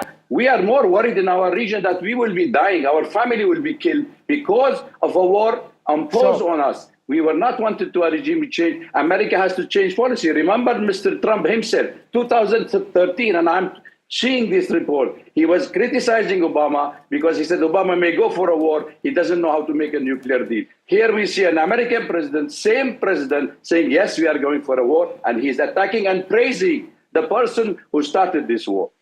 All right. Well, the fact of the matter is that the attacks have taken place. And I understand what you're saying, Dr. Awad. But at this juncture, it appears that there is no real immediate indicator of what can happen next. Is there any conversation which is or isn't happening? Perhaps we'll know in the hours ahead. But what we can tell you is that Iran has vowed to hit back. They've said, and I quote, every US citizen is a target. Netanyahu, the Israeli prime minister, has said that the US attack is in coordination with Israel. Major US cities are on high alert. We are now in a larger war. In as much as the American strikes were against specific targets in Iran, 3 nuclear sites, Fordow, Esfahan, and Natanz, using stealth bombers. We are now already, as we speak now, in a larger war, right? And we need to see where this is all going. What we can do right now is 2 things. Firstly, I'd like to play out what the Israeli Prime Minister has said, and then also listen in once again to what the US President said. So let's play out those first reactions from the 2 leaders. Congratulations, President Trump. Your bold decision to target Iran's nuclear facilities with the awesome and righteous might of the United States will change history. In Operation Rising Lion, Israel has done truly amazing things. But in tonight's action against Iran's nuclear facilities, America has been truly unsurpassed. It has done what no other country on earth could do. History will record that President Trump acted to deny the world's most dangerous regime the world's most dangerous weapons. His leadership today has created a pivot of history that can help lead the Middle East and beyond to a future of prosperity and peace. President Trump and I often say, peace through strength. First comes strength, then comes peace. And tonight, President Trump and the United States acted with a lot of strength. President Trump, I thank you. The people of Israel thank you. The forces of civilization thank you. God bless America. God bless Israel. And may God bless our unshakable alliance, our unbreakable faith. The U.S. military carried out massive precision strikes on the 3 key nuclear facilities in the Iranian regime: Fordow, Natanz, and Esfahan. Everybody heard those names for years as they built this horribly destructive enterprise. Our objective was the destruction of Iran's nuclear enrichment capacity and a stop to the nuclear threat posed by the world's #1 state sponsor of terror. Tonight, I can report to the world that the strikes were a spectacular military success. Iran's key nuclear enrichment facilities have been completely and totally obliterated. Iran, the bully of the Middle East, must now make peace. If they do not, future attacks will be far greater and a lot easier. There's no military in the world that could have done what we did tonight. All right, so the U.S. President Donald Trump speaking over there. We are going to come, into the very latest situation in just a few moments from now. Shiv, if you can just go ahead and speak to our guests for a moment as I process some important information coming in. Well, the big focus obviously right now is what the immediate response is going to be. Iran has put US cities on notice. There is talk of a massive cyber attack, the possibility of American military sites in West Asia coming under target as well. Remember, these are the initial hours after the bombing of those nuclear sites in Iran, and therefore we need to look very closely at not only actions but words coming out from the United States, Israel and Iran at this point of time. Professor Claire, if I could get a word in from you on what you think Iran's initial response is likely to be. We've seen them warn American cities. They've said no US citizen is safe right now. What do you think that means? You know, we've heard a lot of talk of that kind, but we are in the initial minutes after 3 principal nuclear sites have been bombed. Some believed that would never happen. Many believed it did. Some believed it wouldn't have happened so soon. But here we are. Yes. I do know that there is concern, in the United States, just because of the open border situation that was going on in previous administrations. So I do think there is a real concern about a possible terror retaliation attack, Iran using sleeper cells or things like that. So I know that that's being discussed. I don't know how realistic of an option that is, given how Iran's terror proxies have also been weakened recently. But I do believe that there is a risk there. And then, they do have some other options. They have the ballistic missile options that they've been kind of using as retaliation against Israel. And we did see some of those get through in Tel Aviv. And they actually targeted a hospital recently. So I think it's very likely that we see more of that. You for a moment as we go. Sorry, I'm just interrupting you because we have some breaking news coming in. We are now told that the evacuation process of Indian nationals in Israel is underway. It's possibly just starting out now. Remember, they're getting out through the land route. There are various land borders which are being accessed. Remember that flights are not are not operational out of Ben Gurion International Airport.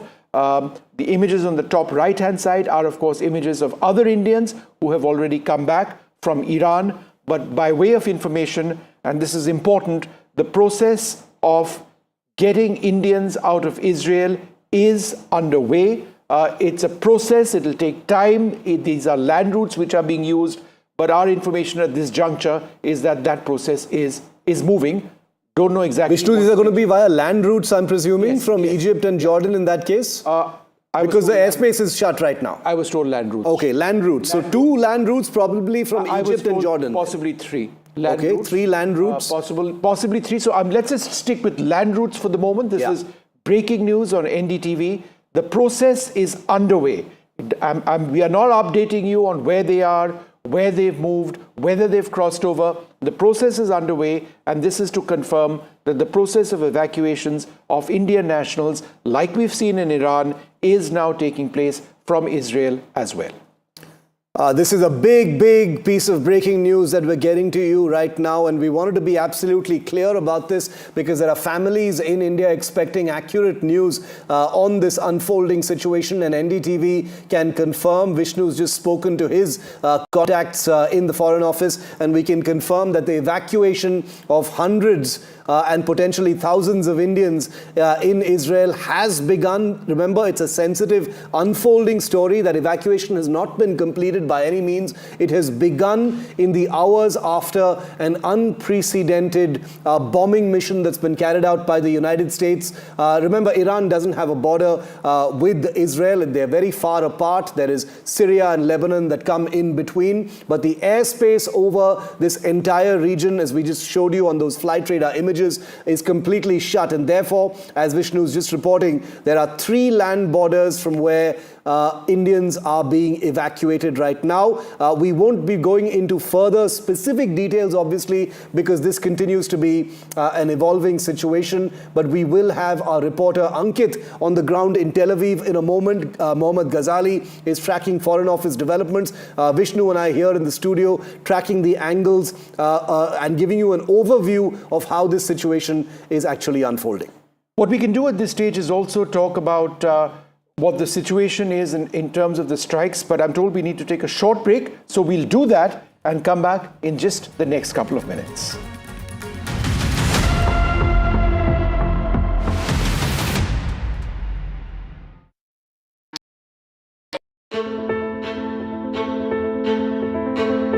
News is not just headlines, it is what impacts you.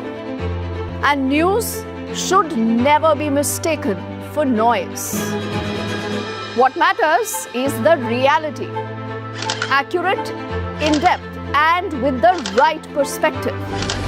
For over 20 years, I have been a journalist, and never has clarity mattered more than now. At Newsnight, we go beyond the surface. We dissect the details, challenge the narratives, and bring you the unparalleled clarity you deserve in a world clouded by misinformation. We are bold, we are direct. Newsnight, for the news in your interest. Only on NDTV 24/7.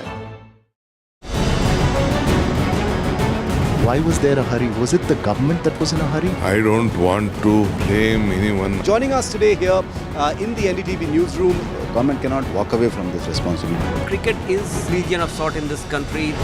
Would you like to comment on what happened? What is the condition of the injured at this point? How many people died? What exactly happened? You have lost your daughter.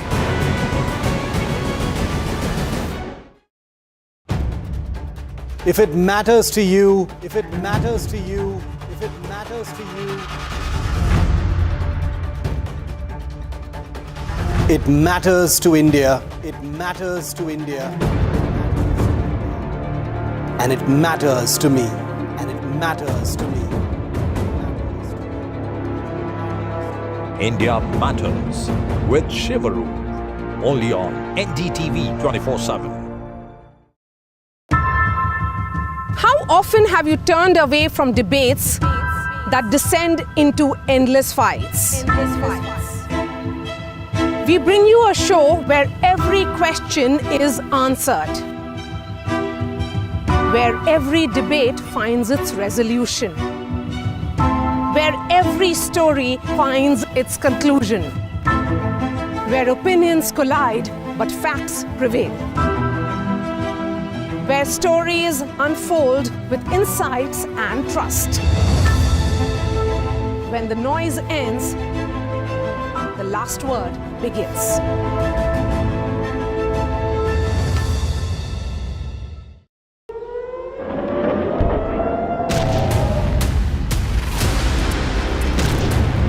As the Iran-Israel war escalates, Indian students in the crossfire. As soon as possible evacuate kiya jaye. War zone worries grip parents. The next Indian mass evacuation ahead. NDTV at Ground Zero.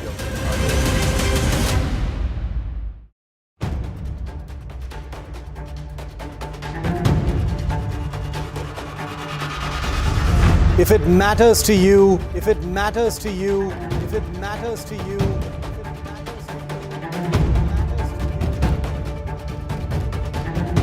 it matters to India. It matters to India. It matters to India. And it matters to me. And it matters to me.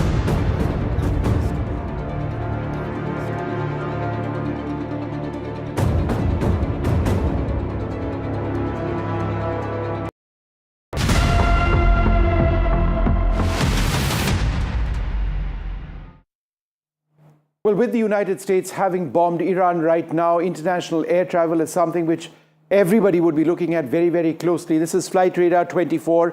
And in terms of the thousands of passengers who leave India traveling west, what are some of the routes? Remember, airspace over Pakistan is shut for Indian airlines. However, international airlines do operate over Pakistani airspace as well. As you can see over here, some flights would be crossing over Pakistani airspace into Afghan airspace, going into Tajikistan, flying over Uzbekistan, Turkmenistan, but flying well north of Tehran and Iran right now. They'll be flying over the Caspian Sea into Azerbaijan. They'll be crossing over into Georgia, north of Turkey or across Turkish airspace before they actually enter Europe. The other route, and this would be flown primarily by Indian airlines, which cannot cross over Pakistan, as they've been doing for a long period of time. They're swinging south, flying over the Arabian Sea, and then they're flying across Saudi Arabia. And this is important because remember the situation which is really volatile now. Israel over here, Iran over here, no flights over Iran, no flights over Israel. International flights are moving across Saudi Arabia because they certainly cannot be operating further south because of the threat from Houthis over Yemen. So this is a corridor across Saudi Arabia, which has now been opened up. But just look at how far west of Israel flights are operating. They're flying well into Egyptian airspace and then crossing into Europe as well, or flying straight north if they are headed to some other areas, Turkey and the like. So that's where international air travel is at the moment. Iran, completely no flights visible on Flight Radar. It's completely shut down. Same situation with Israel. We're going to take a short break. More coming up.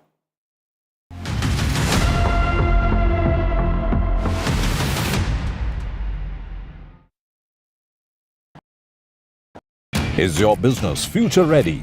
Join the 13-week strategic ESG certification program for business sustainability and growth for CXO and business leaders by NDTV, Terry and Zenora. Master global ESG frameworks, gain real-world tools, and lead with impact. Starts July 13th. Enroll now and power your business with sustainability. Do you really know the company you invest in? What is the real picture behind presentations and claims? Is the outlook as rosy as the company claims? Know Your Company, powered by NDTV Profit Research, shines a light on the biggest stock market movers.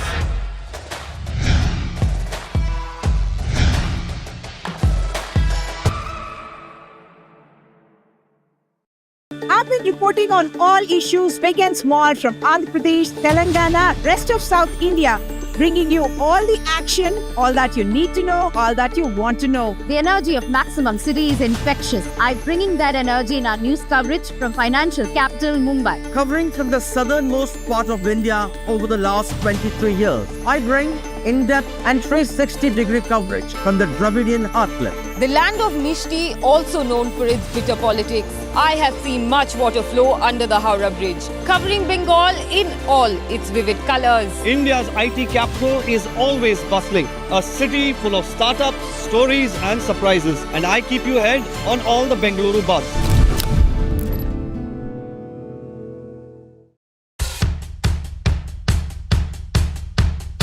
The markets move fast. And so should your portfolio. Expert insights, real-time stock picks. Do I buy Ola? Should I hold CDSL for the long term? Buy, sell or hold. The answers you need, straight from the experts. Callers from India and across the world. Connect live, ask, decide and invest wisely. Your portfolio, your future. Ask Profit.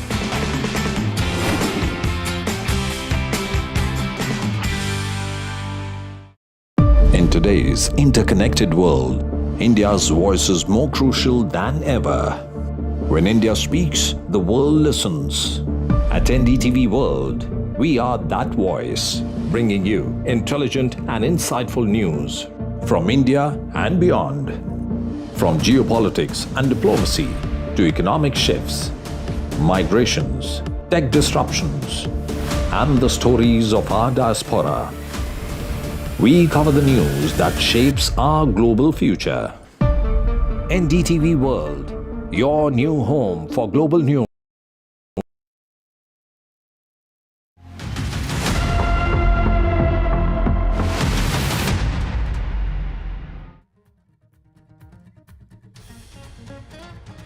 The United States makes a direct entry into the war with Iran, bombs 3 top Iranian nuclear sites, Natanz, Esfahan and Fordow. The Israeli Prime Minister Benjamin Netanyahu calls it a pivot in history for the Middle East. The US President Donald Trump calls the strikes on Iran a spectacular military success. He calls Iran the bully of the Middle East, who now must make peace. He adds a warning of bigger strikes in the face of any Iranian retaliation. Iran says that there are no signs of contamination after the strikes. Iran's foreign minister says that the US has violated the UN Charter. Iran says that there are no signs of contamination at the sites that have been struck by the US military. Radiation detectors have recorded no radioactive release after the strikes. Iran's foreign minister says that America violated, as I mentioned, the US Charter. The US has used 6 types of weapons for the strikes on Iran. The B-2 stealth bombers, Tomahawk cruise missiles are among the weapon systems used. Also submarines. They use some of the largest penetrator warheads ever made. 30,000-pound penetrator bombs from stealth platforms. Also Tomahawk cruise missiles launched from submarines and possibly warships. Those were used to target the 3 sites hit today. India to go ahead with evacuations from Israel. We'll bring you the latest on that process as NDTV reports from the war zone. These images are from Indian nationals who've been evacuated from Iran.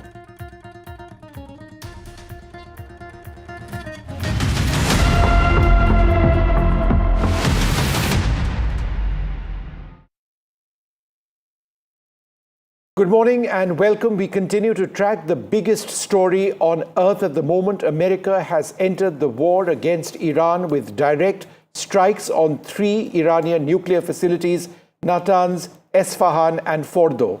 The strike on Fordow, particularly significant. It's a facility built deep into the earth, carved into a mountainside.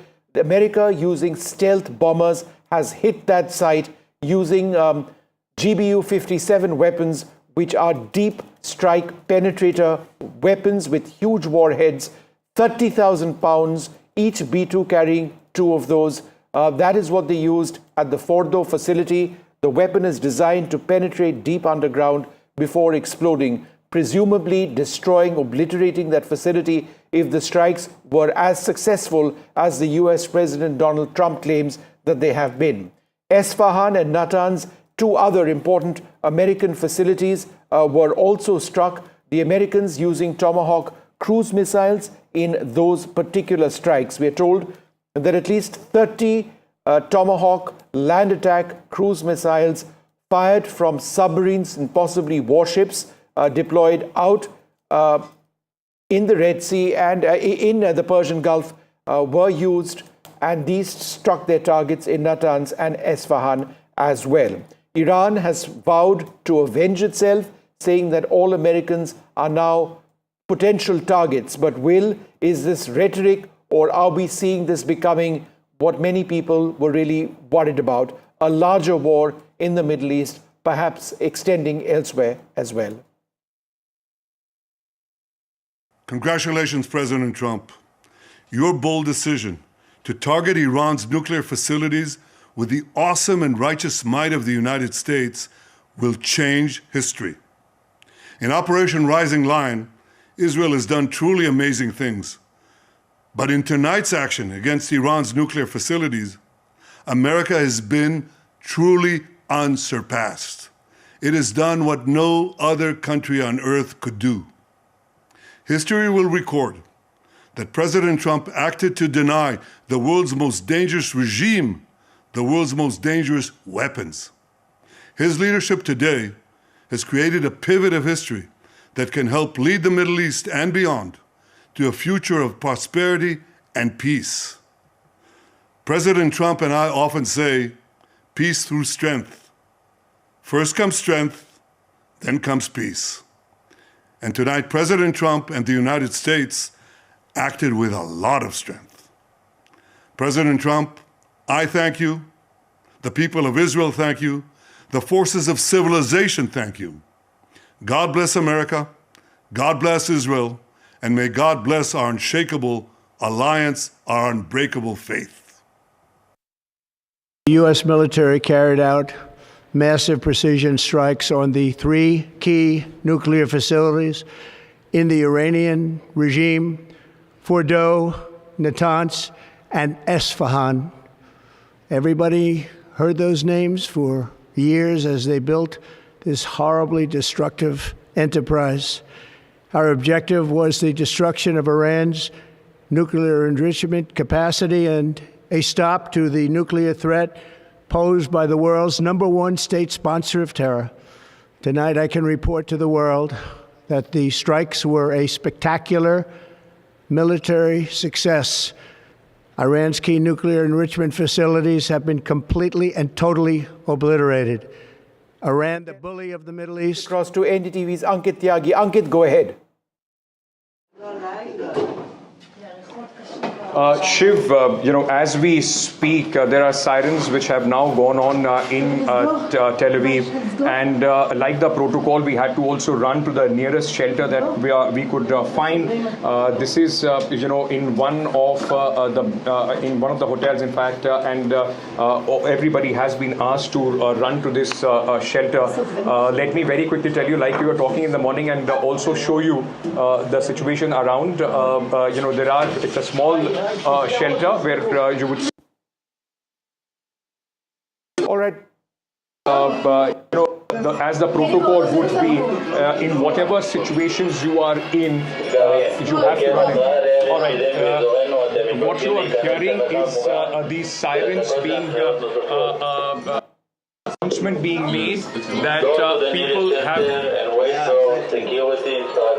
I hope that you were able to capture that, which said that go to the nearest center for security. So there is an anticipation as far as the counter reaction from Iran is concerned. There are a few people still out there, and more people, in fact, coming in as we speak with what is going on here in Tel Aviv. Small space, but at this moment it's people have been instructed to reach, and even on the streets we saw very, very quickly how everything turned, and as soon as these sirens began, there are people, those who have been instructed to reach these shelters everywhere that they could. We are live on you. Carry on with what you are seeing all around you. Let me just show you. This is a small shelter on one of the floors of a hotel, and you know there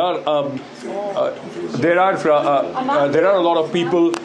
Those who are here, I've been instructed not to film the occupants of this shelter, so you would only see me while we are speaking, but you would, you know.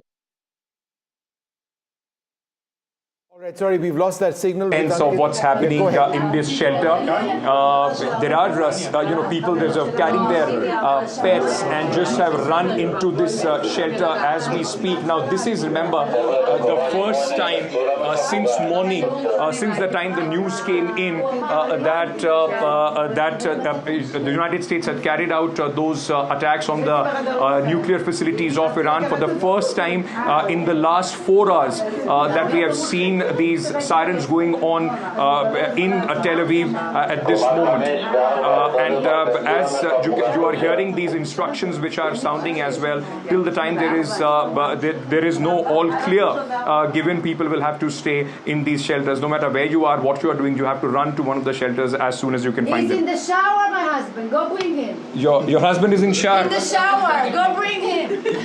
Yeah? I cannot take him out. He's not scared?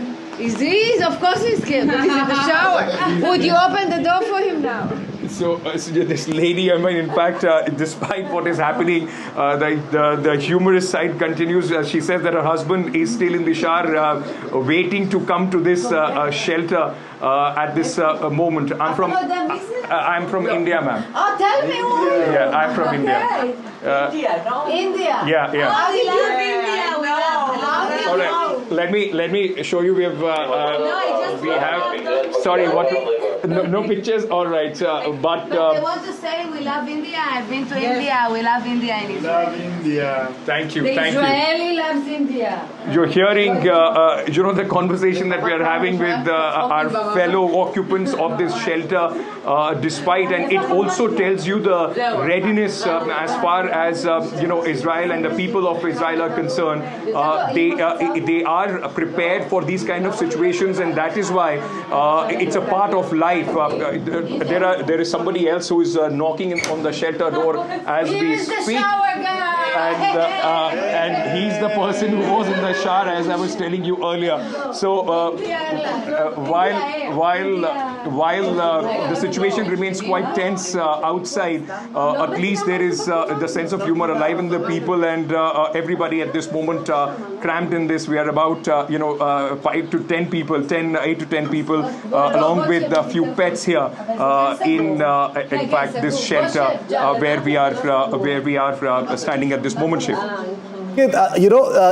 Those bunkers have become second nature for Israelis. It has become very much a part of their lives. Sometimes, when I was there in 2023, I saw people just walking casually into these shelters because that's what life is like in Israel. But where you are standing right now, it's interesting to see that people are still lighthearted, saying they love India. There's a little bit of humor in the air. But it's incredible because things are very different now. Bombs have been dropped on a nuclear site, 3 nuclear sites in Iran. The situation is very different from what it has been earlier. It's very hard to understand what you are saying, Shiv, but like you were saying that the lightheartedness, and it also tells you that this sort of training is something that Israelis are quite prepared about, and that's why it's not the first time that they're seeing a tense situation like this throughout their history, and hence are largely prepared for these kind of eventualities, and that is why in a moment as soon as the sirens went off, people in fact came in and are... All right. There was, Shiv, I can tell you that we don't know what is happening outside, but where we are... Sorry, what are they saying? Did you hear? Did you hear? Shiv, I can't confirm anything at this moment, but there are some sounds which are coming in from outside the shelter where we are, whether it is some Iranian drone or some warhead in fact making contact. I cannot confirm that at this moment, but there are certainly some sounds which are coming in at this moment. Instructions going on that people should stay in the shelters and shut the doors and not in fact venture out till the time the danger is over. It will take some time before we can confirm the nature of what has happened and whether there has been any successful penetration as far as Iranian warheads are concerned. But at this moment, the sirens going off yet again, and while we speak, we are in this bunker. You will keep hearing in fact this sound of the sirens which is coming in continuously, and people have been asked to quickly rush to wherever they could. It's a small space. Let me just describe it very quickly. It's a small space where we are, and while I'm speaking, there are about 15 people, those who have joined me inside this bunker, and everybody's hooked on to their local channels, and in fact every phone is buzzing with those emergency signals telling people to reach the nearest bunker as we speak, Shiv. Ankit, we're getting information right now that I hope you can hear me, Ankit, and I'll keep this short. We're getting breaking news that air sirens have been blaring in Israel after Iran has fired some missiles. So there are initial reports that Iran has fired some missiles towards Israel at this time. That's right, and like we were speaking earlier today, that since the time it was local time, right around 3:30 or 4, when this announcement was made that strikes have been carried out by United States, and at this moment, the local time. Let me very quickly tell you, we are at about 7:45, 7:45 local time in Tel Aviv. So it's almost about 4.5 hours since the time these strikes were confirmed by the President of the United States and Prime Minister Benjamin Netanyahu, that we are seeing some sort of retaliation coming in from Iran, and hence, in fact, all across Tel Aviv and in Israel at this moment, sirens are blaring where people have been asked to rush to the nearest bunkers. Such bunker where we are at this moment, Shiv. All right, Uncle, you take care, and we'll come back to you in a little while from now. The big breaking news now coming in is that there are sirens sounding across Israel because of another Iranian missile launch. These presumably are the first Iranian missile launches which have taken place after the American attack on 3 Iranian nuclear reactors today. This is the first military response of the Iranians. The Iranians have threatened to hit American targets as well. We do not know if that's going to take place. I'm now joined by Zahak Tanvir. Thank you, sir, very much for being with us. Iran says that they're going to hit American targets as well. This would mean a massive escalation of the situation in the West. Realistically, do you see that as being a coherent Iranian policy at this stage, given the disproportionate, military scenario in West Asia? America far stronger than where Iran stands at this juncture. Thank you for having me on. This morning, this is a fantastic news which we have heard this morning. 20 years of continuous engineering to make the nuclear weapons, and $1 trillion invested in these nuclear weapons, and the bloody conflicts which we have been watching in the Middle East have crumbled in just 1 hour of the bombing. So this has been one of the fantastic news which has been coming. But at the same time, the Iran may lash out with the proxies ignited. The proxies will definitely be ignited in the Middle East, and the missiles will be flying, and there will be chaos.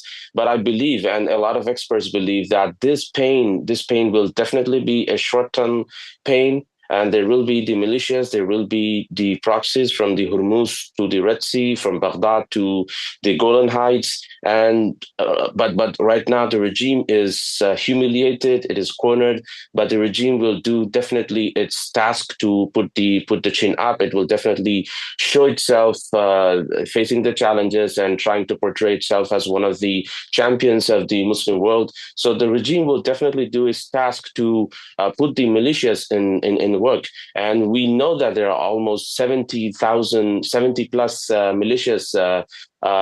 in the Middle East, and there are almost 70,000 plus fighters in the entire Middle East, from Pakistan to Afghanistan. They have been hired for $600 per month. And we have the militias from Iraq and Syria as well, and the militias in Yemen, the Houthis.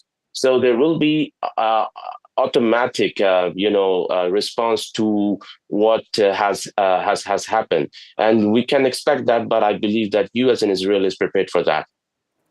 Mr. Tanveer, in terms of what the U.S. or Iran or Israel may do next, do you believe an intensification of military action is inevitable? And do you believe that that military action would now be towards regime change, given the fact that all of these nuclear sites have already been repeatedly hit? We are now moving beyond attacks on nuclear bases, is the basic point that I'm trying to make. In fact, the United States right now has 400 plus combat aircrafts and 6 Navy vessels, and almost like 570 Tomahawks. So you can expect the military response in the Middle East, but it comes when Iran will be attacking the U.S. assets in Bahrain or in other places. And the B-52s are also active. But when it comes to the question of the regime change, I believe from the day one, the regime change is not the priority. The priority was to denuclearize Iran, to just get rid of all the nuclear facilities, to get rid of Natanz, Esfahan, and the Fordow. Fordow was the last one. Natanz was the ultimate goal. So once this is achieved, the deterrence is done. So I think the regime change is not the task.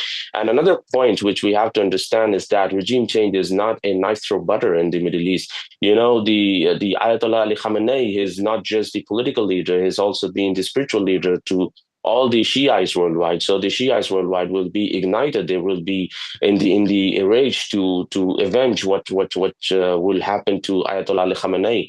So the regime change is not the primary. It was not the primary task, but the primary objective of this was to get rid of the nuclear facilities. Taneja also with us. Kabir, could you reflect on these American attacks, what they signify, the first American attacks on Iran? It is a pivotal moment in the history of the Middle East. Yeah, Vishnu, it is. I think it did catch a lot of people by surprise, because the arguments peppered prior to the attack were, of course, that the President Trump is going to take 2 weeks to decide. There were a lot of pressure inside DC as well to not go into this direction. We have to remember that from a domestic point of view, his entire political campaigns have been based on not entering wars.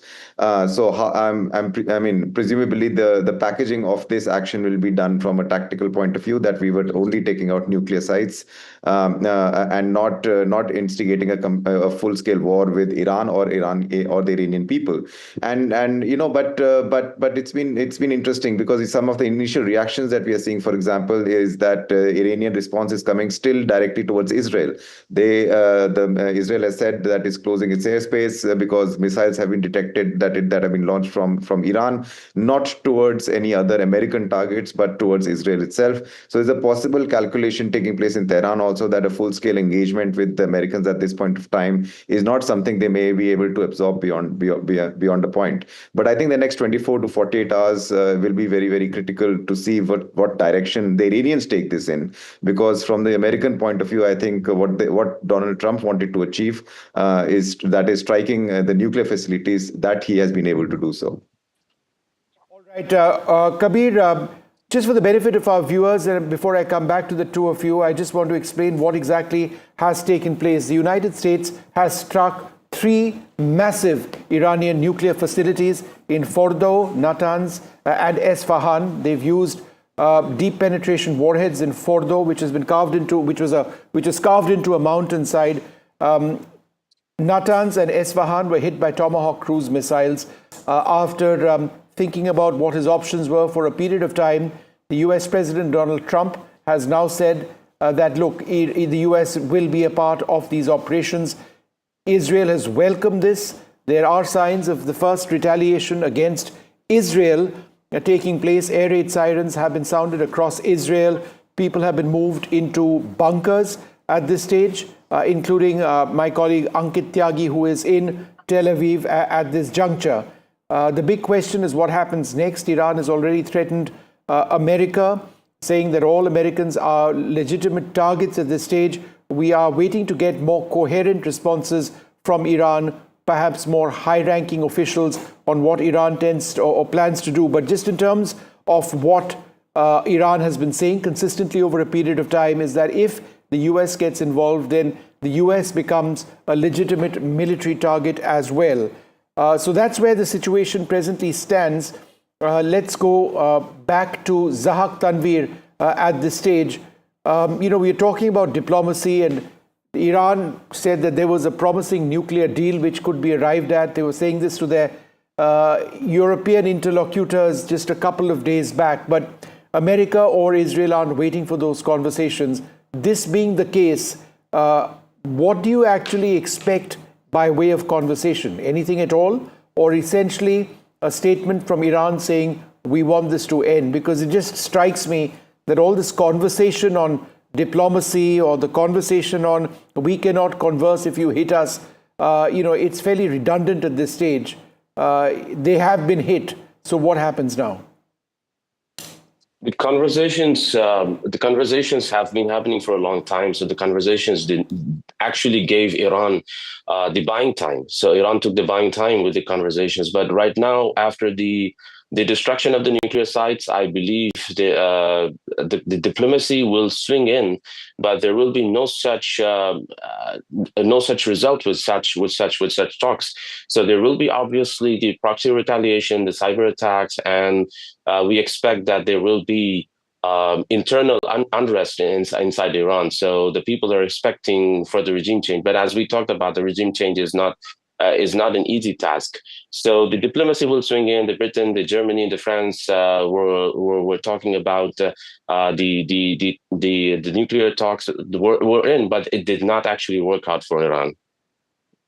Breaking news now coming in is that Iran has launched fresh attacks on Israel. There are unconfirmed reports of strikes having taken place in Haifa. Several explosions have been heard over Tel Aviv as well. Beyond clear whether these are impacts of Iranian ballistic missiles or Israel launching its interceptor missiles to take out ballistic and drone threats, as has been the case over the last several days. We'll go back to NDTV's Ankit Tyagi in a little while from now. But let me just continue this conversation with Kabir Taneja. Kabir, what are the regional implications of what America has done? Look, the regional implications can be critical. We don't know if Iran is boxed in its thinking, in its strategic thinking, enough to mobilize its word that it has said, which is targeting American facilities wherever they are. There are about 40,000 American soldiers peppered across the Middle East. The US Fifth Fleet is in Bahrain. The largest airbase is in Qatar. But a couple of months ago, some of these countries, I think, had made it clear that if the US is planning to attack Iran, that the bases on their soil will not be used as staging grounds. So we have seen the B-2 bombers basically coming in from the Pacific, and we have seen cruise missiles coming in from submarines. So basically a very sea-based operation and air-based operation. So the idea was to basically not get the Arab countries in the middle specifically involved, because if they get involved, involved, it's a global repercussions.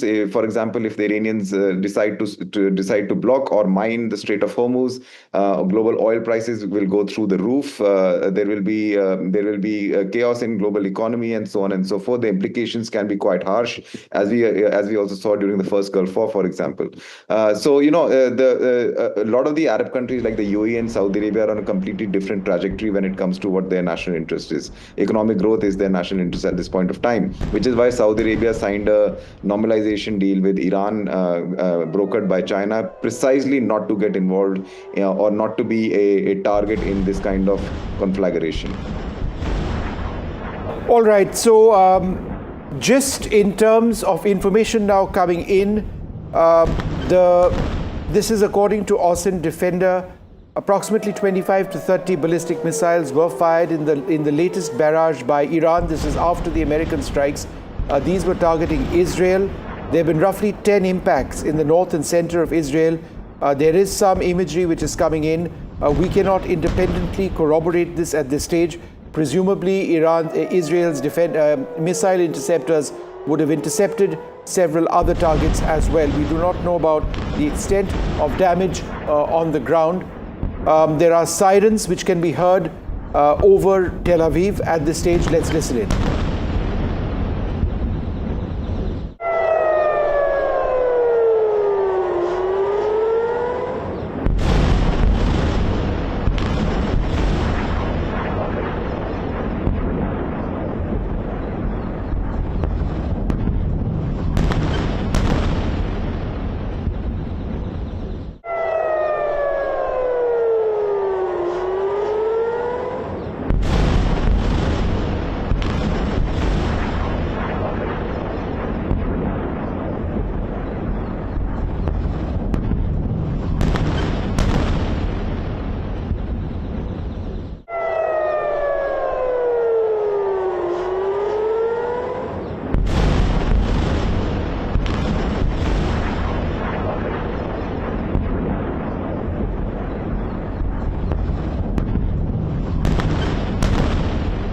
From Tel Aviv that we received just a little while back, the audio absolutely clear. There is sounds of, it's difficult to say if that's the sound of an impact or it's a sound of missiles, interceptors being launched, presumably both.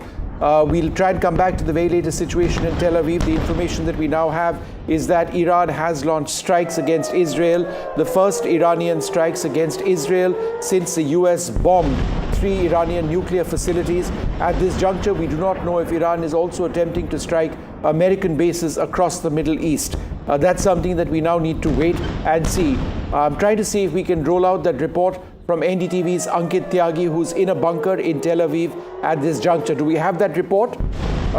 We should be getting that report up very, very soon. But what you can see and hear, and I'm going to play out these sounds once again, gives you an idea of the situation right now with Iran having started the process of retaliation. Remember, it was very early this morning that American stealth bombers struck the Fordow facility of Iran using deep penetration warheads, which took out the Fordow reactor. There have also been strikes using Tomahawk cruise missiles in Natanz and Esfahan as well, 2 other Iranian nuclear sites. My colleague Ankit Tyagi is in Tel Aviv at this juncture, and just a few minutes back sent us this report from a bunker. As we speak, there are sirens which have now gone on in Tel Aviv, and like the protocol, we had to also run to the nearest shelter that we could find. This is, in one of the hotels, in fact, and everybody has been asked to run to this shelter. Let me very quickly tell you, like we were talking in the morning, and also show you the situation around. It's a small shelter. I hope that you were able to capture that, which said that go to the nearest center for security. So there is an anticipation as far as the counter reaction from Iran is concerned. There are a few people still out there, and more people, in fact, coming in as we speak with what is going on here in Tel Aviv. Small space, but at this moment it's people have been instructed to reach, and even on the streets we saw very quickly how everything turned, and as soon as these sirens began, there are people, those who have been instructed to reach these shelters everywhere that they could. There is no all clear given. People will have to stay in these shelters. No matter where you are, what you are doing, you have to run to one of the shelters as soon as you can find He's them. in the shower, my husband. Go bring him. Your husband is in shower? In the shower. Go bring him. Yeah? I cannot take him out. He's not scared? He's of course he's scared. He's in the shower. Would you open the door for him now? So this lady, in fact, despite what is happening, the humorous side continues. She says that her husband is still in the shower, waiting to come to this shelter at this moment. I'm from India, ma'am. Oh, tell me who. Yeah, I'm from India. India. Yeah. Oh, we love India. All right. Let me show you. We have sorry, what? No pictures. All right, but they want to say we love India. I've been to India. We love India in Israel. Love India. Thank you. The Israeli loves India. You're hearing, the conversation that we are having with our fellow occupants of this shelter, despite, and it also tells you the readiness as far as Israel and the people of Israel are concerned. They are prepared for these kind of situations, and that is why it's a part of life. There is somebody else who is knocking on the shelter door as we speak. And he's the person who was in the shower, as I was telling you earlier. So while the situation remains quite tense outside, at least there is the sense of humor alive in the people, and everybody at this moment cramped in this. We are about 8 to 10 people, along with a few pets here. As we speak, there are sirens which have now gone on in Tel Aviv, and like the protocol, we had to also run to the nearest shelter that we could find.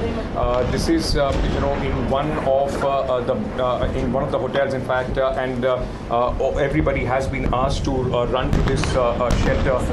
Let me very quickly tell you, like we were talking in the morning, and also show you the situation around. It's a small shelter. I hope that you were able to capture that, which said that go to the nearest center for security. So there is an anticipation as far as the counter reaction from Iran is concerned. There are a few people still out there, and more people, in fact, coming in as we speak with what is going on here in Tel Aviv. Small space, but at this moment it's people have been instructed to reach, and even on the streets we saw very quickly how everything turned, and as soon as these sirens began, there are people, those who have been instructed to reach these shelters everywhere that they could. There is no all clear given. People will have to stay in these shelters. No matter where you are, what you are doing, you have to run to one of the shelters as soon as you can find them. He's in the shower, my husband. Go bring him. Your husband is in shower? In the shower. Go bring him. Yeah? I cannot take him out. He's not scared? He's of course he's scared. He's in the shower. Would you open the door for him now? So this lady, in fact, despite what is happening, the humorous side continues. She says that her husband is still in the shower, waiting to come to this shelter at this moment. I'm from. All right, let's just go back to Ankit Tyagi live. That was a report about 15 minutes back. We've got Ankit back live at this stage. Ankit, what's happening around you? All right, I can tell you that the chatter is that there have been 100 of volleys which have been launched towards Israel, different parts of Israel, including Tel Aviv and Jerusalem. I cannot, at this moment go out and show you anything because we are in this bunker and we have been told that since it's a big barrage that has been lobbed towards Israel and the main cities of Israel, that would mean that we will have to wait in this bunker for a while now. A lot of people here waiting anxiously. I was speaking to them. They were saying that it may take a few hours before that all clear sign could be given and we could go out and see any sort of damage which have taken place in the capital Tel Aviv or any other part of Iran. At this moment, the sirens are still on. People have been asked to stay in bunkers, and that's where we are at this moment. I will try and see if I can get in a word from one of the occupants of this bunker and see if they would want to speak. Can I just quickly ask you for how long will we have to stay in this bunker? Until they will tell us to leave. Yeah. Until the Iranians stop bombing us. So it could be a few hours, right? Before I hope not. I really hope not. Usually it's half an hour. But if they will, now they want to attack us as seriously. Normally it's up to half an hour. Today it looks like it's a little bit longer.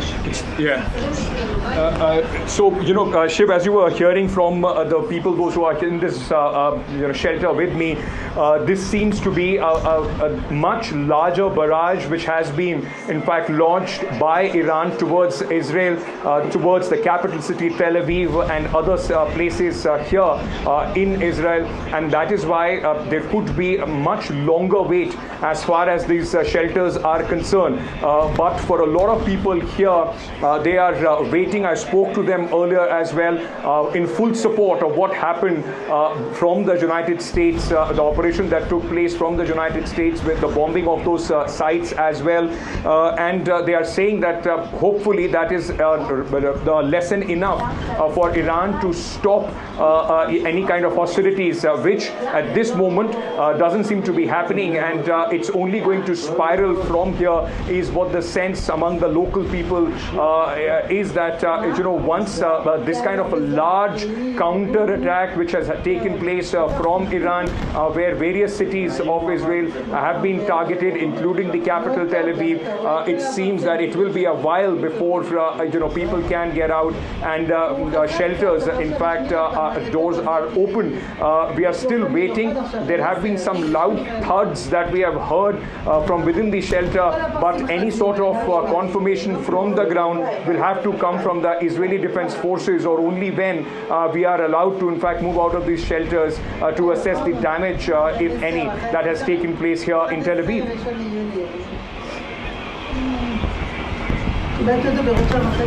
All right, Ankit, we're going to stay with you right now. And what, let me share a little bit of information with you, which we are being able to pick up. There have been dozens of Iranian missiles which have possibly been fired across Israel at this stage. There have been some reports of impacts in Tel Aviv, some reports of impacts which have taken place in Haifa as well. We do know that Israeli interceptors have been hitting many of the incoming targets. But just describe for our viewers who are now tuning in what you heard approximately half an hour back when the sirens went on and you were asked to actually get into that bunker.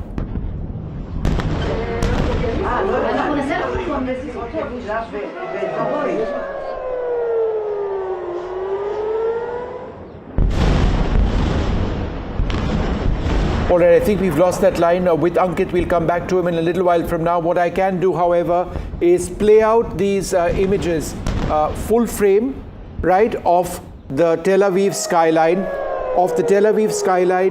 and you can hear a lot over here.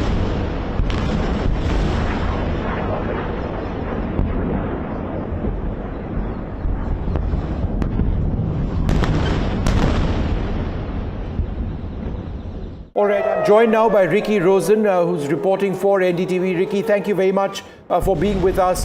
Where exactly are you right now, and can you give us an idea of the strikes taking place? I am at the outskirts of Tel Aviv. You can see behind me the building that was hit 5 days ago. You can see it. Yeah, go ahead. And we're not allowed to report on the exact places where the missiles hit, but they are saying that 30 missiles were sent and at least 10 fell in places mostly in central Israel in the area of Tel Aviv. Could you give us an idea of what you've been hearing? There are presumably a lot of sirens, presumably people running to bunkers right now, because it is a very intense attack. And as I understand it, the most intense attack by Iran in the last 30 odd hours. So could you just tell us what's been developing around you in, let's say, the last half an hour?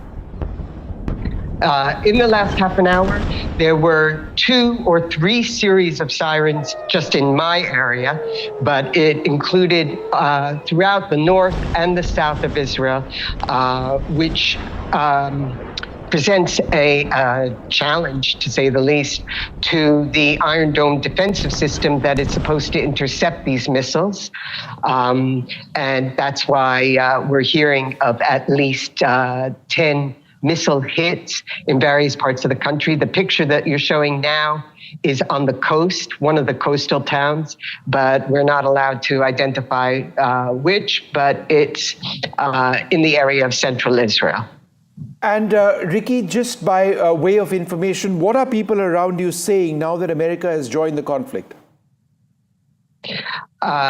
Most Israelis welcome it because this was what was promised by the Prime Minister Netanyahu, that he would start the war and either he or Trump would finish it. And it seems now that Trump has joined and destroyed the 3 major nuclear plants. I think that Israelis are also very worried because they see the power that is being unleashed by Iran, that, as you said, is more than has been in the last 9 days in every part of the country. Is it almost inevitable now, and this is just me asking you for your personal opinion, that there would be more Israeli strikes on Iran right away? They may even have started right now, given the fact that Iran has launched these attacks, very intense ones. I think the Israeli Air Force took a pause after coordinating with the American Air Force, but now I'm sure that they will be going back to hit some of the sites from which missiles were launched. All right, Ricky, hold your thought for half a second. We've got our other correspondent, Ankit Tyagi. He's just out of a bunker right now in another part of Tel Aviv and joins us now. Ankit, go ahead. Have the air siren, has the all clear been sounded? That's right, Vishnu. We just came out of the shelter that we were at this moment, about 18 odd people in a small shelter. But as we speak, the air raid sirens are off. In fact, the message on the phones show that the emergency at this moment is over. We yet don't know what are the areas and if there is any damage which Tel Aviv has taken at this moment. But I can tell you, let me just try and if I turn around my camera, I will be able to show you from this that people are back, on the streets. Cars have started moving, and as soon as the air raid siren went off, it's more or less, business as usual in Tel Aviv. But we will have to wait and see for the confirmation from the defense forces on the areas and the targets which have been hit, and also if there is any damage which the city has sustained. This is, of course, at this moment, just past 8 o'clock. It is about 8:15 here, 8:15, and half an hour almost we had to stay inside the shelters all across, but life back to normalcy more or less here in Tel Aviv, as you see the vehicles moving on the streets. But because, you know, when the air raid sirens went off, everybody, even if you were on the road, people were asked to, in fact, very quickly reach some of the safe shelters. And as we speak, people are emerging from those safe shelters, Vishnu, and going about their normal life. Isn't it bizarre, Ankit, that just 10 minutes back you were in a shelter surrounded by people, all chit-chatting, as if, this is something that just happens. You go to the bunker and then it's all over and you're out back. This is the way it's been now for several weeks in Israel. You're in and out of that shelter constantly.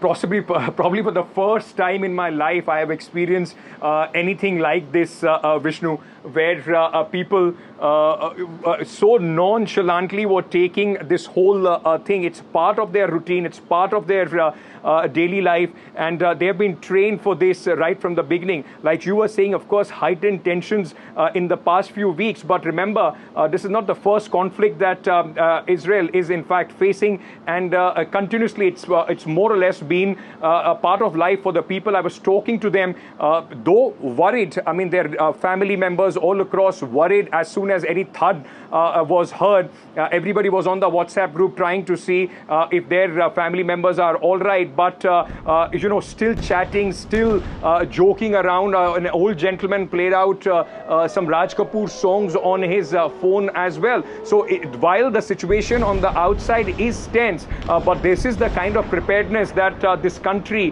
has seen with its citizens, almost prepared every moment for these kind of situations, and they deal with it as a part of their daily life. All right, and Ankit, it's all quiet now. Cars back out on the roads. Just in terms of another piece of information which our Indian viewers would certainly want to talk about, and thanks very much for showing us, those cars on the road. People get off the road, get into bunkers, get out of bunkers, and then life slowly starts resuming. The information we have is that the plan to evacuate Indian nationals from Israel is underway.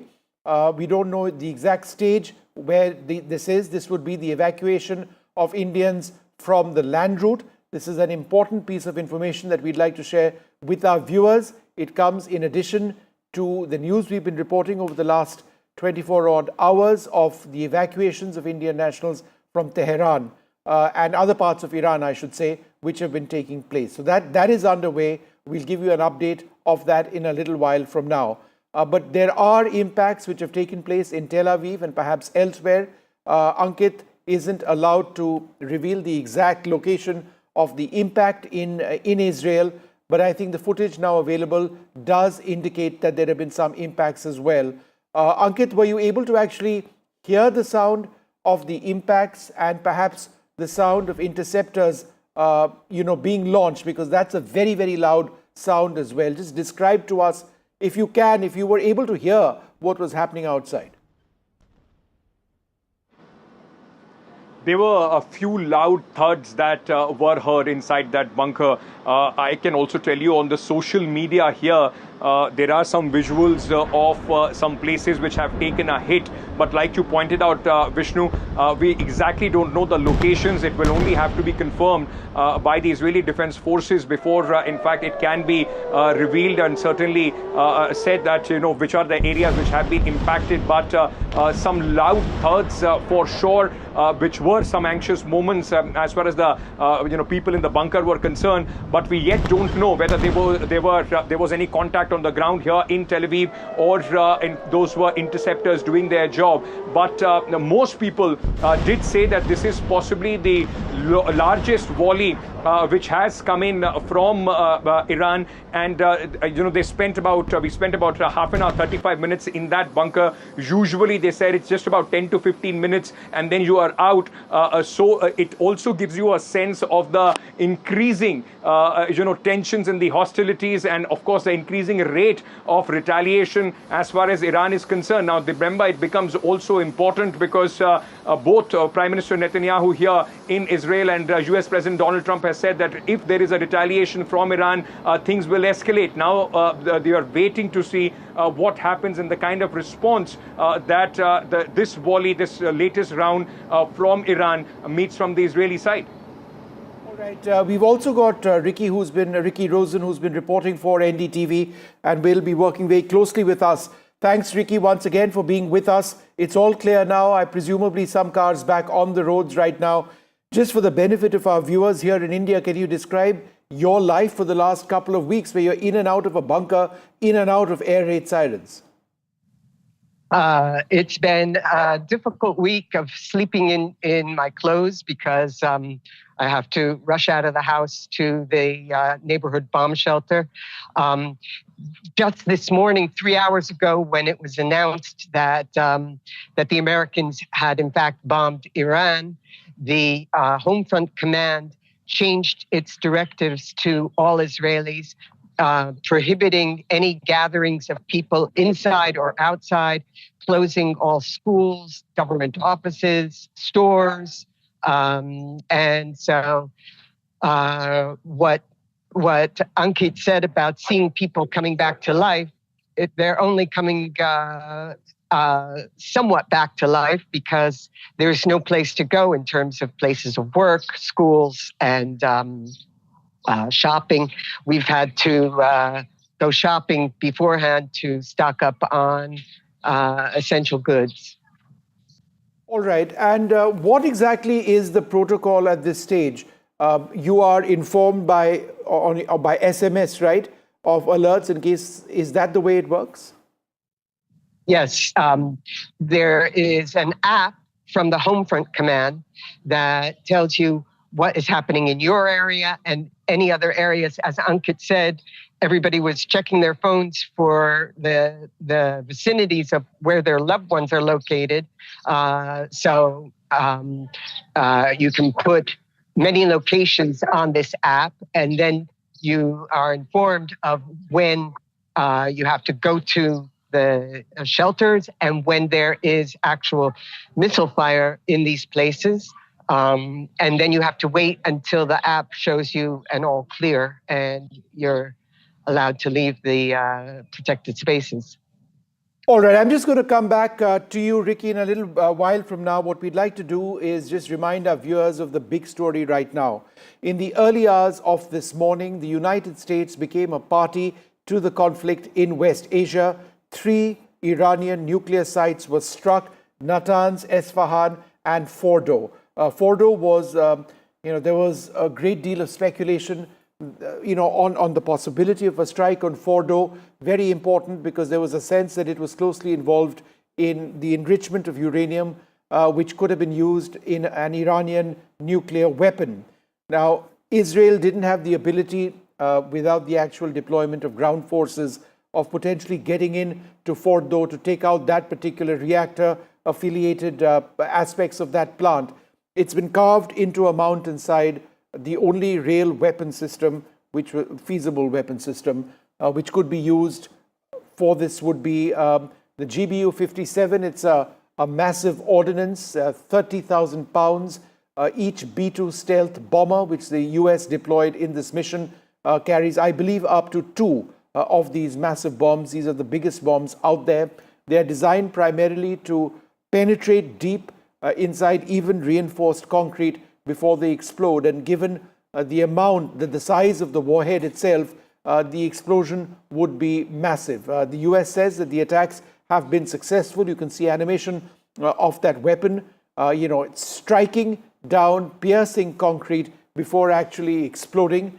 Now, as far as how the US got into this area, the B-2 itself, there were initially some signs, information coming in that there were a group of B-2s, a number of B-2s flying in over the Pacific, which would have been deployed from Whitman Air Base. They would have refueled in California, refueled in Hawaii, refueled mid-air before being deployed over Iran. It now turns out, according to real experts, and I'm quoting Tyler Rogove, that nearly the entire available B-2 fleet was used in this gambit. If you factor in the decoys in the Pacific, a portion of the tiny fleet is down for maintenance or in a depot at any time.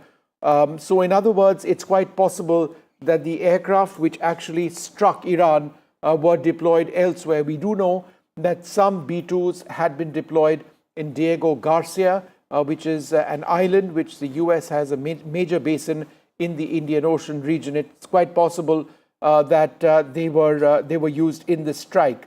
The US also striking Natanz and Esfahan using Tomahawk land attack cruise missiles. We don't have very many details of the extent of the strikes, but there are one or two important points. One point which we need to talk about a lot more, and that point is this.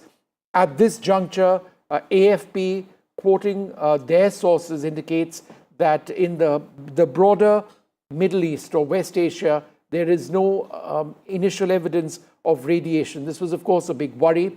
All of Natanz, Esfahan, and Fordow are under International Atomic Energy Agency regulators monitoring. So therefore, if there was evidence of radiation emanating post these strikes, by now we would have known of it. At this juncture, fortunately, it appears that that is not the case. The second important strand in this, what does Iran do next? We do know that Iran has threatened to hit American interests, but they have already struck Israel once again. At this juncture, we do not know about any attempted Iranian strikes on the several American bases which exist in the region. We've got more reports. I think we've got Ankit's report now, which we can play out as well. Let's take a look.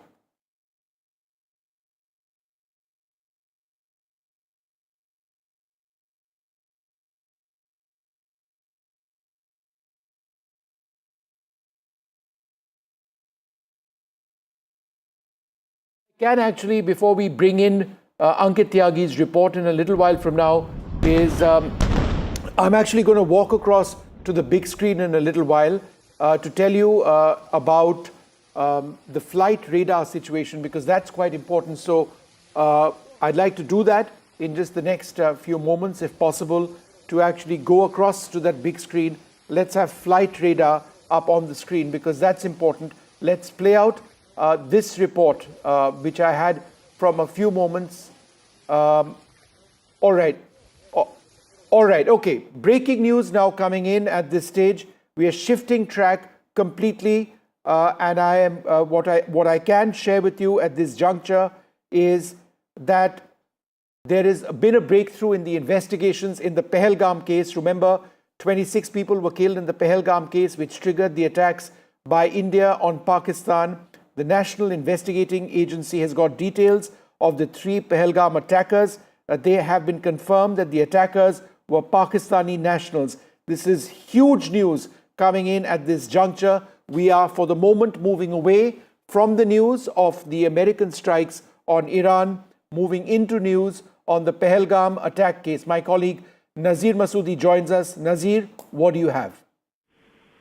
Well, NIA has said that they have arrested 2 persons who have given shelter to these terrorists who have carried out Pahalgam massacre on 22nd of April. They have been identified as Bashir and Parvez. Both have given shelter to them, these 3 Pakistani terrorists, in Dok's hutments in the jungle area, and they were knowing they are Pakistani terrorists. So this is, in a sense, a major lead, because after 2-month-long investigations by the NIA, for the first time, they have come out with this first such clue, which can give them more details about those terrorists, because they are still at large, those terrorists, after carrying out that horrific massacre. So this is first major breakthrough into the investigation into the terror attack in Pahalgam attack, because for last 2 months everybody was asking where are those terrorists who have carried out the attack and killed 26 innocent people, including 25 tourists. But then there was a larger question: how could they survive? Why they have taken food or the shelter?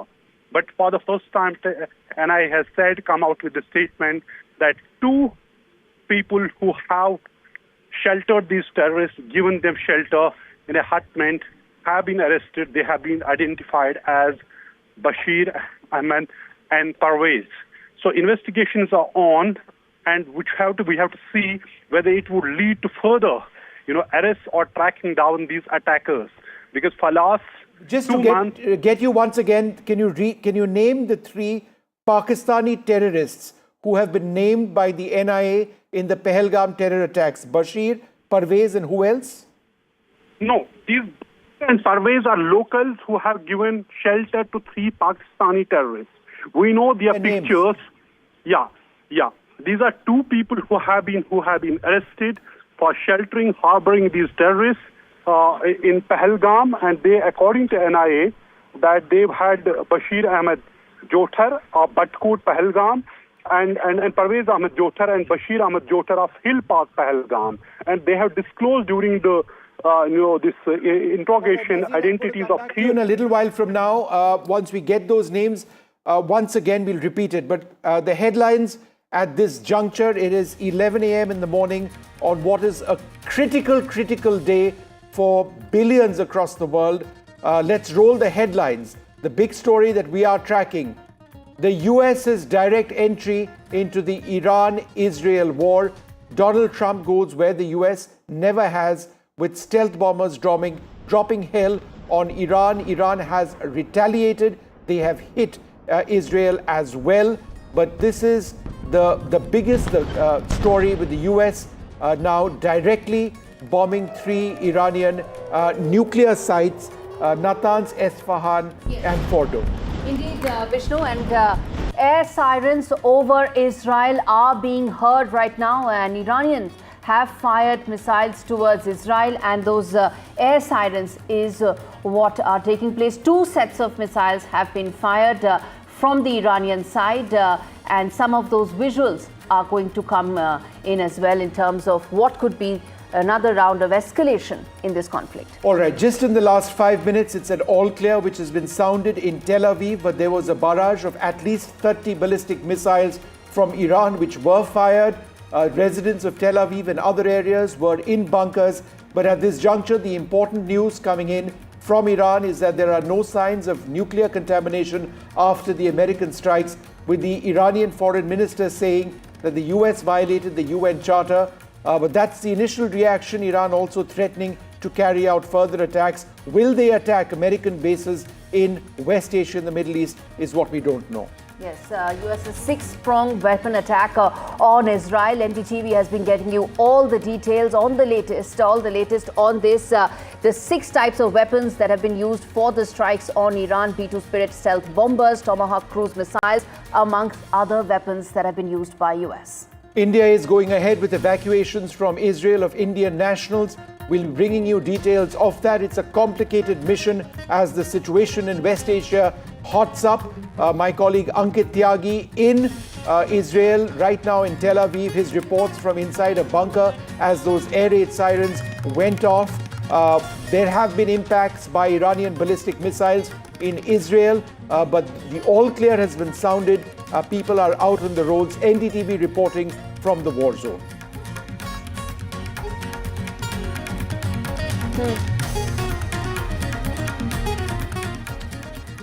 All right, viewers, this is our rolling coverage of the biggest story that's broken around the world. Shiv and I, Vishnu and I will keep getting you all the details of this. Vishnu, you've been reporting extensively on this over the course of this entire conflict, the kind of weaponry that has been used, how unprecedented this attack is, and how it's likely to reshape this entire region going forward. First of all, talk to us about the last 2 hours, the kind of attack this has been, and then we of course walk our viewers who are tuning in right now to how this is likely to reshape the war and the conflict itself going forward. You know, Gauri, this is a pivotal moment in the history of the world. This is the first time that America has gone into this particular crisis with military strikes on not 1 or 2 but 3 Iranian nuclear reactors. Donald Trump was vacillating on this. He was, let's give it a few more days, let's give it a few more weeks, let's see what finally takes place. But now America has gone in on these strikes. There was a big elaborate social media sort of effort to try and confuse perhaps, suggesting that the bombers, which were B-2 stealth bombers, were being routed across the Pacific. In fact, it now appears that the bombers which were used may have been deployed from elsewhere. Irrespective, they have used massive ordnance on the Fordow facility. They have used Tomahawk cruise missiles, at least 30, which were fired from submarines and possibly warships in the Persian Gulf region, which have targeted Natanz and Esfahan as well. There is no nuclear radiation which has taken place. The big question now is, what will Iran do next? Iran has already been making threats, saying that they're going to be taking out targets of the Americans, which have several bases in the region. Yes. They don't appear to have done that so far, but they have certainly struck at Israel in the last hour or so with multiple impact points of Iranian ballistic missiles. Presumably, dozens of Iranian missiles have been intercepted as well. Absolutely. And let's get in Mohammad Ghazali to tell us more in terms of what could be the kind of Iranian response here. In fact, the Iranian foreign minister said that with US now walking into this conflict, it changes the dimensions completely. Ghazali, you've been working the phones. Talk to us about what is likely to happen from the Iranian side. As Vishnu also said, right now, some set of missiles have come in on several Israeli cities. We are still evaluating and getting you in terms of what is the kind of impact. Till then, talk to us about what are your sources telling you in terms of what could be the Iranian impact and Iranian response to this. See, Gauri, Iran has not launched any attacks against US bases or US properties anywhere in the Middle East, considering the fact that US wanted a regime change. That was one of the aims of the war which Israel had launched against Iran. But that regime change didn't happen, but an attack on nuclear site happened. Now, sources are confirming that US administration had already informed Iran that they are not going for a regime change. They are not going to attack on Ayatollah Khamenei, the supreme leader of Iran, but certainly they want a denuclearized Iran. That is why this attack. In a sense now, Iran doesn't want to be in a rush. That's why their first attack or their first response had been against Israel and no such attack against US bases, because the US bases are there in multiple Middle Eastern countries and some of them are very close allies of Iran. And that is why Iran is in a catch-22 situation as well, that it doesn't want to rub its own allies on the wrong side. Iran also knows that it's alone in the region. There has been no support as such when it comes to the military support from any of its Middle Eastern neighbors. Even Russia and China have only given verbal support, support or condemnation of the attacks on its nuclear facilities earlier by Israel. But even there have been meek response even now when US has launched those attacks overnight. So as of now, it is also believed that Iran never sort of gets into a war in a rush. It goes for a war of attrition. It wants to drag it for as many days as it can, and it will also be a threat for all the US tourists or army personnel present in the Middle East region. It will also wait and watch because the back channel doors for negotiations are also open. Its UN envoy in the United Nations has appealed for a strict action against the United States, which is a signatory of NPT, and despite that, its own nuclear facilities were attacked by United States. So all these suggest that perhaps Iran is still in that wait and watch mode, that it will pursue the negotiations as well, but it will continue to retaliate against Israel, but not United States as of now. Right. And before I get in, Ricky, as well on this, Vishnu, I want to come to you first in terms of how the flight activity is likely to change in this entire region. We know airspace of Israel and Iran are shut, but talk to us about how the entire flight activity will change, because this impacts passengers around the world, millions and millions of people. Well, I dare say it's not changed a great deal because, Iranian airspace has been shut, as has airspace across this entire region that you have on the screen. Can we just zoom out a little bit, zoom out of this particular image just a bit, because there are a couple of important points that I'd like to explain. For starters, let's focus on air traffic out of India right now. Remember, Indian Airlines cannot fly over Pakistani airspace. What you are actually seeing right now are foreign airlines which are allowed to fly over Pakistan. So these foreign airlines are flying over, that's fine, let's leave it over there. These foreign airlines are flying over Pakistani airspace. Many of them are flying up north to Tajikistan, across Uzbekistan, Turkmenistan, over the Caspian, into Azerbaijan, and then the north of Turkey, near Istanbul, before they're crossing over close to the Bosphorus and into Europe. So that's one route which is being taken. But another route which is common, particularly in the case of Indian carriers which aren't flying over Pakistani airspace, is that they're swinging south, as has been the case for a while right now. They're flying over the North Arabian Sea, and a lot of them are flying, and this is actually the heaviest air corridor right now over Saudi Arabia, and aircraft are swinging far clear west of Israel over here, and they are flying over Egyptian airspace, crossing the Mediterranean, and are moving north. But I really wanted you to freeze, please, and zoom out on that image, because I had a point to make. If you can zoom out on this image, what I really wanted to talk about, and move the picture up a little bit, right? Yes, please, if we can just stay there for a moment. What I would like to talk about is this. This is Yemen over here. This is where there is that Houthi situation which has existed for a long period of time. Therefore, you've got two areas.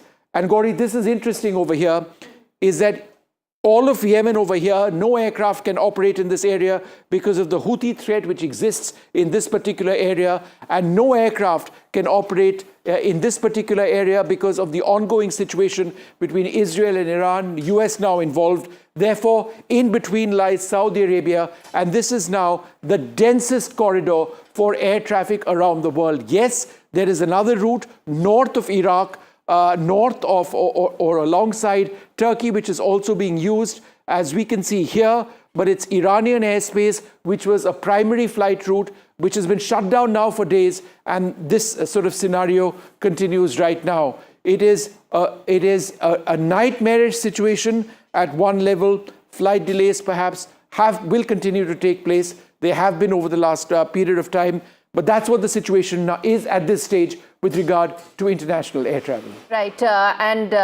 Vishnu, as you clearly pointed out, the kind of impact this will have on flight activity around the world, especially when it comes to Indian carriers. They do not fly the Pakistani airspace, and the Saudi Arabia corridor, which is the dense corridor, as Vishnu was pointing out, viewers, you can see on your screens right now, is where much of the flight activity is likely to take place. The Gulf of Aden, where the Houthi activity is underway, is another area which cannot be taken. All right, let's go back to Vishnu for more.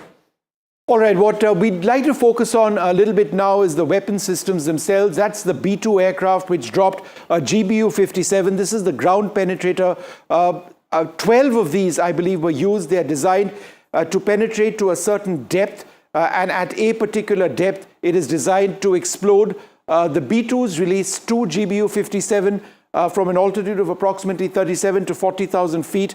These have been used in the Fordow region, where the primary nuclear reactor that they were going after today was struck. It penetrates to a certain depth. It has a 30,000-pound warhead. When that warhead explodes after the weapon has penetrated to a certain depth, then there is a large area which is completely incinerated. It is completely destroyed. In addition to this, there are 2 other sites, and let's move to the next image, which were also targeted, which was Esfahan and another reactor, Natanz, as well. But those were targeted by the US using a different weapon system, the Tomahawk cruise missile fired by submarines in the Persian Gulf, and possibly warships as well. But let's talk about this a little while more.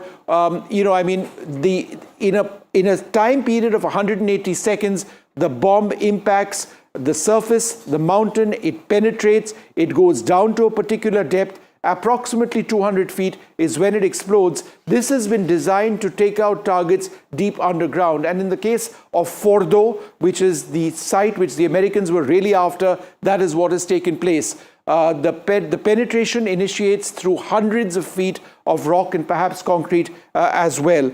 Now, the Iranians have set up these facilities over decades. There are bunkers over there. There are hardened structures. There are, of course, the nuclear centrifuges. There are the nuclear reactors itself, and a lot else which America and Israel believes is at a state where Iran could have developed a nuclear weapon within a very finite period of time. That's what this weapon was out to destroy. What the impact of this weapon system is for Iran is very clear. Iran's ability to get its nuclear weapons program in order, or even basic nuclear plants in order, has been set back by several years. I would suggest up to a decade. Because with the air superiority that Israel and the United States have at this juncture, Iran's ability to do anything nuclear at this stage has essentially been destroyed. Right. Vishnu, putting all that in perspective for us viewers, telling the kind of weaponry that has been used to bomb the 3 nuclear facilities of Iran. And as Vishnu was saying, in just 180 seconds, Iranian nuclear program has been set back by at least a decade, if not more. We're going to try and get images at some point of time to tell about the impact that has happened of these P-2 bombers. And as Vishnu was saying, that weaponry that is unprecedented and impact that is likely to be very significant. Viewers, if you're tuning in right now, what is flashing at the bottom of your screens is our next big interview that we're going to get very shortly, which is the Israeli ambassador who will be speaking to NDTV very shortly. But before that, I want to quickly play out this soundbite of Donald Trump when he announced the strike, when he said that Iran will pay even more if it doesn't stop from here on. Let's listen in to Donald Trump. The U.S. military carried out massive precision strikes on the 3 key nuclear facilities in the Iranian regime: Fordow, Natanz, and Esfahan. Everybody heard those names for years as they built this horribly destructive enterprise. Our objective was the destruction of Iran's nuclear enrichment capacity and a stop to the nuclear threat posed by the world's #1 state sponsor of terror. Tonight, I can report to the world that the strikes were a spectacular military success. Iran's key nuclear enrichment facilities have been completely and totally obliterated. Iran, the bully of the Middle East, must now make peace. If they do not, future attacks will be far greater and a lot easier. There's no military in the world that could have done what we did tonight. Congratulations, President Trump. Your bold decision to target Iran's nuclear facilities with the awesome and righteous might of the United States will change history. In Operation Rising Lion, Israel has done truly amazing things. But in tonight's action against Iran's nuclear facilities, America has been truly unsurpassed. It has done what no other country on earth could do. History will record that President Trump acted to deny the world's most dangerous regime the world's most dangerous weapons. His leadership today has created a pivot of history that can help lead the Middle East and beyond to a future of prosperity and peace. President Trump and I often say, peace through strength. First comes strength, then comes peace. And tonight, President Trump and the United States acted with a lot of strength. President Trump, I thank you. The people of Israel thank you. The forces of civilization thank you. God bless America. God bless Israel. And may God bless our unshakable alliance, our unbreakable faith. All right, colleague Ankit Tyagi is reporting for us from Ground Zero in Tel Aviv. He also had moved to a bomb shelter soon after some sirens played out. Let's listen into this ground report that Ankit has filed. You know, as we speak, there are sirens which have now gone on in Tel Aviv. And like the protocol, we had to also run to the nearest shelter that we could find. This is, you know, in one of the hotels, in fact, and everybody has been asked to run to this shelter. Let me very quickly tell you, like we were talking in the morning, and also show you the situation around. It's a small shelter. I hope that you were able to capture that, which said that go to the nearest center for security. So there is an anticipation as far as the counter reaction from Iran is concerned. There are a few people still out there, and more people, in fact, coming in as we speak with what is going on here in Tel Aviv. Small space, but at this moment it's people have been instructed to reach, and even on the streets we saw very, very quickly how everything turned, and as soon as these sirens began, there are people, those who have been instructed to reach these shelters, everywhere that they could.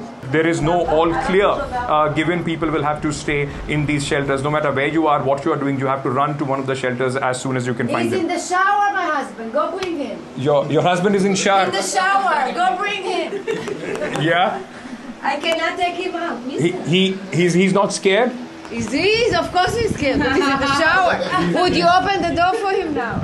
So this lady, I mean, in fact, despite what is happening, the humorous side continues. She says that her husband is still in the shower, waiting to come to this shelter at this moment. I'm from India, ma'am. Oh, tell me who. Yeah, I'm from India. India, no? India. Yeah. How did you India? We love. All right.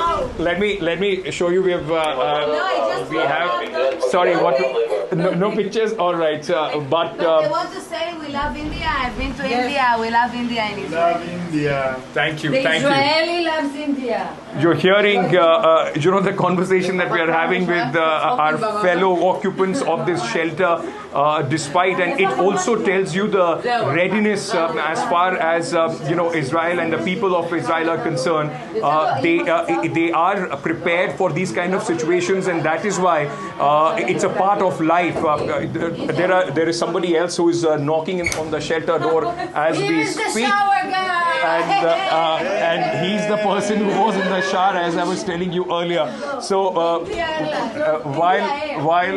while the situation remains quite tense outside, at least there is the sense of humor alive in the people, and everybody at this moment cramped in this. We are about 8 to 10 people, along with a few pets here. All right, so Ankit Tyagi reporting over there. Just in the last little while, we've now got information of Israel's response. Israel is now hitting targets in Iran. I'm just going to read out what has come from the Israeli armed forces. And I quote, the Air Force has now begun a wave of attacks against military targets in West Iran. In addition, this morning, the Air Force attacked missile launchers in Iran, ready to be launched towards the territory of the state of Israel. Soldiers in the Iranian military forces and closed the circle and destroyed launchers that had launched towards the territory of the state of Israel a short while back. That said, there have been impacts on Israel, both in Tel Aviv and elsewhere. Now, just for the benefit of our viewers, let's run through the sequence of events, because it's been a day of very fast-moving developments. In the early hours of the morning, what time was it, local time, Iran, when they struck? 2:30 or 4:30? I think it was closer to 3 in the morning. It was closer to 3 in the morning. Check that, when the US struck 3 Iranian nuclear facilities. Iran responded by hitting Israel, and now Israel is hitting back at Iran. That's the sequence of events. Let's go back to our colleague Ankit Tyagi. You've been to India? Yes, I've been to India. I love India. I love the Indian people. I've been to the north and to the south. I traveled. A lot of people back home. A lot of Israeli people love India. A lot of Indians back home would be wondering that air raid sirens are out. How are all of you so chirpy and smiley yet? This is the power of the Israelis. Yes, we used to it because we use bombs falling in us. And yes, we're going outside, we're smiling, we're hugging each other. If you don't know someone, you say good morning, good night. We keep on smiling all the time. Like the Indian people, we're the same. So this is sort of training for all of you people. So every time the air raid siren comes in, it's a way of life. You have to run into these bunkers, right? Yes, every time. Until when do we stay in these bunkers now? Maybe half an hour, maybe an hour. It depends. If it comes from Gaza, so 10 minutes. But if it's from Iran, sometimes an hour, sometimes less. Is there a sense of anxiety or fear as well with what has happened? Of course. We're very scary. We don't go out all the time. We don't traveling. I didn't saw my family. They're in Haifa, in the north of Israel, for 2 weeks. We're very scary, of course. Have you spoken to them? Are they safe? Yes, they're okay. That's. We have a WhatsApp group. Every time there is the alarm, we're texting. Siren, we're texting. All right, there's news coming in. Iran's first response to American strikes. Iranian foreign minister has said that US violated the UN Charter and has said that Iran reserves the right to strike back and says no contamination so far at the nuclear sites. So the 3 nuclear sites that were hit today by the B-2 bombers. As of now, Iran has said no contamination till now at those sites. Vishnu? The B-2s and Tomahawk land attack cruise missiles launched from US warships, which struck Natanz and Esfahan. So let's see if we have that response. Do we have a soundbite of a response, or is that just information? All right, so that's the information that Gauri has read out. But let's just now look at the larger issue. And the larger issue is, what will Iran do next? Because what Iran was trying to do over the last couple of days, which America and Israel have interpreted as just buying for time, was nonetheless an effort at diplomacy in Europe, where what they did is they tried to reach out to European interlocutors and said that there was a fairly promising plan in place as far as their nuclear program was concerned, but that Israel never waited. They went ahead and struck. Now, that is a fact, but Israel believed that had they not struck, then Iran would have been a very short period of time away from actually developing nuclear weapons. Yes. The question was whether America would actually be part of the attacks. Well, that question has been answered. So the larger issue is what happens now. Is diplomacy still on the cards? Well, I would suggest, Gauri, that it's not diplomacy in the way that Iran wants it. The fact of the matter is that it's no longer about whether America and Israel will stop attacking and then bring Iran onto the table and then they have a conversation. America has struck, Israel has struck, Iran itself has struck Israel, and therefore there has to be a larger conversation, an immediate conversation on what happens next. Will the fighting end? Absolutely. And let's, in fact, Vishnu, while we wait for more details and we keep getting all the latest updates, let's walk our viewers who are tuning in right now in terms of what really happened right now, which is that at 3 o'clock Iranian time, US forces did strike 3 of the nuclear facilities in Iran. And the B-2 bombers were used, and something that Vishnu also told our viewers about, that the scale at which this attack took place, the 3 nuclear facilities, they were struck. And after that, Donald Trump also said that if Iran doesn't stop right now, they are willing to strike once again. That's a very important statement that was made by US President. Following that, in the last couple of hours, one has seen that Iranian the commentary that has come in from Iran continues to be very hawkish. They've hit, reports indicate that they have hit Israeli cities. Sirens have been sounded out. Some attacks have taken place. Iranian missiles have hit Israeli cities. And in response, Israel has launched fresh strikes against Iran. That is how things stand right now. And as we are telling our viewers, there is a deep American presence in that region, which, if, of course, impacted, will escalate this further from here on. Vishnu, let's quickly now get in a voice joining us from Melbourne, from Australia, Michael Feller, to talk more about, who's a co-founder and the chief strategist of geopolitical strategy, to understand from here on, how does it look? Mr. Feller, as things stand right now, the situation continues to be very fluid, very volatile. Fresh attacks, both from Iran and Israel, against each other. Yes, that's right. Thanks for having me. Certainly fluid, early days, but certainly Iran is not going to back down now. I think they've made that clear. It's only really a question of when and how they strike back against the United States.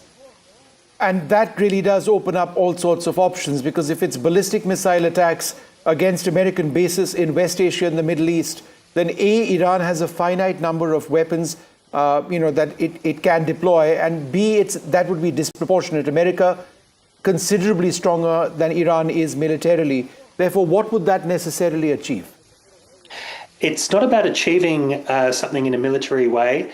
It's about the Iranian regime is cornered, and certainly if they don't fear regime change externally from Israel or the United States, they would fear regime change internally if they don't act. So they're stuck in a situation where it's lose-lose either way, but there will be some form of retaliation, as there was retaliation, of course, to Israel when they first launched the attacks on 13 June. Mr. Feller, I'm just trying to understand, you were speaking about potential regime change. Do you believe that that is actually the intention of America or of Israel? Because, the supreme Iranian leader, Khamenei, remains, a revered figure at one level. In Iran and in other parts of the Muslim world. That being the case, is that necessarily something that Israel or America would necessarily want to unsettle, or are they just essentially going after the nuclear facilities? I think it's one of those things where war can easily extend into mission creep very, very quickly.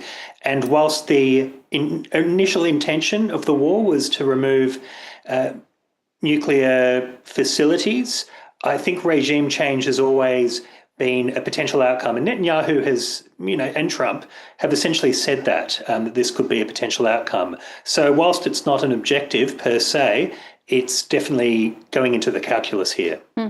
Okay, so a regime change possibility is also there. In fact, stay with us, Mr. Feller, because I want to now cut across to our colleague Shiv Arur, who's speaking to the Israeli ambassador live on NDTV. Let's cut across to Shiv. And joining us live now on NDTV, first and exclusive as part of our rolling coverage, is the Israeli ambassador to India, Ambassador Reuven Azar. Good morning, Ambassador. Thanks for being here on NDTV. My first question to you is, we've just heard and been reporting that Iranian missiles have hit different parts of Israel. There's a high alert across Israel at this point of time. The first retaliatory response from Iran after the US bombing earlier today. Your first words on that? Well, Israel is indeed attacked. We had a barrage of more than 25 ballistic missiles. Israelis are in shelters. We are hearing reports about several hits, despite the fact that the most missiles have been foiled. There happens to be some injured people, so we are bracing and we are basically ready for this attack. It was expected. Israelis were directed to stay in shelters. We knew that this attack may come, and the government will have to decide what to do about it, how to retaliate and when to retaliate. Ambassador, how do you see this situation unfolding? I'd like to first ask you about the United States bombing of those nuclear sites in Iran. We've heard from your Prime Minister in Israel as well. Your reading, your understanding of these strikes by the United States? I think that the leadership of the President Trump has proven to be amazing. The President of the United States took an historic and bold move. The decision to attack the nuclear facilities, I think, is the right decision.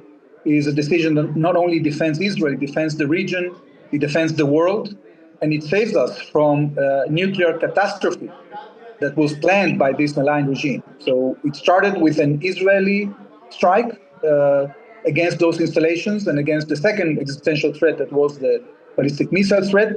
As a result of that, the barrages of missiles from Iran have decreased substantially. But now this American action is basically sending a message to Iran that if they continue with their aggression, the price for the regime will be huge. And it remains to see whether the Iranians decide to retaliate against the American targets. I hope they don't. I think that it's very important to keep this conflict as narrow as possible. I think the Iranians now should come back to the table, should negotiate the dismantling of their military nuclear program and the dismantling of their missile ballistic program. Ambassador Azhar, my third question to you is, the Iranian government leadership has put the United States on notice. They've said no U.S. city, no U.S. citizen is safe. How do you interpret that threat? There are a large number of U.S. bases and military units spread across West Asia. Do you think Iranian attack on some of those facilities is a possibility as well now? Well, thankfully, Shiv, Israel has decimated and degraded substantially the Iranian capability to retaliate because their stockpile of ballistic missiles has dwindled because of the fact that we have taken all their air defenses and their capability to continue their aggression against the region has diminished. If you take into account that there is a huge American amassing of force in the region, I think it would be absolutely irresponsible, not only for the region, but also for Iran's and the Iranian people's interest, if the Iranians continue this aggression. I know you can't go into specifics, Ambassador Azhar, but I will still like to ask on the U.S. bombing, unprecedented bombing of 3 nuclear sites in Iran. It comes after, a wave of punitive attacks by Israel inside Iran. But during these particular strikes this morning by the United States, what role, if any, did Israel play and the Israel military, sir? As you've seen, Shiv, Israel in this Operation Rising Lion, has taken massive, action against all the nuclear installations of Iran. The Iranian military nuclear program was spread around more than 70 locations, and we systematically pounded these locations in the course of the last 10 days. There were some locations, like the facility in Fordow, that is deeply underground, which the United States have capabilities to strike it more effectively. That's what they decided to do. So you are seeing a massive Israeli operation with a complementary action by the United States to neutralize this existential threat for Israel and this terrible threat for the rest of the world. It has been, I think, a very effective action that was taken after decades of trying to convince the Iranians to avoid from this course of action. But unfortunately, they didn't take us seriously. I hope that the day comes in which they take us seriously and they understand that in their interest of the country and for the future of their government, they have to change policy and stop their campaign of aggression towards Israel, their attempt to create a hegemony in the region, and to pursue more peaceful policies. Just 2 more questions, Ambassador, before we let you go. One, do you see the possibility of more strikes on Iran by either Israel or the United States? There's also the question of the Iranian leadership, the Khamenei and others, that many experts believe to be unfinished business as far as Rising Lion is concerned. Well, Shiv, as much as we didn't agree to allow Iran to develop this double plan to exterminate us, we continue to be determined to defend ourselves. And if the regime doesn't understand the message and thinks that they can continue pursuing this, so probably our cabinet will have to make decisions to do more than just targeting the direct threats against us, and we'll have to take more action to hit the military infrastructure of Iran as a whole. As you know, Iran has many military targets that weren't hit yet, their army, their navy, many other capabilities, installations. So there is a lot for Israel to continue hitting if Iran continues to attack us. My final question, Ambassador, is India is, of course, watching everything playing out very closely, specifically on the evacuations of Indians from land borders in Israel. Can you give us an update on that? I know specifics are evolving right now, but whatever you can share with us, because there is concern about their safety as well. Well, we are, of course, are taking care of all the residents in our region, including the Indian nationals. We are in coordination with MEA. There have been initial efforts to evacuate those Indians that want to leave through the Jordanian border. And we will continue this coordination in order to make sure that no Indian citizens become under threat. Ambassador Reuven Azar, thanks very much for speaking to NDTV. Thank you. Thank you, Shiv. And Gauri and Vishnu, that was the ambassador of Israel speaking first and exclusive to us here on NDTV. I think it remains pretty clear that there could be more exchanges. Iranian missiles already in the air. Some have hit different parts of Israel. It looks like another exchange is probably something we can expect. Indeed, that was the big exclusive that we have for you viewers. Shivarur in conversation with the Israeli ambassador. And as he mentioned, Vishnu, this is very important that there can be more exchanges going forward. And just before this interview, we were talking about how another round of exchange is already, place. Exactly, it's already taken place. Yeah, in fact, let's just go through that because that is an absolutely important point. Israel has struck Iran's military installations. Iran's aggression now will be irresponsible is what some of the messages are that we've been getting. In fact, we got that from the Israeli ambassador as well. But by way of information, what I can say is that Israel has been striking targets in western parts of Iran in the last little while. They began targeted strikes on military targets in West Iran. I'd just like to let our viewers know that in the next 10 to 15 minutes, we will be providing extremely high-resolution satellite imagery of the Fordow facility. These were pre-strike images, not the post-strike images. That's going to take some time. But just to give you a context of what the Americans struck, we'll be bringing you those satellite images very, very soon indeed. Gauri? Indeed. And that, I think, is going to explain viewers in detail the kind of impact that these strikes have really happened. I want to get in Mohammad Khatibi, who's an Iran analyst, joining us from Tehran. Mr. Khatibi, thank you so much for speaking to NDTV. The latest update that's come in as we speak is that the IDF has said that it's begun strikes, a series of strikes towards military targets in western Iran. You are there in Tehran. Talk to us about what is the situation right now on ground, and then we talk about some of these specific strikes that we are mentioning. First of all, thank you for having me. And now there has been an escalation, and this is the US attack on Iranian soil. And this will not be met with ease because this is a first, and Iran now has the right to defend itself, not just against Israel, but against the US. Now, Iranian leadership is thinking that US bases in the region are now a legitimate target, and Iran has already given a letter to the UN Security Council to discuss this current situation. And there is another point here. Now, Iran has no reason to be committed to NPT, and Iran can now pursue nuclear weapons, and Israel and the US can't do anything about it because there will be in unknown locations. Other than that, US and Israel can't destroy the knowledge that gained by Iranians during these years. By killing scientists and killing military commanders, the knowledge can't be destroyed. And the structures, we don't know how Fordow site has been hit and if the operation was successful yet.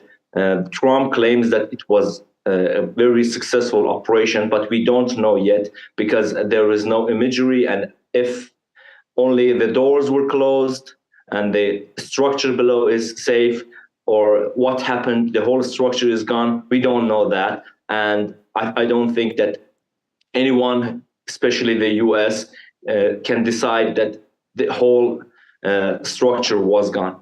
Other than that, I would suggest, Mr. Khatibi, that at this juncture, I think it's fairly safe to assume that the nuclear the sites have been taken out, and that Iran's nuclear program, and in terms of the plants themselves, it suffered a huge setback perhaps for several years. But I think the point that you are mentioning is important, that Iran needs to move away from the NPT, which you say you were committed to, and that Iran is now free to develop nuclear weapons one way or the other. Is that what you're suggesting? Yes, because now there is no reason for Iran to be in the nuclear commitments, because now there are no structures. There are some structures left, but these put Iran maybe 1 or 2 years back. But Iran, if Israel and the US want to destroy the whole situation, whole structures, they should re-attack Iran in 1 year, re-attack Iran in 6 months. And I don't think that neither Israelis nor the US want this, because now they are pressuring Iran to surrender, but it is not the case. Okay. Iran has prepared itself for a long war, and the number of missiles it is directing against Israel is very low compared to what it has in its arsenal. Okay. And Iran is preparing for a long war because it knows that those interceptors can be a logistical problem for Israel and the US. Those interceptors would, according to US estimates, I'm not an analyst of military, but they are saying that these interceptors will be a problem in 2 weeks, and Iran doesn't use all of its capabilities at once, and it's just firing 100, 200 missiles at a time, and this will continue. But Mr. Khatibi, my information and information that we've been tracking, I mean, obviously internationally, is slightly different. That after the last round of missile exchanges with a few months back with Israel, you would be down to 2,000 to 2,500 ballistic missiles, of which several hundred have already been expended. Israel would perhaps have taken that into account. The question is, if you do choose to attack America, in addition, American targets in West Asia, in addition to Israel itself, Iran faces the same situation which you feel that Israel faces, that you could run out of ordnance yourself. Therefore, how is it feasible for Iran to militarily continue? There is a logistical problem. There is a logistical problem here for the US. We are located in the Middle East, but US doesn't. And US has bases that are in target and reach of Iran. Other than that, Iran is capable to close the Strait of Hormuz, which is not only a harm to the US, it is harm to the Europe and other countries in the world, and the oil prices may rise sharply. And this is a problem for the US, not Iran. No, it's a global problem, sir. It's not just a problem for US. I understand what you're saying. The Strait of Hormuz threat is not being made for the first time. The whole world. Of course, for the whole world, yes, for the whole world, and those energy prices will shoot through the roof. It hasn't happened. Those threats have been made several times in the past, and that could actually be unprecedented. I'm going to leave it there, Mr. Khatibi. I want to now go across to my colleague Aarti Krishnan, who's joining us as well, to talk about what could really happen. You know, we are talking about what could be Iran's next step, and as you know, Vishnu, even the guest was mentioning that it's not going to really derail the Iranian program. There could be a thought within Tehran as well that, you know, let's double down on it. That's one of the scenarios that the guest was talking about. What could those be? Let's get an Aarti to decode that for our viewers. Absolutely. So there are a lot of scenarios that could perhaps play out, right? In terms of US's reaction, Iran's reaction, and apart from that, the fallout on the economy as well. The first scenario is that Iran launches missile strikes on US bases in the region.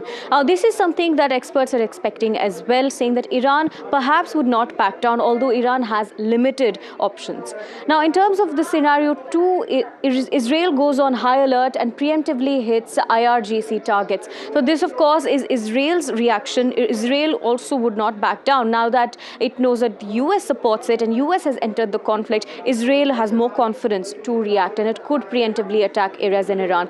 Third scenario, Iran activates Hezbollah and proxies to strike from Lebanon on Iraq and Syria. Now this, of course, Iran's proxies in the Middle East, including Hezbollah and Hamas, could perhaps strike Israeli targets and in other areas, especially from Lebanon, Iraq and Syria. Now, global oil prices, like I said, the economic fallout, global oil prices spike amid fears of Strait of Hormuz blockade. Now, this is something that we saw as well. Iran had come out with a statement.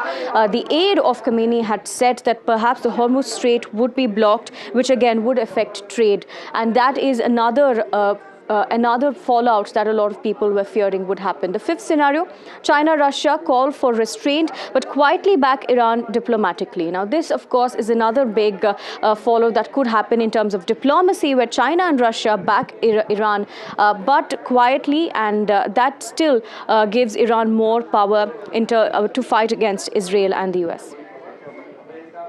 All right, Aarti, putting us through that very important scenario building in terms of where does this war, this conflict go from here, and some of those scenarios could actually mean a serious escalation from here on. Already, you're getting that sense from Iranian commentary, which has been very hawkish, given the presence that America has in that region.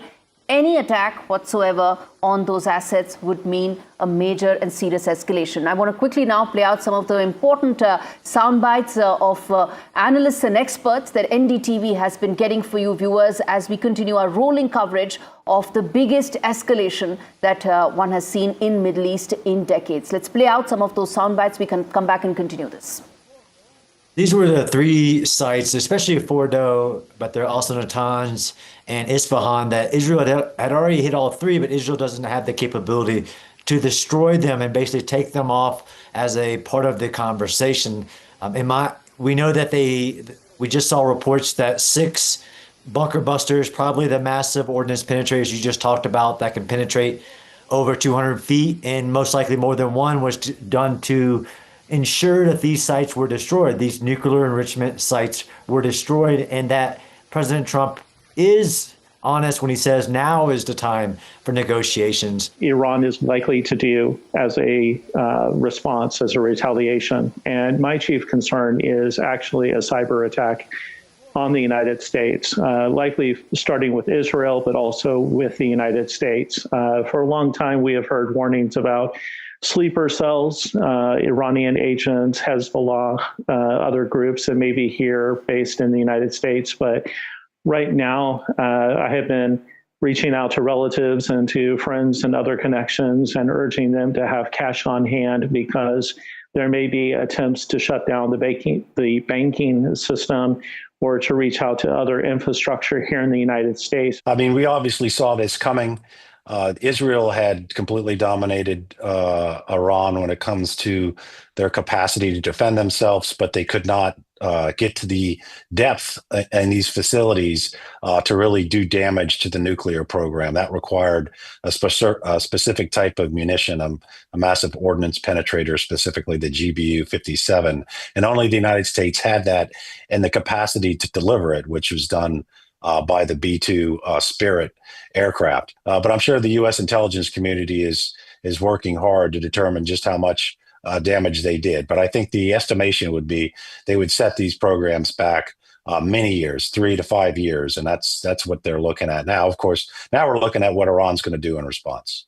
This is definitely a step in the wrong direction, to put it lightly, for obvious reasons. Because we've seen the Islamic Republic make countless statements that if the United States enters this conflict, which is now a war, that they will escalate their attacks on U.S. bases throughout Europe and also throughout the Middle East, particularly sites that are located in the Middle East. If Iran does that, then we start seeing other countries enter this conflict, which then is going to escalate this into a regional war and, God forbid, a world war, because then we also have China and Russia that have put out statements asking for de-escalation, asking for diplomacy. All right, viewers, we've been telling you about the B-2 bombers. Let's now tell you about the Tomahawk cruise missiles that were fired at 2 of those nuclear sites, Natanz and Esfahan. Aarti taking us through the details of what these cruise missiles are all about and the kind of impact that they are capable of, which they did strike at these nuclear sites. Over to you, Aarti. That's right. Let's take you to the second-by-second breakdown of how the Tomahawks attacked. So, T plus 0 seconds, Tomahawk cruise missile launched from LA or Virginia. This is the first point. And of course, we're going to take you through the second-by-second breakdown of how the strike took place. Submarines were launched in northern Arabian Sea. And this, of course, took place. And as far as the timing is concerned, we're taking you through the first couple of seconds. In T plus 5 seconds, the missiles clear launch tubes and ignite booster engines. And then, of course, in T plus 15 seconds, missile breaks the water surface. And from there on, again, it begins the low altitude cruising. And from there on, in T plus 60 seconds, missile level is out at the terrain-hugging altitude. That is, of course, right above ground. And T plus 300 seconds, guidance systems activate mid-flight corrections. This is what took place in T plus 900 seconds. The missiles enter Iranian airspace. Then, of course, missiles guided to fly below the radar coverage. This, of course, took place in T plus 900 seconds. And T plus 1200 seconds, missiles split course to target nuclear sites. This was, of course, how the attack took place. The final target acquisition was through onboard sensors in T plus 1500 seconds. In 1530 seconds, the missiles strike target with precision. This was the final few moments of the attack, with the secondary explosions detected at the nuclear infrastructure in T plus 1600 seconds. T plus 1800 seconds, the satellites pick up fires and structural collapse and signal disruptions in the nuclear sites in Iran. Remember, 3 sites were attacked in Iran. T plus 1800 seconds, the satellites had picked up fires, the structural demolitions that took place, collateral damage that took place in these nuclear infrastructures. All right, Aarti, putting that into perspective, into the kind of impact that Tomahawk cruise missiles had at the nuclear sites which were bombed by US. Viewers, if you're tuning in right now, this is the biggest global news, and NDTV has been at the top of it, getting you every aspect, every detail first. And with all perspective here, we're going to slip into a very short break. Our rolling coverage of the latest escalation in Middle East continues. America is now walked into this war between Iran and Israel. It has bombed 3 nuclear sites. We're going to slip into a break, come back on the other side, talk more about the latest developments that are unfolding. And we're also going to try and connect with our reporter, my colleague Ankit Tyagi, who's getting us details from Ground Zero. Stay with NDTV for all those and more.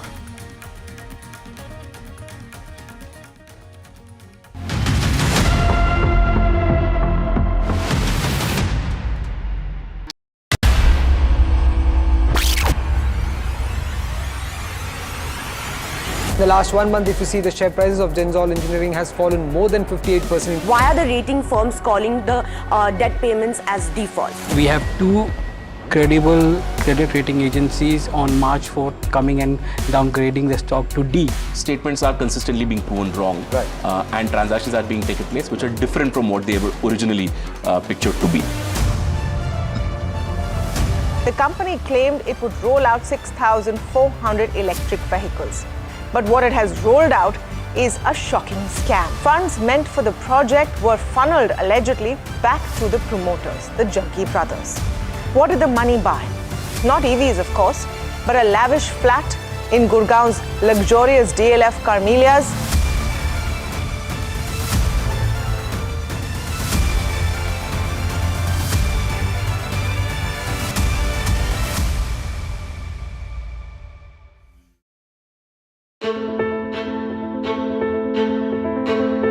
News is not just headlines, it is what impacts you. And news should never be mistaken for noise. What matters is the reality.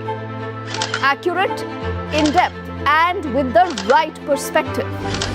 For over 20 years, I have been a journalist, and never has clarity mattered more than now. At Newsnight, we go beyond the surface. We dissect the details, challenge the narratives, and bring you the unparalleled clarity you deserve in a world clouded by misinformation. We are bold, we are direct. Newsnight, for the news in your interest. Only on NDTV 24/7. Why was there a hurry? Was it the government that was in a hurry? I don't want to blame anyone. Joining us today here in the NDTV newsroom. Government cannot walk away from this responsibility. Cricket is religion of sort in this country. Would you like to comment on what happened? What is the condition of the injured at this point? How many people died? What exactly happened? You have lost your daughter.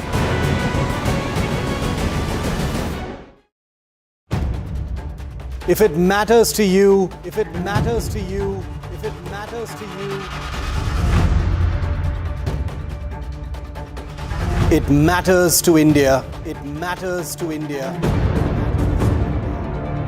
And it matters to me. And it matters to me. India Matters with Shivaru. Only on NDTV 24/7. How often have you turned away from debates that descend into endless fights? We bring you a show where every question is answered, where every debate finds.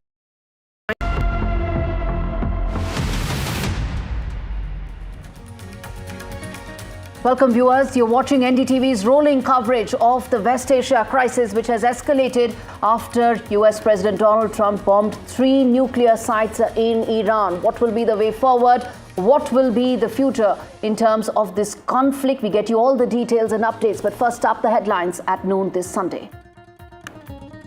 United States makes a direct entry into the war with Iran, bombs 3 top Iranian nuclear sites. Israeli Prime Minister Benjamin Netanyahu calls it a pivot in history for the Middle East.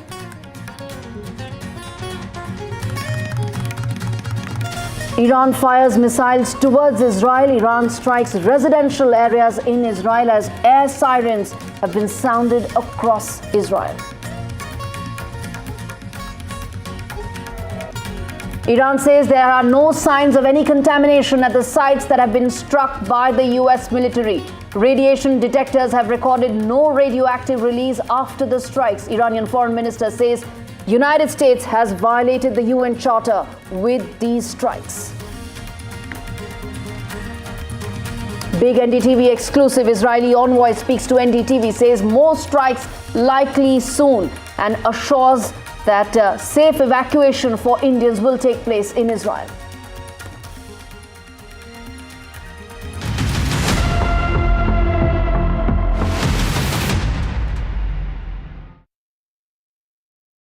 Viewers, if you're tuning in right now, there has been a big escalation in the Middle East conflict. United States has directly entered into the Iran-Israel war. Donald Trump has gone where no US president has gone till now. Stealth bombers have been dropped on Iranian nuclear sites. 3 Iranian nuclear sites were bombed by US and the US president went on to say that these strikes were excellent, and if Iran chooses to retaliate, then more will happen. When he mentioned retaliation, he was of course talking about the American assets, deep American assets that remain present in West Asia. But since those attacks by America on Iranian nuclear sites, there has been a fresh round of strikes by Iran on Israeli cities. And there has been a retaliation that has come in from Israel as well. I want to first cut across and get in my colleague Mohammad Ghazali, who's joining us live for more on this. And then we'll try and connect with Ankit as well, who is in Tel Aviv, to get us what's really happening on ground zero. As I said, fresh round of escalation and strikes are continuing between Iran and Israel. The situation remains volatile. The area, the region remains completely fluid. Ghazali, you've been working the phones. Talk to us about what is it that your sources are telling you in terms of the Iranian establishment. Ideally, one would have imagined that there could be some cessation of hostilities, but that doesn't look the case right now. What are your sources telling you? See, first thing that the US launched its attack overnight, and Iran was informed about it, that there were 2 war goals. One, to denuclearize Iran, to dismantle the entire nuclear infrastructure in Iran, as well as change the regime. But US has contained itself with just one war goal, that it had launched the attack, conveyed to Iran in prior that we are going to dismantle the nuclear enrichment facilities, but we are not going to go for any regime change operations. The regime change operations obviously hints towards the assassination of top Iranian leader, Mr. Ayatollah Khamenei. also, this is somewhere which shows that US has still opened the back channel talks with Iran.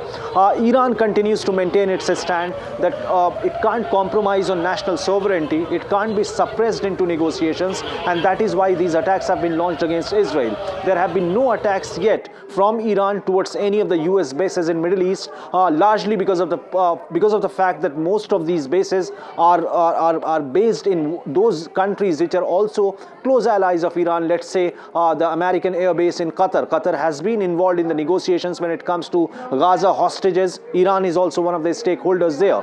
Now the ground situation is that Iran is launching attacks towards Israel, and we have seen around 22 to 27 missiles have been launched towards Israeli cities of Tel Aviv and Jerusalem and Haifa, and we are getting those visuals of damage. The situation is still emerging. The authorities there are still assessing the damage being inflicted on certain areas in Israel right now, but the situation is very fluid.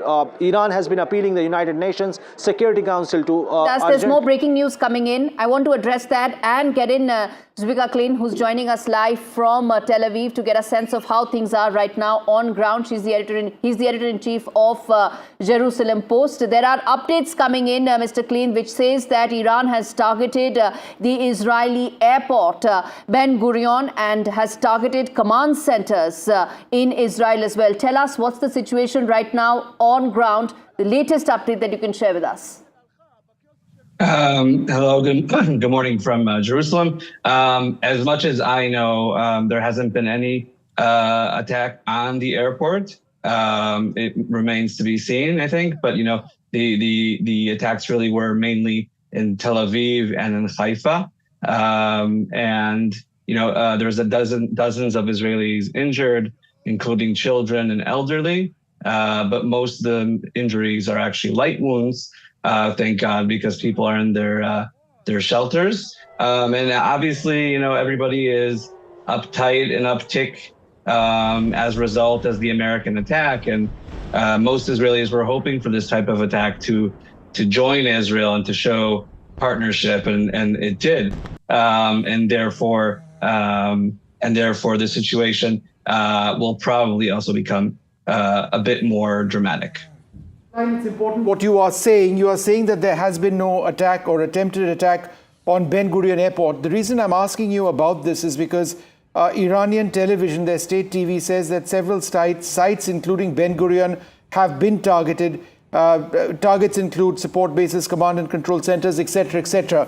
Now, that's a claim. What you are telling us as an independent journalist is that Ben Gurion Airport, which is obviously so important, has not been struck. I mean, that's your information. Is that right? 100%, and I'm just like I'm just looking at the TV next to me to see if I missed something possibly. Right. They may, by the way, they've been trying to target it. The question is, did they hit? I haven't had any indications up until now that site was hit. Mm-hmm. All right. In terms of what Israel may be planning next at this stage, because we've seen just by the sequence of events, America struck Iran. We've seen Iran striking Israel. Israel struck back. Could you tell us more about the Israeli offensive in the last, I guess, half an hour or so? Yeah, I mean, the Israeli offensive is continuing to attack sites that are not civilian, as opposed to Iran. Sites that are military bases, missile factories, etc. And they're continuing to do so for 10 days now. And it's actually surprising, dominating the airspace in Iran, being able to go in and out as they wish. Mm-hmm. There are some videos and visuals we are putting out right now for our viewers to see. As per the Iranian state television, that is Press TV, they say that this is the kind of impact that the Iranian missiles have had on several Israeli cities, that we are putting that out. This is as per the Iranian state broadcaster. I want to understand from you, sir, that what is the kind of damage right now that has taken place in Israel, because IRGC has said that long-range missiles are now being used against Israel. Does this indicate a willingness to escalate this further? Where do you see this over the next 24 to 48 hours?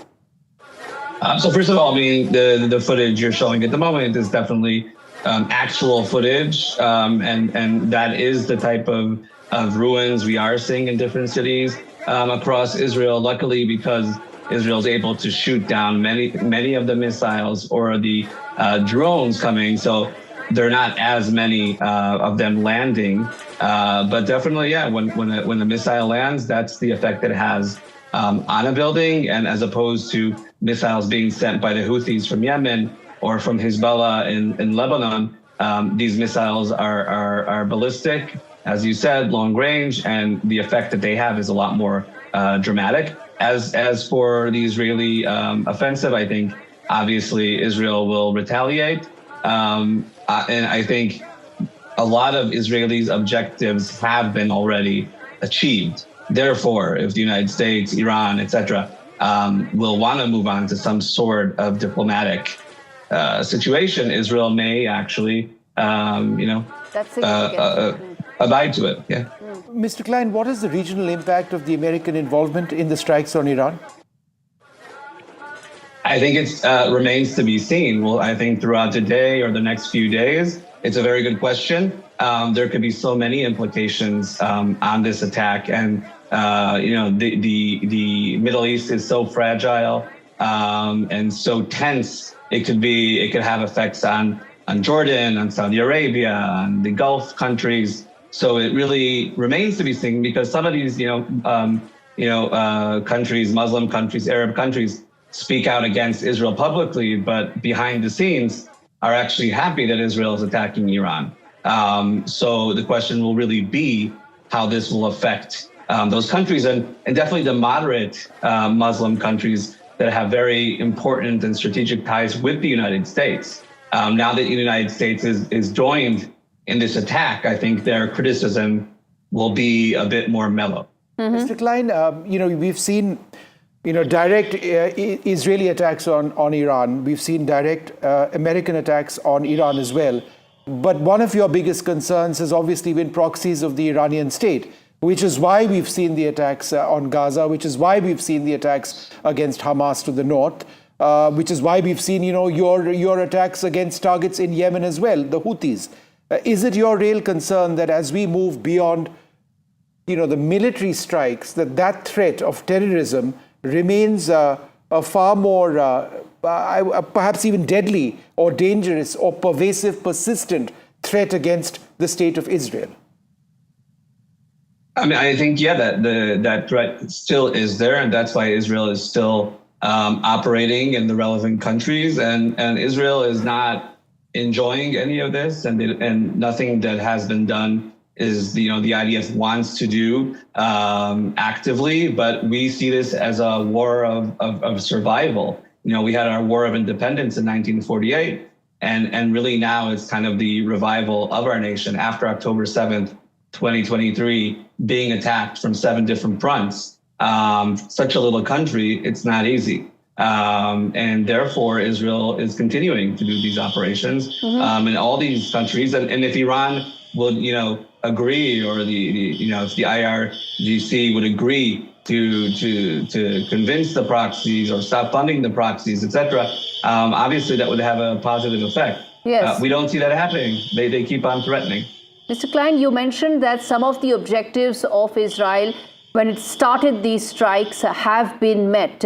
But there is a lot of hawkish commentary that's also coming in from Iran. There are some experts who feel that this could expedite the program once again, no matter how many nuclear scientists that may have been eliminated, no matter the setback that may have taken place through these entire nuclear program. But how do you view that, given the fact that several Iranian commentators feel that it could expedite rather than slowing the program further? Yeah, definitely. I think that's definitely a scenario, and I hope it's not a realistic one, but it could definitely be a realistic scenario. But, the other direction would be, some sort of instability within Iran, and the Israeli government isn't actively trying to change the regime in Iran, but definitely since this regime has taken place, its hostility towards Israel has been huge and deadly, and thousands of Jews and Israelis around the world, including in Israel, were killed because of these hostilities. And because of this extreme element that they represent. So if this continues, if the regime were to be threatened, that could possibly be a positive outcome, but obviously it could also be a negative one. And Mr. Klein, stay with us because I want to now go across to Vishnu to talk about the kind of impact that this could have in terms of the strikes on ground. But before that, Mr. Klein, one more question I want to ask about is the regime change. It was being mentioned repeatedly that regime change could be one of the goals of Israel. Do you still see that right now, given the fact that it could have widespread ramifications for the entire region and the supreme leader enjoys huge popularity in large parts of Iran? Nobody will say it publicly, and I think Israel also is very careful, hopefully doing so and speaking about this. It's definitely something I think that most Israelis would like to see, but also most Israelis don't understand, including myself, don't understand enough of the nuance and the sociology, etc., within Iran, within the Iranian population. So, I think definitely there is some sort of will for that to happen. And again, this is a leader that threatens the existence of Israel. It's not even saying, oh, we're going to attack Israel. Every morning, the Supreme Leader Khamenei will tweet or speak out and say that the state of Israel should be wiped out off the map. We've seen plans for him to do that. So therefore, obviously, deep down inside, Israel wants to see him go.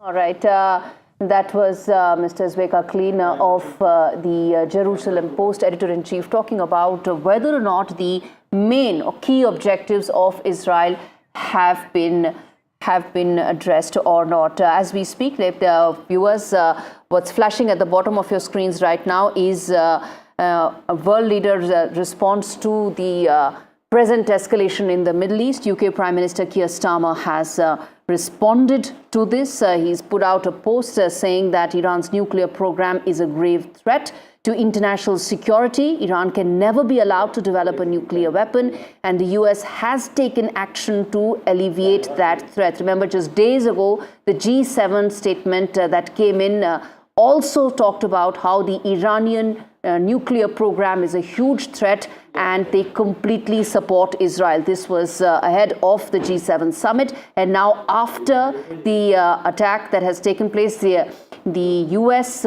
bombing the 3 nuclear sites of Iran. This is the first statement that's come in from the UK Prime Minister, calling for diplomacy, backing American strikes against Iran, and saying that US has taken action to remove the Iranian nuclear threat, and says that Iran must come to the negotiating table. Talks have been going on. Remember, there was one that happened a few days back on Friday itself, 48 hours back in Switzerland, but those have not made any progress whatsoever. The Switzerland talks also ended without any progress. The international community continues to ask Iran to come back to the negotiating table. All right, let's now turn attention to what we were talking about. What is the kind of impact, the damage that we are talking about? Maxar images tell